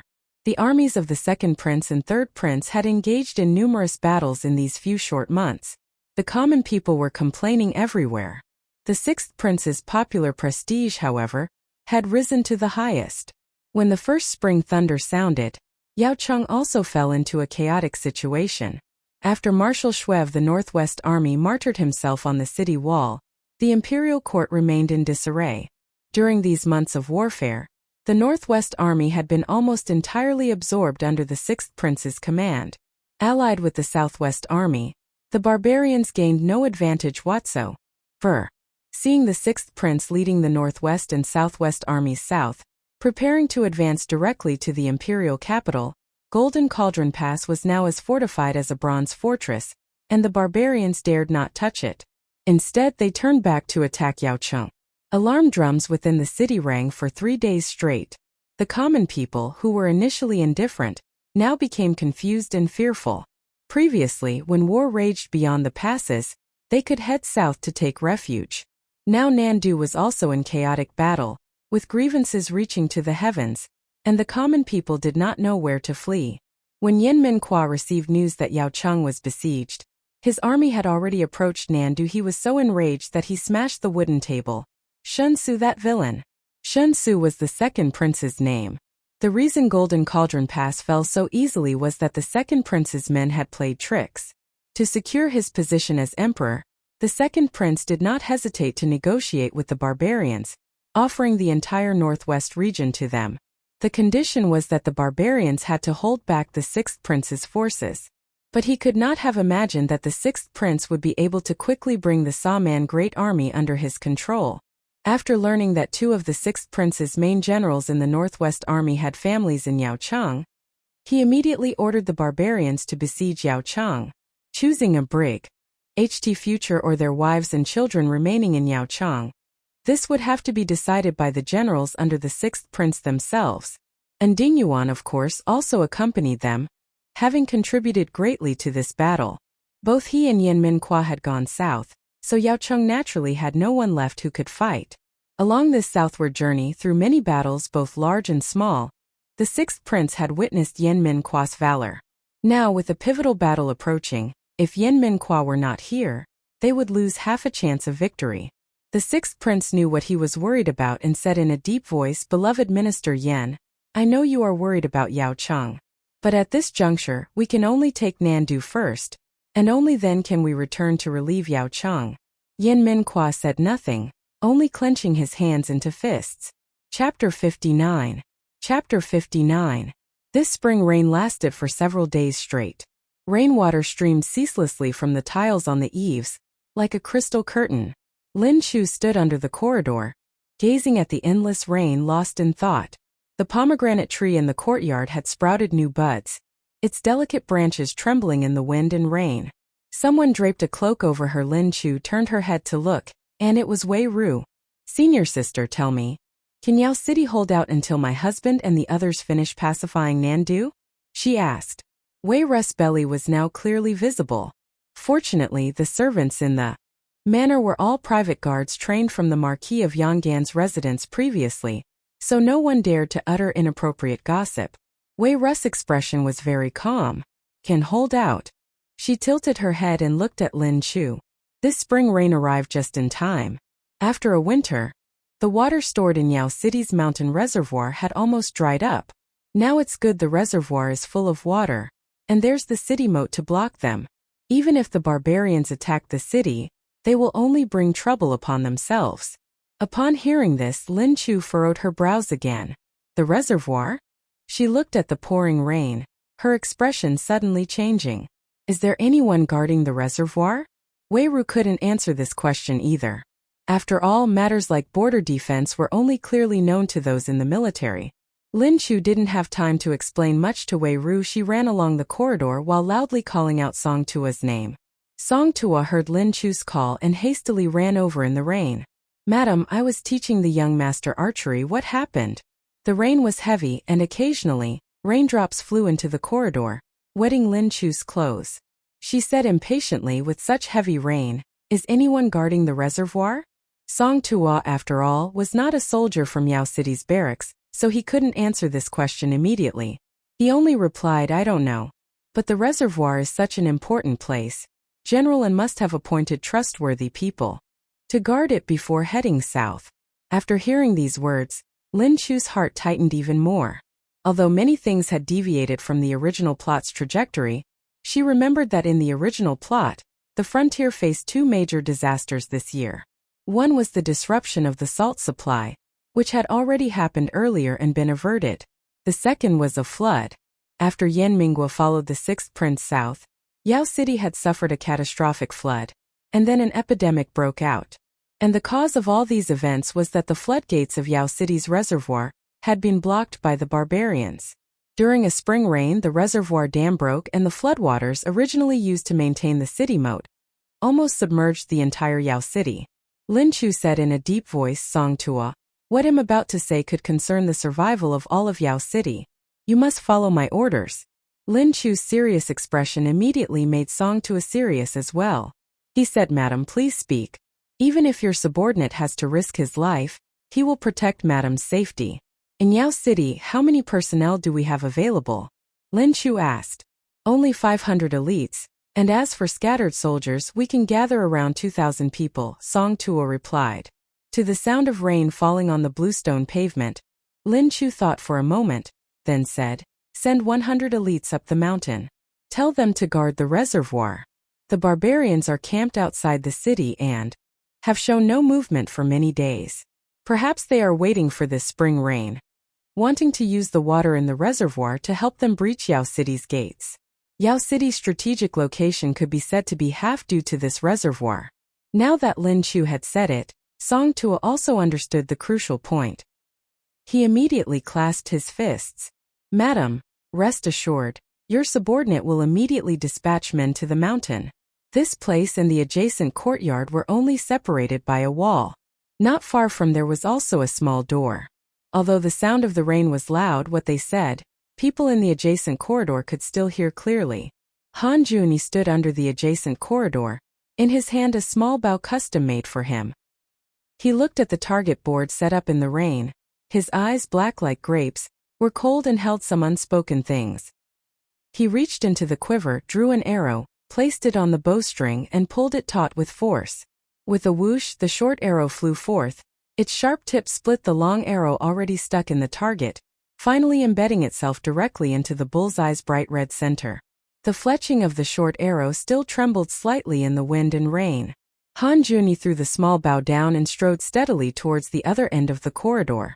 In his previous life, he had experienced the flood in Yao City, and also the epidemic that followed. Although she had sent Song Thak to dispatch men to guard the reservoir, Lin Chu still didn't feel safe enough. After much thought, she still sent someone to inquire who was temporarily in charge of guarding Yao City. As a result, she learned it was Ndingyuan's deputy general. The deputy general, surnamed Zhao, had a rigid personality and was single-mindedly obedient to Ndingyuan's orders. Before Ndingyuan left for the south, the only instruction he gave him was defend to the death. Deputy General Zhao also knew that, relying on Yao City's strategically important location, they had ample provisions, and even if they had to hold out, they would hold out until the barbarians starved to death.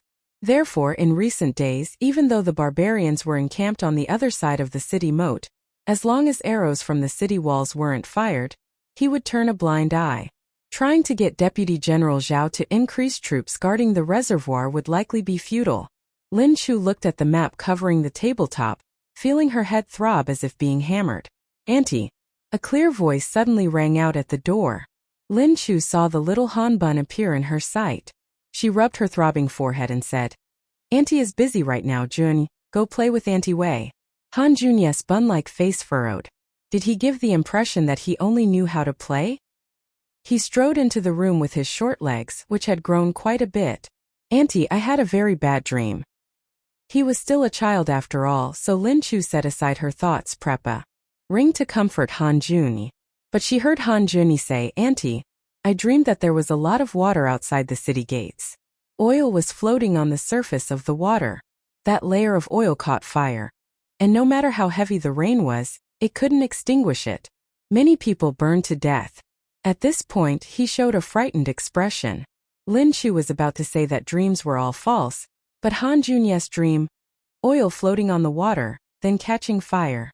A flash of insight struck Lin Chu. Kerosene.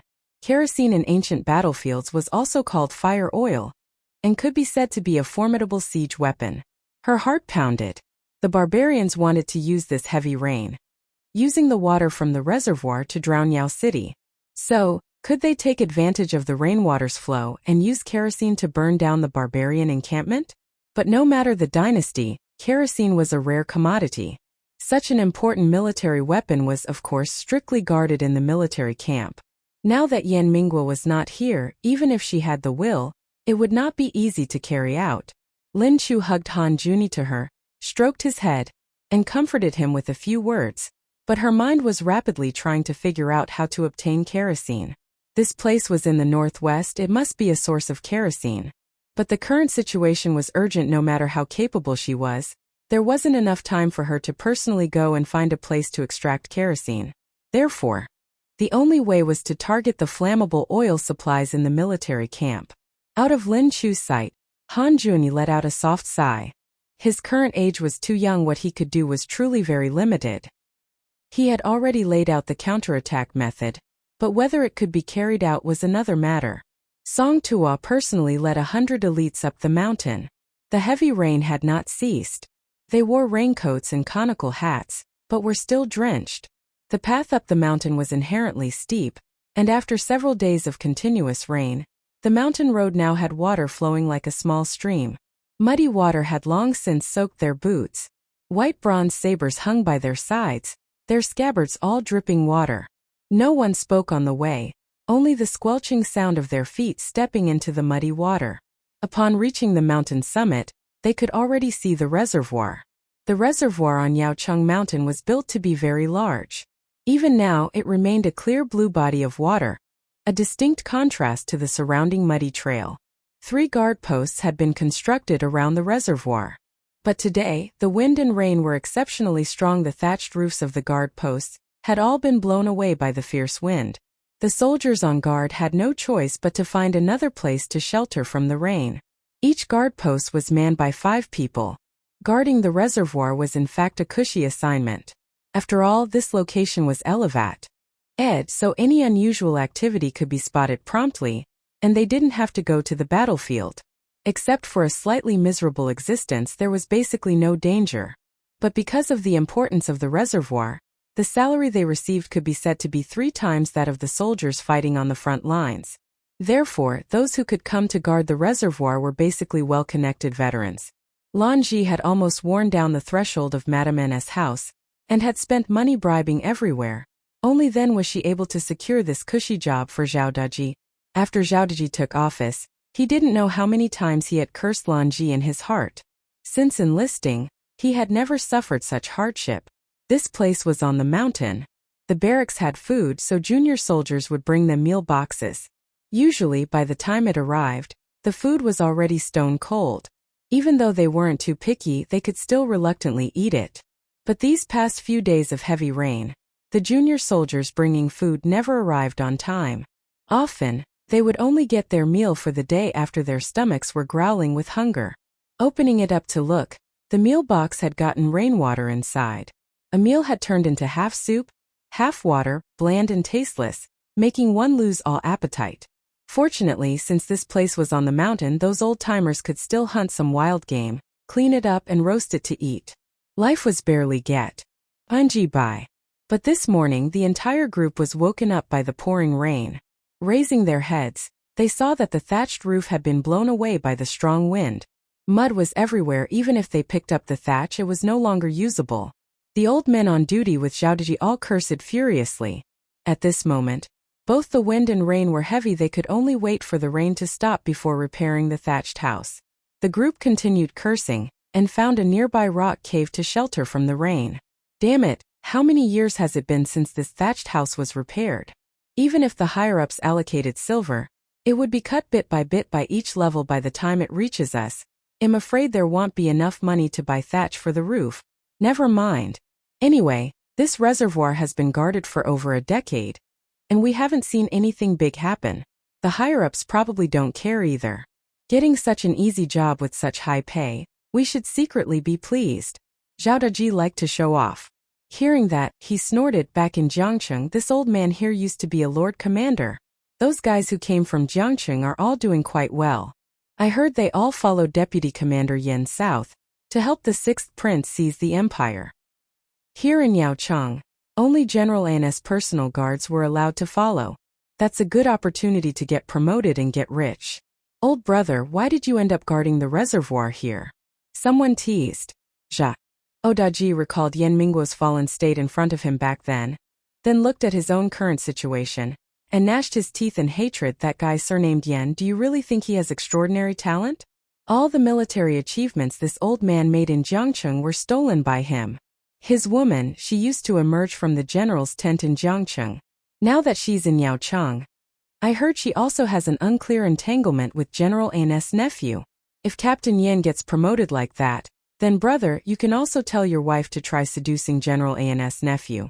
We saw her last time. Your wife has quite the looks. An old soldier spoke, and the other soldiers burst into laughter. Zhaodaji knew they were teasing him. He snorted coldly, walked out of the cave and mumbled curses. Let Yan Minggua get rich if he wants. Wasn't he still trampled under my feet back in the day? You greedy lot haven't seen this old man's look of prosperity yet. The rain lightened a little. Zhaodaji unconsciously walked halfway around the reservoir. He glanced at the sky, and though he didn't want to, he prepared to return to the cave.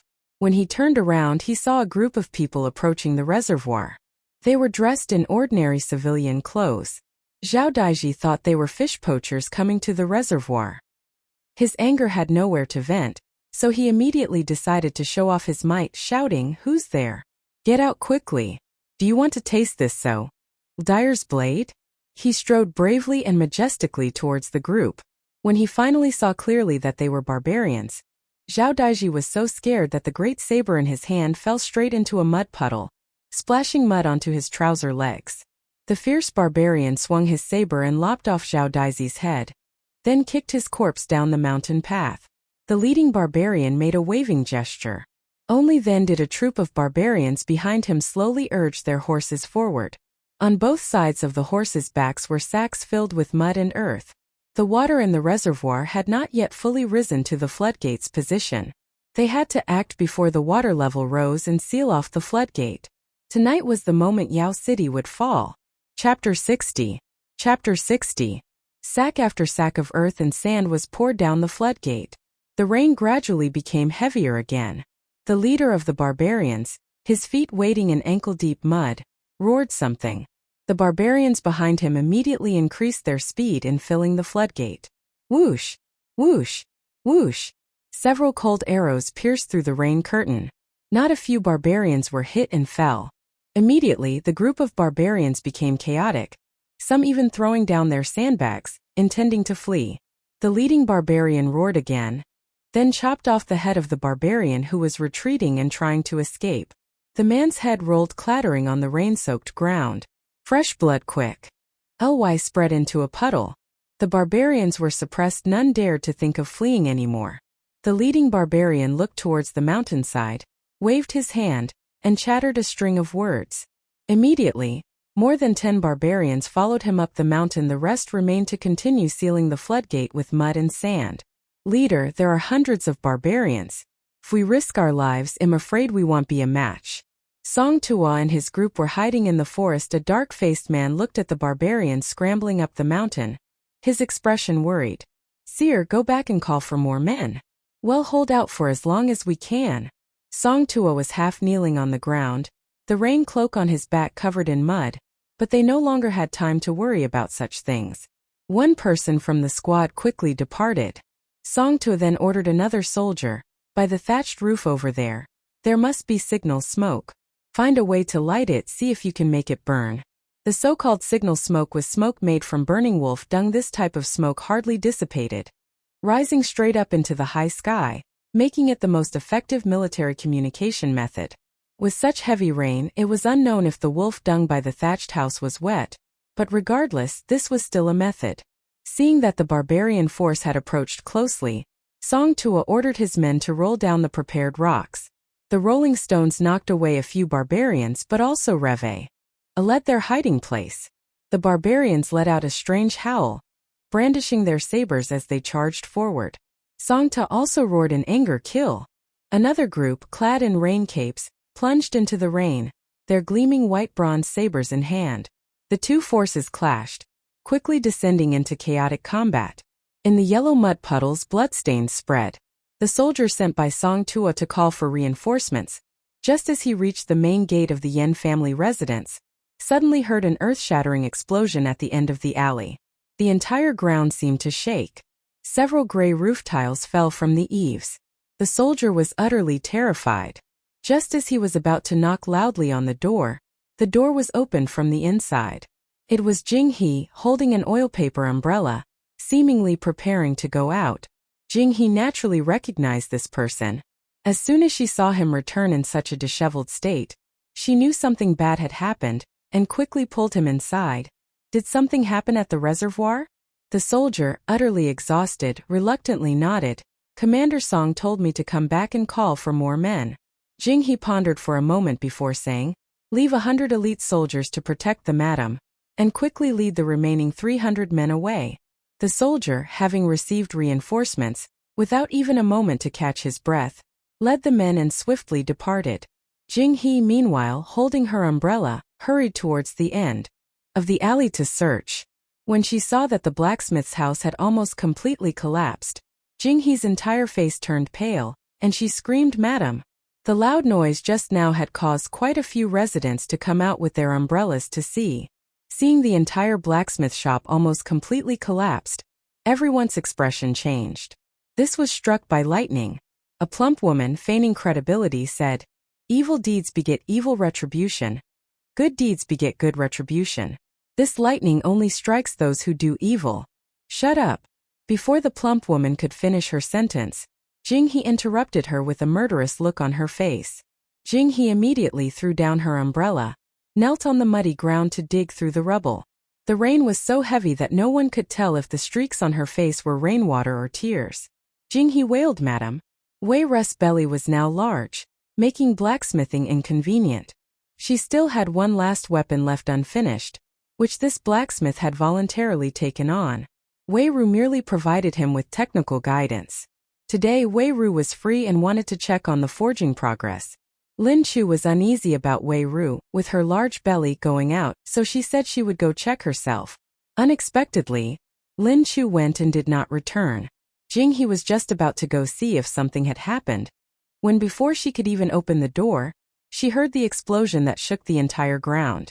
If anything untoward happened, to the madam, how was she to explain it to her master?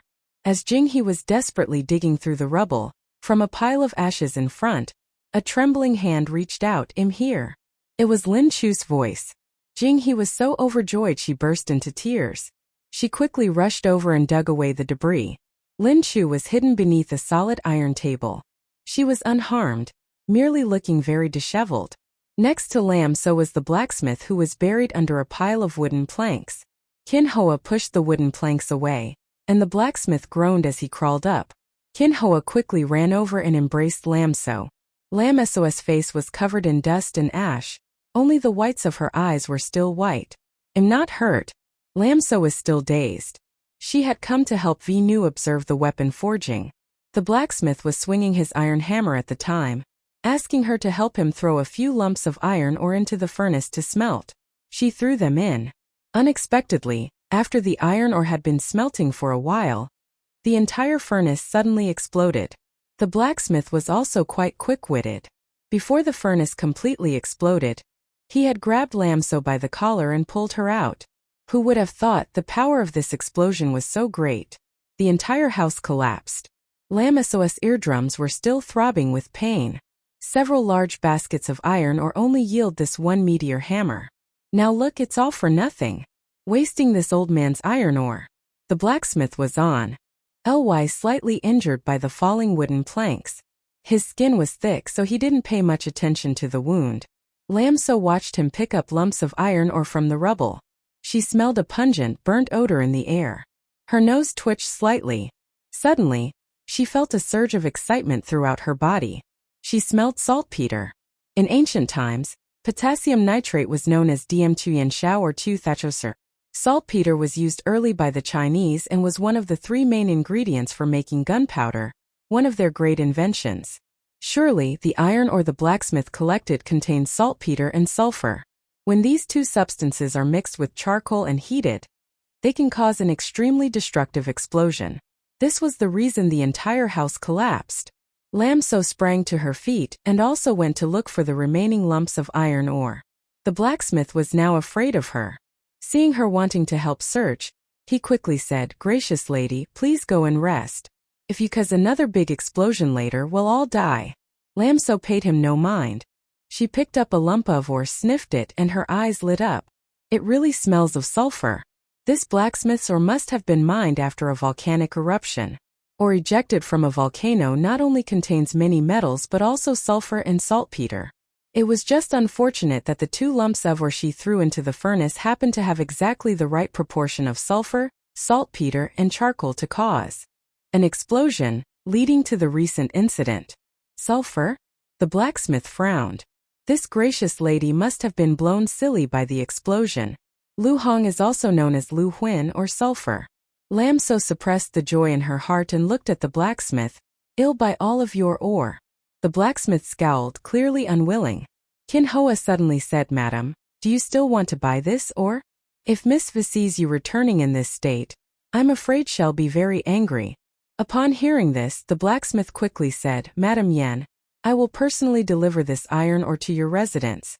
Please go home quickly, don't let your master wait too long." Lam So. On the way back, Lam So glanced at Kin Hoa. "Kin Hoa, you're naughty now." Kin Hoa pursed her lips and smiled. This servant was only thinking of Madam's well-being. But Kin Hoa still didn't understand why Lam So insisted on having that blacksmith's iron ore. She frowned. There's more than just one smithy in Dutan. Why must Madam absolutely take his iron ore? Lam So's eyes narrowed. When she closed her eyes and then opened them, the world itself seemed to change color. She said, "Jing He, there is a weapon in this world that can rival 10,000 enemies." Jing He's face was bewildered. Lam So went home first to change her clothes before going to see Vinu. Vinu couldn't help but nag her a few sentences.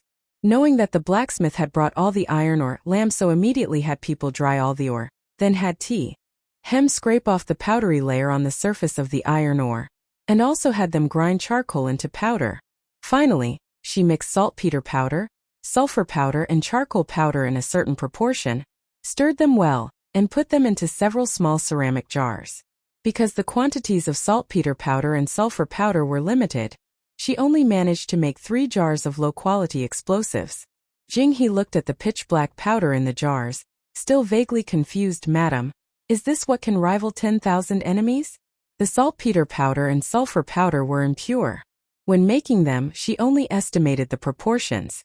As for their effectiveness, Lam So didn't dare to boast. She thought for a moment and then said, "If nothing unexpected happens, burning these 3 jars with fire will unleash a power no less than the time the blacksmith shop collapsed." Jing He looked at the small jars, her eyes showing a hint of surprise. Thinking of the use for these explosives, Lam So immediately thought of the sluice gate at the reservoir. She wondered how Song Tua was doing over there. If the barbarians had sealed the sluice gate, and Song Tua and his men couldn't open it immediately, using explosives would be much more convenient. Having been here for a long time, Lam So gradually realized that this world and her old world had some coincidences. In the world she lived in, pulleys were invented during the Western Han Dynasty, while explosives were invented during the Tang Dynasty and widely applied. In this dynasty, the official positions in the military camps had some similarities to the pre-Qin era. Various Taoist magic seemed to be at its peak, giving Lam So the feeling of the contention of 100 schools of thought period. Now that she had brought explosives into existence earlier, it was as if she had broken the balance of this cold weapon world. Lam So didn't dare to dwell too much on such profound matters. She only knew one thing: she wanted to protect Yao City. She said, "Jing He, have someone wrap these jars of explosives tightly with oil paper, making sure they absolutely don't get wet with rainwater. Take them to Song Tua. If the sluice gate is sealed, tell them to use these to break it open." When Lam So suddenly mentioned this, Jing He remembered that someone had returned to request aid. She immediately told Lam So about it. Lam So hadn't expected Song Tua and his men to have encountered the barbarians at just that moment. Her heart burned like fire. She told Jing He to find someone to take the explosives, while she herself had someone prepare a carriage to go to the Yin family's residence. At this point she could only make a gamble. She wanted to use kerosene to burn down the barbarians' camp. The barbarians wanted to use the water in the reservoir to flood Yao City. Before they could resolve the reservoir crisis, they had to do something else to divert the barbarians' attention. Otherwise, if the barbarians focused their efforts on the reservoir, it was uncertain whether the reservoir could hold. Getting kerosene from Deputy General Zhao was impossible. She might be able to find a way through young Miss N. Chapter 61. Jing He drove the carriage, and Lam So braved the heavy rain to the Yin family's residence. Vi Nu was in her room, listening to Han Junyu read. Hearing the neighing of horses outside, her expression suddenly changed, and she asked a servant, "Has my sister-in-law gone out?" When Vi Nu was gentle, she was truly very gentle, but when she was serious, her commanding presence, devoid of anger, made the servant stammer. Madam said she went to the Yin family's residence for a visit. This single sentence made Wei Ru frown. Before, Madam had treated Lin Chu in such a way that, with Wei Ru's understanding of Lin Chu would not easily come to the Yin family's house again. Recalling the current situation in Yao City, Wei Ru sighed. "I know she's worried, but in this situation, besides waiting, what else can be done?" Han Jun held a copy of the Analects, and hearing this, his bun-like face wrinkled, but he said nothing. His eyes, dark as grapes, looked at the torrential rain outside the window, with something inscrutable in their gaze. When Lin Chu arrived at the Yin Manor, the paving stones in front of the Yin Manor's gate were already submerged more than 2 xian deep in water. Jing He knocked on the door for a long time before a young page of the Yin Manor in the side door. "Who is it?" the young page asked impatiently. "Deliver what's in this box to your young lady," Jing He said coldly. The young page was a snob. As soon as he saw that Jing He, though a woman, had a robust, man-like build and fierce, man-eating eyes, he quickly obeyed, took the box, and went inside to report. A moment later, a maid holding an oiled paper umbrella personally came out to greet Lin Chu. She bowed to Lin Chu's carriage and said, "Our young lady is in the embroidery tower, and has specifically sent me to bring Madam over there." Lin Chu was about to get down from the carriage when the maid quickly said, "My young mistress has specifically instructed that due to the heavy rain today, Madam should just ride the carriage straight through, so the rainwater on the ground doesn't wet your clothes." Lin Chu was slightly surprised. This young lady, and it seemed, was a very approachable person. Since the other party had said so, Lin Chu did not politely refuse. She thanked them, then had Jing He drive the carriage to the embroidery tower. Since Ndingyuan had gone south, the Yin Manor rarely received visitors. The carriage passed a row of low houses, where several old maids were taking advantage of the rare idle rainy day, hiding under the eaves and drinking wine. Seeing Lin Chu's carriage, an old maid with a sharp mouth and triangular eyes said, "It seems this carriage is heading towards second young lady." "Never mind that, it's not like she can order us arrow. UND anyway," another plump old woman said, taking a large gulp of wine. The old maid with the sharp mouth and triangular eyes suddenly snorted. Just a few days ago, I saw second young lady and the young master cousin. Let's not have any more scandals in our manor. The head maid next to second young lady walks on the ground holding an umbrella, but the person in the carriage is so dignified. Could it be that she's afraid to meet others? She laughed loudly as she spoke. Old woman Lu, you should watch your tongue. Don't think that just because young lady Dai is doted on by the master and you work in her room, you have status.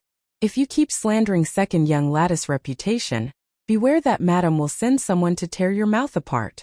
A thin old woman slapped the table. The master has gone south now, so even if your young lady Dai cries her eyes out, no one will stand up for her. The old maid with the sharp mouth and triangular eyes suddenly raised her voice. Second young lady did something shameful, and we're not allowed to talk about it? Well, of course, madam dotes on her precious grandson so much that even if he were crippled, she'd gladly marry her own daughter to the young master cousin. What are you saying? Something shameful? Second young lady went boating with young lady Dai and fell into the lake. If young master cousin hadn't been there to pull her out, second young lady would probably be gone. You old hag with a dark heart. I've even seen your young lady Dai and young master cousin pulling at each other in the flower garden several times. Even though madam doesn't like young lady Dai, your young lady Dai clearly offered herself up. She's just like concubine Wang. The thin old woman spoke with increasing anger. Fine old woman son, you dare to slander your master. Old woman Lu shrieked. Old woman son didn't back down, shouting back, well, we should see who slandered first. The plump old woman, caught between the two, looked awkward and said, Old woman Lu, old woman son, we are just servants after all. Why bother with the master's squabbles? What does it have to do with us? Why get so angry? Old woman son spat at old woman Lu. This old woman does things with a conscience. I can't stand people who specialize in slandering others. Old woman son, who are you scolding? Scolding trash like you. Lam So had just stepped out of the carriage when she saw Ndong, wrapped in a lake blue cloak, coming out to greet her in person. I wasn't aware Lady Yan would be visiting today, so the proper etiquette hasn't been fully prepared. I hope Lady Yan can forgive me. Ndong wore a smile, but her complexion was a bit pale, and there was even a scar about an inch long on her face. Lam So was startled. She hadn't expected to see Ndong in such a state on their second meeting. Seemingly realizing Lam So's unspoken question, Ndong merely gave a faint smile, avoiding the topic. May I ask what brings Lady Yan to seek me out? Ndong's words pulled Lam So's thoughts back. Lam So pursed her lips and said, there is indeed a matter I wish to ask for your help with. This matter concerns the very survival of the entire Yao city. Upon hearing this, Ndong's expression subtly changed. After pondering for a moment, she said, please speak, Lady Yan. As long as it is within my ability, I will certainly not hesitate. I want the army's kerosene. As soon as these words were uttered, Ndong opened her eyes wide in astonishment. Lam So said, Yao City can hold strong entirely due to the reservoir on Yao City Mountain, which protects the moat. Now the barbarians have sent men to block the sluice gate of the reservoir. If the heavy rain continues like this, the dam will breach, and Yao City will be submerged. My husband's men, I have already sent all of them up the mountain. She paused for a moment, then added, the barbarians are fighting desperately. If we don't take the initiative to attack to divert their attention, I fear the reservoir will be difficult to hold. Ndong pondered for a long time, then said, I am a young lady from a good family, unfamiliar with matters of the battlefield. I only have one question. If Lady Yan obtains the army's kerosene, what percentage of certainty do you have that you can repel the barbarians? 40%. After saying this, Lam So herself fell silent. Miss Wet Nurse Tran, who is close to Madam, has brought people here, and their attitude is very fierce. The maid who had just greeted Lam So suddenly pulled back the curtain and rushed in, looking at Lam So with a worried expression. Given Madame Anna's aversion to Lam So, if she were to know that her young lady had invited Lam So into the residence, Madame Anne would likely fly into a rage. Hearing this, Ndong's lips curved into a self-mocking smile. Let her come then. What has she heard from others this time? The maid didn't know how to respond. As she hesitated, Ndong suddenly said, Tan Fo, bring me my veil. The maid didn't understand. Miss, at a time like this, please don't argue with Madam again. Otherwise, Madam, bring me my veil. Ndong suddenly raised her voice. Her eyes were red-rimmed, and a rare look of determination was on her face. The maid reluctantly went to fetch the veil. Only then did Ndong manage a reluctant smile at Lam So. I've made Lady Yen witness such a spectacle. Ndong left a very good impression on Lam So. She was a girl who appeared gentle and frail, but was in fact very resilient on the inside. Has something happened to Miss In? After much deliberation, Lam So finally asked. Ndong only smiled faintly, self-mockingly. Family matters.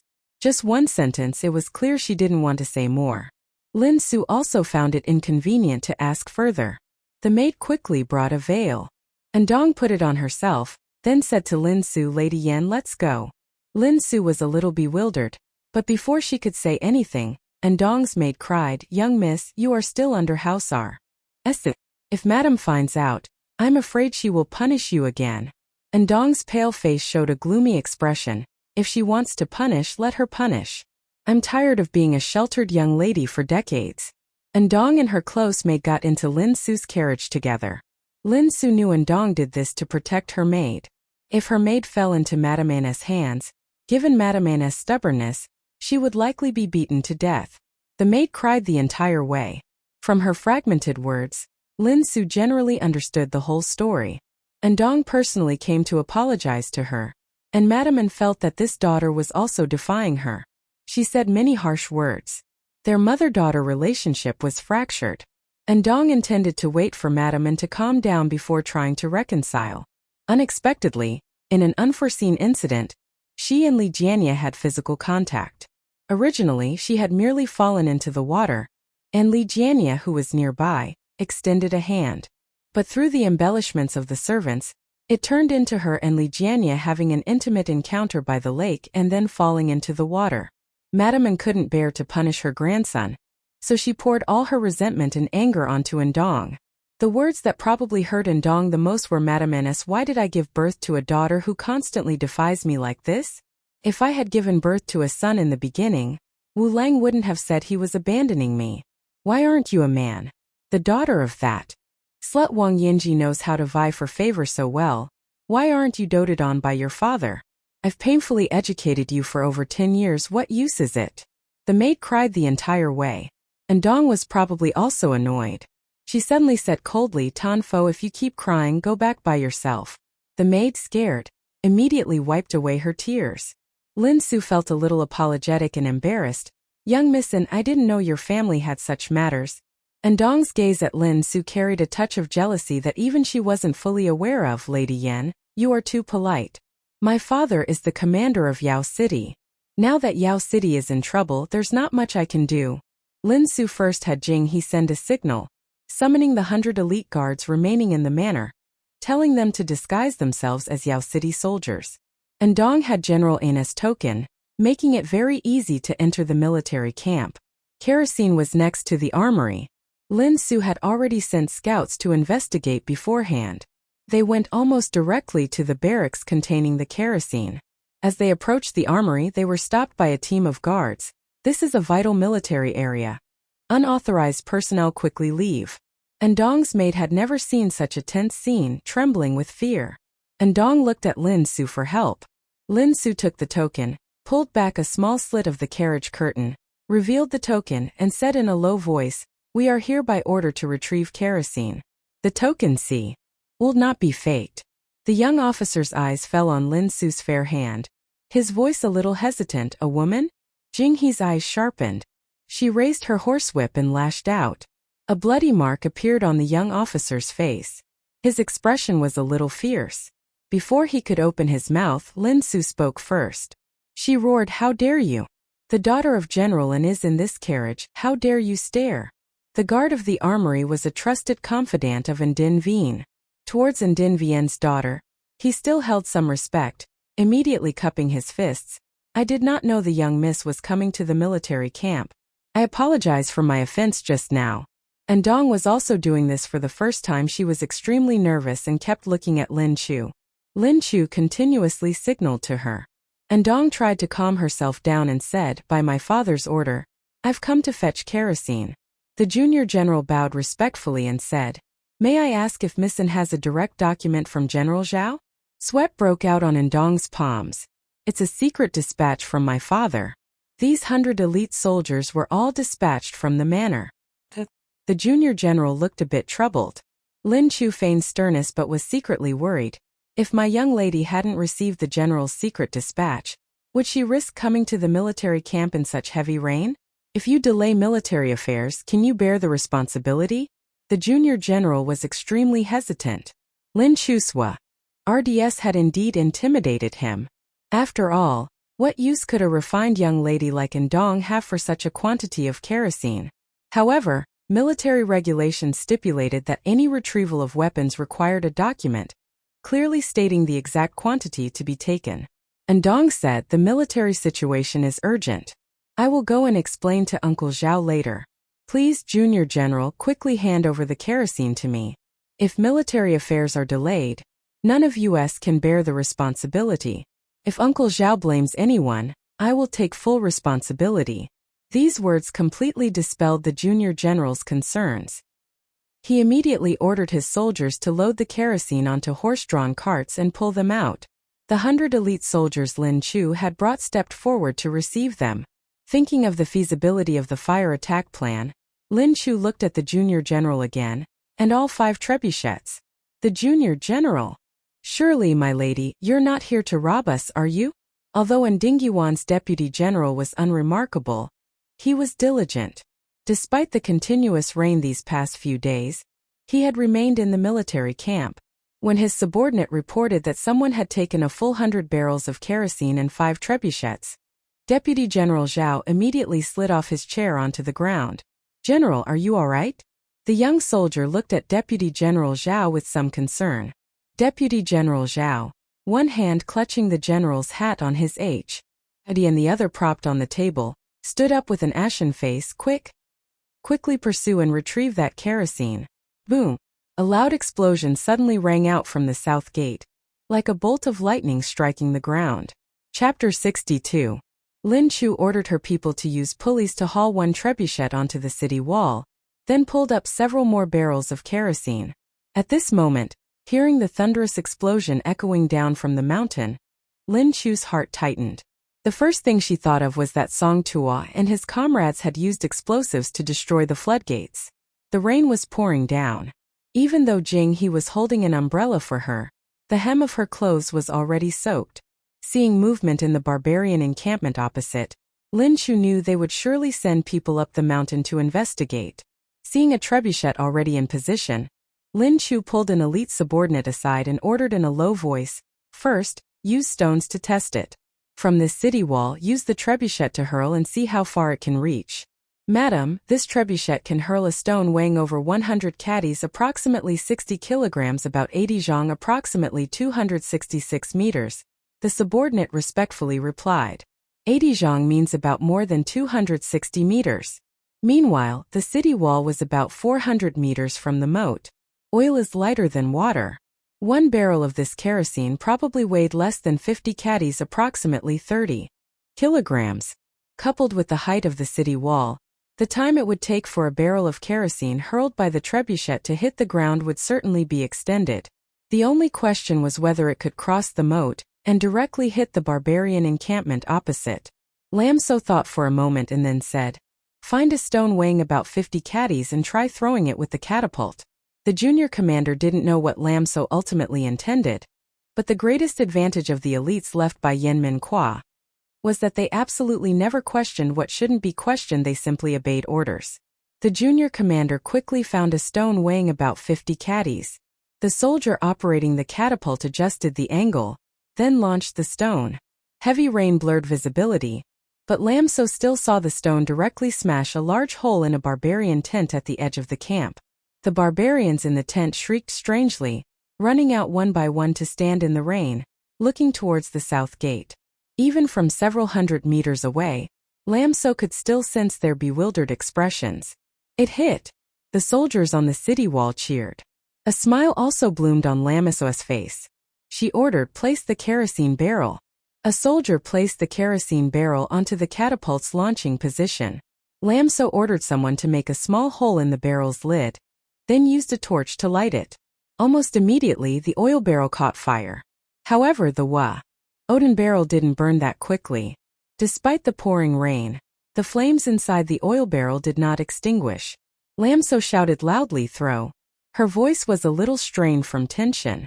The soldier in charge of the catapult was also using the machine this way for the first time. His nerves were so tense that his movements were a beat slow, his aim a little off. This kerosene barrel did not hit the barbarian camp directly, but shattered into splinters just past the city moat. Nevertheless, the kerosene spilled onto the ground, flowing with the water and catching fire. A truly terrifying sight. Several barbarians forgot it was raining heavily, and instinctively grabbed basins of water to put out the fire. As a result, when a basin of water was poured down, the flames did not diminish at all. Instead, they spread along with the water on the ground. The barbarians immediately began to shriek desperately. Seeing this scene, the officers and soldiers on the city wall boiled with excitement, rolling up their sleeves one by one, wishing they could immediately open the city gate and charge out. Lam So patted the soldier's shoulder. "Throw again." This soldier had also never imagined a catapult could be used in such a way. His entire face flushed with excitement as he nodded vigorously. With the experience from the first attempt, his aim was much steadier when throwing the kerosene barrel for the second time. The fiercely burning kerosene barrel exploded in mid-air, and wherever the kerosene splattered, it became a sea of fire. Lam So had several officers and soldiers push the catapult, moving it along the city wall to change the launching position for the kerosene barrels. Eventually, all the barbarian camps opposite the city moat were engulfed in flames. The barbarians were in utter chaos, no longer paying attention to the explosions echoing from the mountain. With this wall of fire blocking them, the barbarians could not immediately gather their troops to charge forward. Their main forces continuously retreated to the tents further back. This was the moment Lam So had been waiting for. She ordered the gate commander to open the city gate and push the catapult closer to the city moat to throw the kerosene barrels. The commander of the south gate had been replaced by an experienced old general. With Ndong's guarantee, and having personally witnessed Lam So using kerosene to burn the barbarians, which was extremely satisfying, he immediately and cheerfully ordered the men to open the city gate. The sea of fire had cut off the barbarians' line of sight. As each kerosene barrel rained down like a meteor from the sky, striking their tents further back, the barbarians, besides panicking and fleeing, could think of no other way. Throughout the entire afternoon, the other side of the city moat was filled with the desperate cries of the barbarians. Deputy General True personally led men to recover the kerosene and punish whoever had stolen it. When the south gate wide open, Deputy General True became even more thunderously furious, reprimanding the commander of the south gate severely. When he clearly saw the situation on the other side of the moat, Deputy General True was so astonished his jaw nearly dropped. Is this your idea?" Deputy General Zhao's eyes widened like brass bells, making him look incredibly comical. Ndong was also observing from the city wall. Hearing this, she smiled and shook her head. "This is Madame Yan's strategy." Deputy General Zhao immediately felt embarrassed. Just as he was about to say something to alleviate the awkwardness, he saw the barbarians across the river suddenly gather. Despite their bodies being engulfed in flames, they still charged desperately towards the southern city gate. "Do they intend to lure the fire over here?" Ndong's expression changed. Seeing Lin Chu, who was accompanying them to supervise the battle and encourage the soldiers, she lost her composure, throwing herself onto the city wall and shouting, "Madame Yan, it's dangerous, quickly come back." Lin Chu, at the edge of the city moat, also noticed something was wrong. She said in a deep voice, "Quickly retreat into the city." The trebuchets were heavy, and with the deep standing water on the ground, the soldiers pushing them couldn't move quickly. Lin Chu turned her head to look back. She saw some barbarians swimming directly across, while others used siege ladders to bridge the two banks of the moat and crow. SS. She wiped the rainwater from her face and shouted, "Don't bother with the trebuchets anymore. Run back to the city quickly." On the city wall, Deputy General Zhao saw the barbarians closing in and frantically shouted, "Archers! Where are the archers? Shoot arrows quickly." The southern gate commander said anxiously, "General, Commander Yan's madam is still down there. Are the lives of the entire city important, or is her life alone important?" Deputy General Zhao glared at the southern gate commander, then turned back and continued to shout, "Shoot! City gate. Quickly close the city gate. Andong was anxious. Uncle Zhao, wait a moment. Wait for Madame Yen to enter the city before closing the gate. Deputy General Zhao's face twitched, his voice reluctantly softening a bit. My girl, this is not the time for personal matters. Your father entrusted this city to me, and I must protect it well. Behind this gate are the lives of tens of thousands of Yao City's common people. Uncle Zhao dares not take the risk. Andong trembled all over, her body went limp. She turned to look at Lin Chu and the group, who were desperately running towards the city gate in the pouring rain. She suddenly burst into sobs. It was clearly only a few hundred meters, but at this moment the path back seemed to stretch endlessly. Lin Chu's foot hit something she couldn't identify, and she stumbled, falling into a puddle of rainwater. Seeing this, Jing He quickly helped Lin Chu up and carried her on her back. Are you? Ning. Arrows rained down from the city wall in volleys, completely indiscriminate between friend and foe. Lin Chu saw quite a few elite soldiers running beside her get hit by arrows from the city wall and fall. She didn't know if she felt rage or sorrow. These people, who didn't die at the hands of the barbarians, were dying under the arrows of their own army. She knew that the people on the city wall might not hear her voice, but she still couldn't control herself and shouted loudly, "Don't shoot, there are people." No one on the city wall paid attention to her. The volleys of arrows continued to fly. Jing He carried Lin Chu, running frantically while glancing towards the city wall. She cursed, "Those bastards. They're going to close the city gate." Arrows flew from the front, and enemy soldiers pursued from behind. The next second it was uncertain whether they would live or die. At this moment Lin Chu suddenly felt regret. She had never been a hero, nor was she someone who considered the common people of the world her responsibility. Why did she have to meddle in this meaningless affair? Just because she thought she could predict these events, did she think she could turn the tide? She only found herself utterly ridiculous. For a few unrelated people, she had exchanged the lives of those who had used their own lives to protect her. Her eyes stung. Lin Chu, lying on Jing He's back, uttered a single word, "Sorry." Qin Hoa gritted her teeth, pushing her speed to its imitation. She said, "Lady, don't say such things. You are noble and righteous, worthy of the master. Don't be afraid, this servant can take you back to the city." How could Lin Chu not know that Qin Hoa was speaking words of comfort? Her heart grew even more sorrowful. The thick, heavy black iron gates in the distance were slowly closing. The light from the city gates seemed to become a bright white thread. Life and death, it seemed, were separated only by that gate. The heavy rain blurred her vision, making Lin Chu unsure whether the blur before her eyes was due to rainwater or tears. She wiped her eyes with her hand. When she looked up ahead again, she saw the city gates slowly opening. Lin Chu thought she was hallucinating. She rubbed her eyes hard again. When the thick, heavy black iron gates opened just wide enough for one person to pass through, a single person and horse galloped out swiftly from that gap. Seeing the black cloak fluttering on the back of the black steed, Lin Chu's nose suddenly stung, and her eyes welled up. The city gates slowly opened completely. Cavalry holding long spears and broadswords galloped forth, shouting, their cries shaking heaven and earth. Seeing the Dezhao cavalry quickly assemble on this battlefield like a swarm of black ants, the fierce momentum of the barbarians immediately diminished. Qin Hoa was overjoyed. "Lady, it's the master." Though continuous battle raged around them, and the sounds of slaughter echoed to the heavens, in the moment, all surrounding sounds seemed to vanish.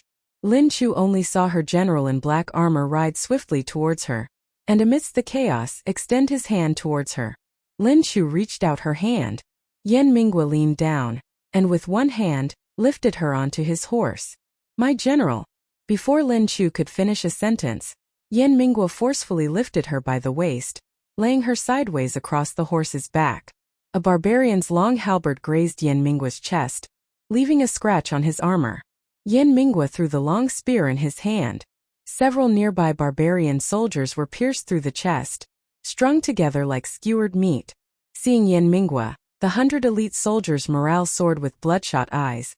They roared and charged into the barbarians. This barbarian attack was not well planned and naturally could not resist the slaughter by Dezhao's armored cavalry. They were quickly defeated. The remaining barbarian forces fled towards the other side of the city moat. The rain gradually ceased. They didn't even have time to strike their camp, fleeing in a panic. Their battle standards also collapsed into the mud puddles. In this battle, the De Zhao army achieved an overwhelming victory. When Yan Mingwa led the cheering army back to the city gates, he helped Lin Chu down from the horse. As he raised Lin Chu's hand intending to praise her merits, Lin Chu suddenly pushed him away, then ran to the wall and vomited violently. Yan Mingwa was stunned at first, then thought of a certain possibility, and walked over excitedly to support Lin Chu. Chewer, am I about to become a father? Lin Chu. If not for the many soldiers present, needing to save his face, Lin Chu really wanted to smack the back of his head. Having vomited everything in her stomach, Lin Chu, her face pale, said, "You're thinking too much. It was just you shaking me around on the horse's back." Yan Mingwa. Oh. Boom. This explosion from the mountain next to the south gate once again rang out, effectively cutting short Lam So's next words. Didn't the reservoir's spillway already explode? Could it be that something unforeseen occurred on the mountain? Chapter 63. The explosion put Yan Minhua on alert as well. He told Lam So, "You go home first, I'll lead some men to investigate." Lam So's heart thumped inexplicably. She clutched Yan Minhua's hand. "Let me accompany you." Yan Minhua looked at her sprained foot. His gaze was filled with unspoken reproach and heartache, even holding back a touch of anger. This silly girl, if he hadn't arrived in time, did she know what danger she would have faced? Just recalling that scene, Yan Minhua felt his heart being squeezed by a large hand, an unbearable discomfort that stole his breath. His murderous gaze swept over Deputy General Zhao. The man shivered, nearly losing his footing.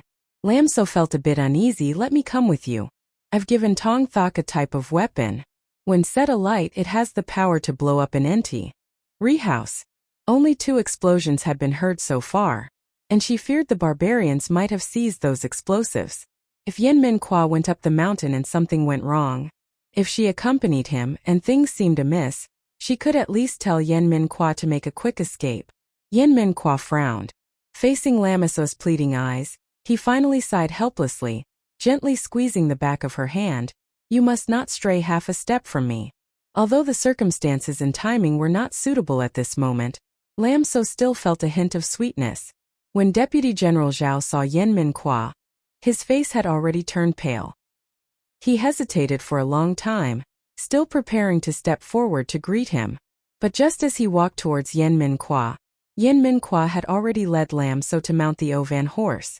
The horse's hooves stepped into a puddle of mud under the rain, splashing onto Deputy General Zhao. The cavalry accompanying Yan Minhua also turned their horses around, following closely behind. Deputy General Zhao stood in the crowd watching for a long time, finally finding someone he could address by name. "General Veen, where is General An now?" Though his demeanor wasn't exactly fawning, it was exceedingly respectful. Veen Tam simply cast a glance at Deputy General Zhao, who was nodding obsequiously. "General An is still at Bak Ma Quan." Deputy General Zhao's heart turned cold. Bak Ma Quan was the closest pass to Nam Du, 1,000 miles away from here. Though he and Yan Minhua weren't close, he knew Yan Minhua's character of repaying kindness and avenging wrongs to some extent. He didn't think his order to close the south gate was wrong, but it had almost cost Yan Minhua's wife her life outside the city gate. Deputy General Zhao knew that his coming days would be anything but pleasant. He had originally thought that Ndin Vien would return with them, and since he was Ndin Vien's deputy, Ndin Vien would surely protect him. Now Ndin Vien was 1,000 miles away, and recalling Yan Minhua's murderous gaze from earlier, his legs couldn't help but turn to jelly. The rain that had lasted for several days finally stopped, but the mountain path was still muddy. Yan Minhua led Lam So halfway there, when they saw Tong Thok and his group descending the mountain. Upon seeing Yan Minhua, Tong Thok felt a mix of joy and apprehension, leading several hundred elites forward to respectfully greet him with a master. What were those explosions on the mountain? Yan Minhua excused them from the formalities and asked directly. Speaking of explosions, Song Tu also had an excited expression. Previously, when Seer and his group went up the mountain, they encountered a group of barbarians. The barbarians were numerous, and Seer protected the jar of black powder that Madame had sent someone to deliver. The barbarians thought it was some kind of formidable treasure and desperately tried to snatch it. During the struggle, the BL Powder in one of the jars got wet from the rain. Seer and his group lit it and threw it towards the barbarians, but the fuse burned out without any reaction. The barbarians thought it was a trick. Seer feared there was a problem with the item, so he lit another one and threw it towards the barbarians. The barbarians didn't bother to pay attention. Who knew that the black powder in that earthenware jar directly blew up the entire area, leaving the corpses of a group of barbarians impossible to reassemble. Afterwards, Seer led people there in time, and we then used the black powder in the earthenware jars to blow up the floodgates. Knowing that the gunpowder had caused no mishaps, Lin Chu breathed a sigh of relief. Yan Mingwa saw Song Tuo and his group struggling and told everyone to go back and rest first. On the way back, Yan Mingwa and Lin Chu rode the same horse. He couldn't help but ask curiously, what exactly is this black powder that Song Tuo mentioned to have such great power? Lin Chu hadn't expected the explosive she hadn't even had time to test to be successful. Now that Yan Mingwa asked, she contemplated. She could leverage Yan Mingwa's power to find more saltpeter and sulfur, and create more refined gunpowder. But there was one problem Lin Chu couldn't help but dwell on. She had disrupted the balance of cold weapons in this world. Once gunpowder was invented and widely used, it depended on whether the ruler of this country was an enlightened monarch or not. If not relying on gunpowder, the ruler would continuously wage war, expand territory, just to claim the title of greatest emperor of all ages in historical records. The common people would still not have a moment of peace. In that case, her bringing gunpowder to this world would be a grave mistake. Yan Mingwa noticed Lin Chu was deep in thought. His rough hand lifted Lin Chu's chin, and his body bent slightly lower. His hot breath almost directly fanned her neck. Madam is lost in thought? Smelling the familiar scent that seemed to be carved into his bones, Yan Mingwa's eyes grew even deeper. In his sight, Lin Chu's fair and delicate neck at this moment seemed to become incredibly alluring. His breath was entirely filled with her unique scent. Yan Mingwa's eyes darkened, and his Adam's apple involuntarily bobbed. Lin Chu was startled by Yan Mingwa's breath. She carefully turned her head to look at him. No? I was just thinking it's a good thing that thing didn't cause any trouble.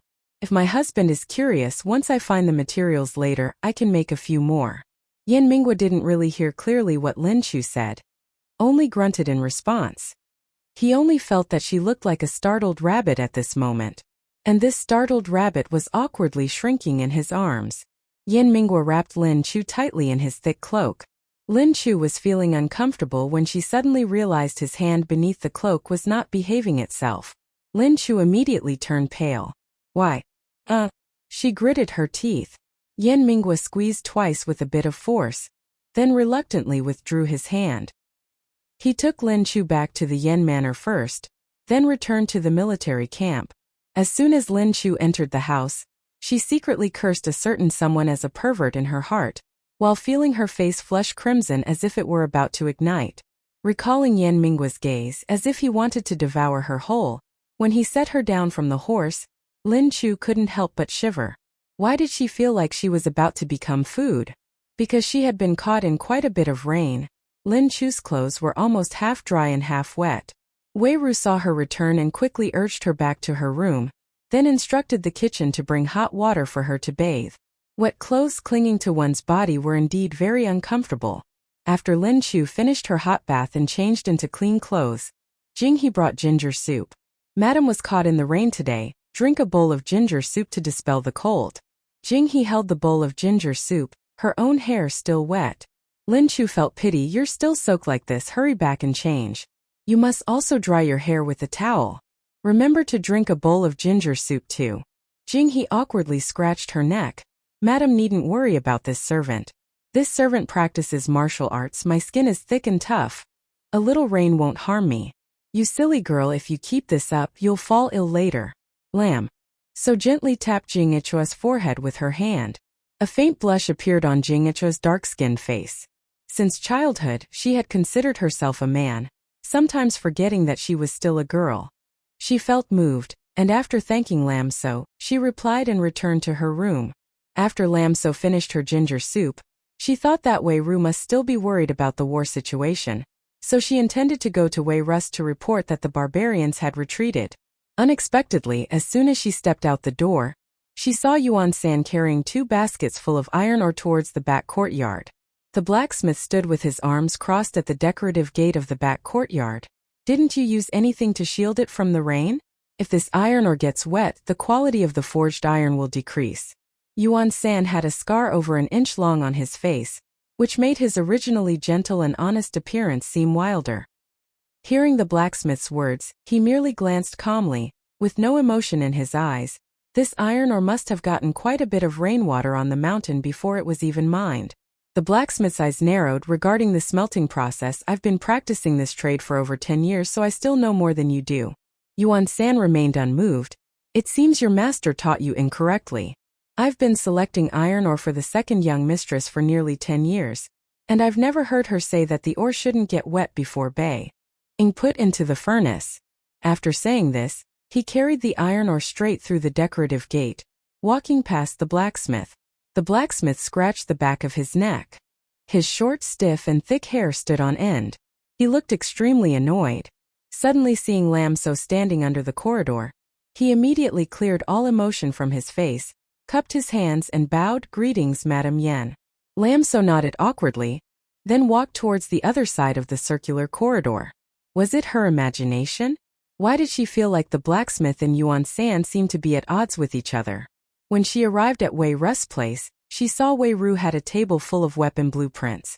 Senior sister, are you going to start forging iron again? Lam So looked at Wei Ru's belly, as round as a ball, and found it somewhat surreal. Wei Ru saw Lam So return and immediately gave her a fierce scolding, saying that it was far too dangerous for her to go outside the city gate. Lam So was a little embarrassed. She had only just bathed and changed clothes, and Wei Ru had already learned all about what happened at the city gate. She said helplessly, the situation was urgent at the time, there were few people available, and I wouldn't have felt at ease if I didn't go along. Wei Ru sighed, pulling her hand to sit down. You normally, whatever troubles you have, it's all written on your face. But when something truly serious happens, you hide it in your heart. I know you do all these things just to be legitimately by Yan Heng's side. But is it worth risking your life for? Having Wei Ru expose the true purpose of her persistence, Lam So was silent for a moment, only managing a bitter smile. Senior sister, I know you care for me. But I have recognized this man as my husband, and he must walk the path of a powerful official, so I can only bravely accompany him. Lam So did not have narrow-minded ideas like the women of this era. But Wei Ru and Mu Hangfeng still made her feel a pang of sorrow. If Wei Ru had a sufficiently powerful family background, then there would be almost no obstacles between her and Mu Hangfeng. Thinking back on herself and Yan Mingwa, sometimes Lam So didn't know whether she felt fortunate or regretful. If the Yan family hadn't encountered trouble that year, with Yan Mingwa's former status, she would likely have had difficulty meeting him in this lifetime. Because Yan Mingwa had lost everything and was suppressed by others, it was in such a struggling situation that he married a wife with a bad reputation like her. She knew Yan Mingwa was different from Mu Hangfeng, and would not use marriage alliances to gain power. But the backdrop of the greater era was just like that. His unwillingness didn't mean others wouldn't force a marriage upon him. What he could refuse, he would certainly refuse. But what if it was something that, with his current power, he couldn't refuse? He didn't want her to suffer injustice, so he bore it all alone. And all the hardships of life, he would endure alone, while she just used the pretense of love, calmly enjoying everything he brought. Although men in ancient times pursued political careers largely for their wives and children to enjoy a life of prosperity, Lin Chu didn't want to simply be nurtured by him into a hothouse flower. Love is about reciprocity. It cannot forever be just one side continuously contributing and enduring pressure. She knew Yan Mingwa would encounter many beautiful women in his life. There would always be someone more beautiful than her, someone more interesting than her, and someone who understood him better than her. She couldn't become the best person in the world, but she could become the only one in his heart. She knew that one day her background would become a blemish on Yan Mingwa, making people feel that she was unworthy of the position of his primary wife. What she was doing now was to secure a good reputation for herself. At least when others mentioned Yan Mingwa's wife, they would feel she was worthy of him. Her man was willing to pamper her, so she herself should also know how to strive, shouldn't she? How could Wei Ru not know the worries in her heart? A smile bloomed at her lips, but her expression held a hint of melancholy. "My dear, what am I to say about you?" She sat back down in the grand armchair and sighed. "Sometimes I envy you too." Was it envy that Lin Chu had met Yan Minghua, or envy that she still had the chance to fight for herself? Lin Chu didn't ask and Wei Ru didn't elaborate. She flipped through the weapon blueprints, wearily rubbing her temples. To forge so many weapons in such a short time, it's almost impossible. Lin Chu recalled seeing Yuan-san carrying iron ore when she arrived, and casually asked, "Didn't senior sister say you wouldn't take any more orders after finishing those few?" Wei Ru said, "Something happened in Nandu. The second prince has almost rounded up all the blacksmiths, massively exploited iron ore, and forced the blacksmiths to forge weapons day and night. Even a common soldier under the second prince's command almost invariably uses weapons that have been tempered 12 times. But on the sixth and third prince's side, even a centurion hasn't been able to use a saber or sword tempered 12 times. When two armies clash and one's weapons are inferior, how can they even speak of victory? But in this region outside the pass, blacksmiths are hard to find, and iron ore is also scarce. Where am I to get so many weapons?" Lin Chu knew that ancient blacksmiths, to make blades sharp and hard, often used the folding and forging method. Each folding and forging was considered one tempering. Tempering 100 times could turn iron into steel. To forge a saber or sword from steel tempered 100 times was very time-consuming and laborious. Furthermore, if one wasn't a master blacksmith, it was almost impossible to forge steel tempered 100 times. In the years before peace, the Great Zhao Empire monopolized the iron-smelting industry. Blacksmiths were primarily concentrated in the Nandu region. Now, the second prince had seized control of all the blacksmiths, thereby almost controlling the supply of weapons. In this remote land, although there were blacksmiths, their skills were inconsistent. If the sixth prince wanted to imitate the second prince by having blacksmiths craft refined iron weapons, it would likely be difficult to succeed.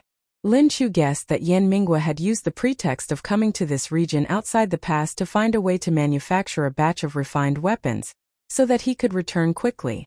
Logically speaking, and Ding Yuan was the commander of Yao City, it should have been him returning to oversee this matter. But clearly, the merit of assisting a prince to ascend the throne was too enticing. Not everyone had the fortitude to give it up. Lin Chu's thoughts drifted again. A man like Yan Minghua might call him heartless, but when it came to affection, he valued it more than anyone. She knew what he had returned for. To have such a husband, what more could she wish for? He had done so much for her, she couldn't let her man be at a disadvantage. Recalling the amount of iron ore she had seen in the Duanhuan stone forest, Lin Chu said, "Senior sister, if the rain stops tomorrow, let's send people to the Duanhuan stone forest to mine iron ore."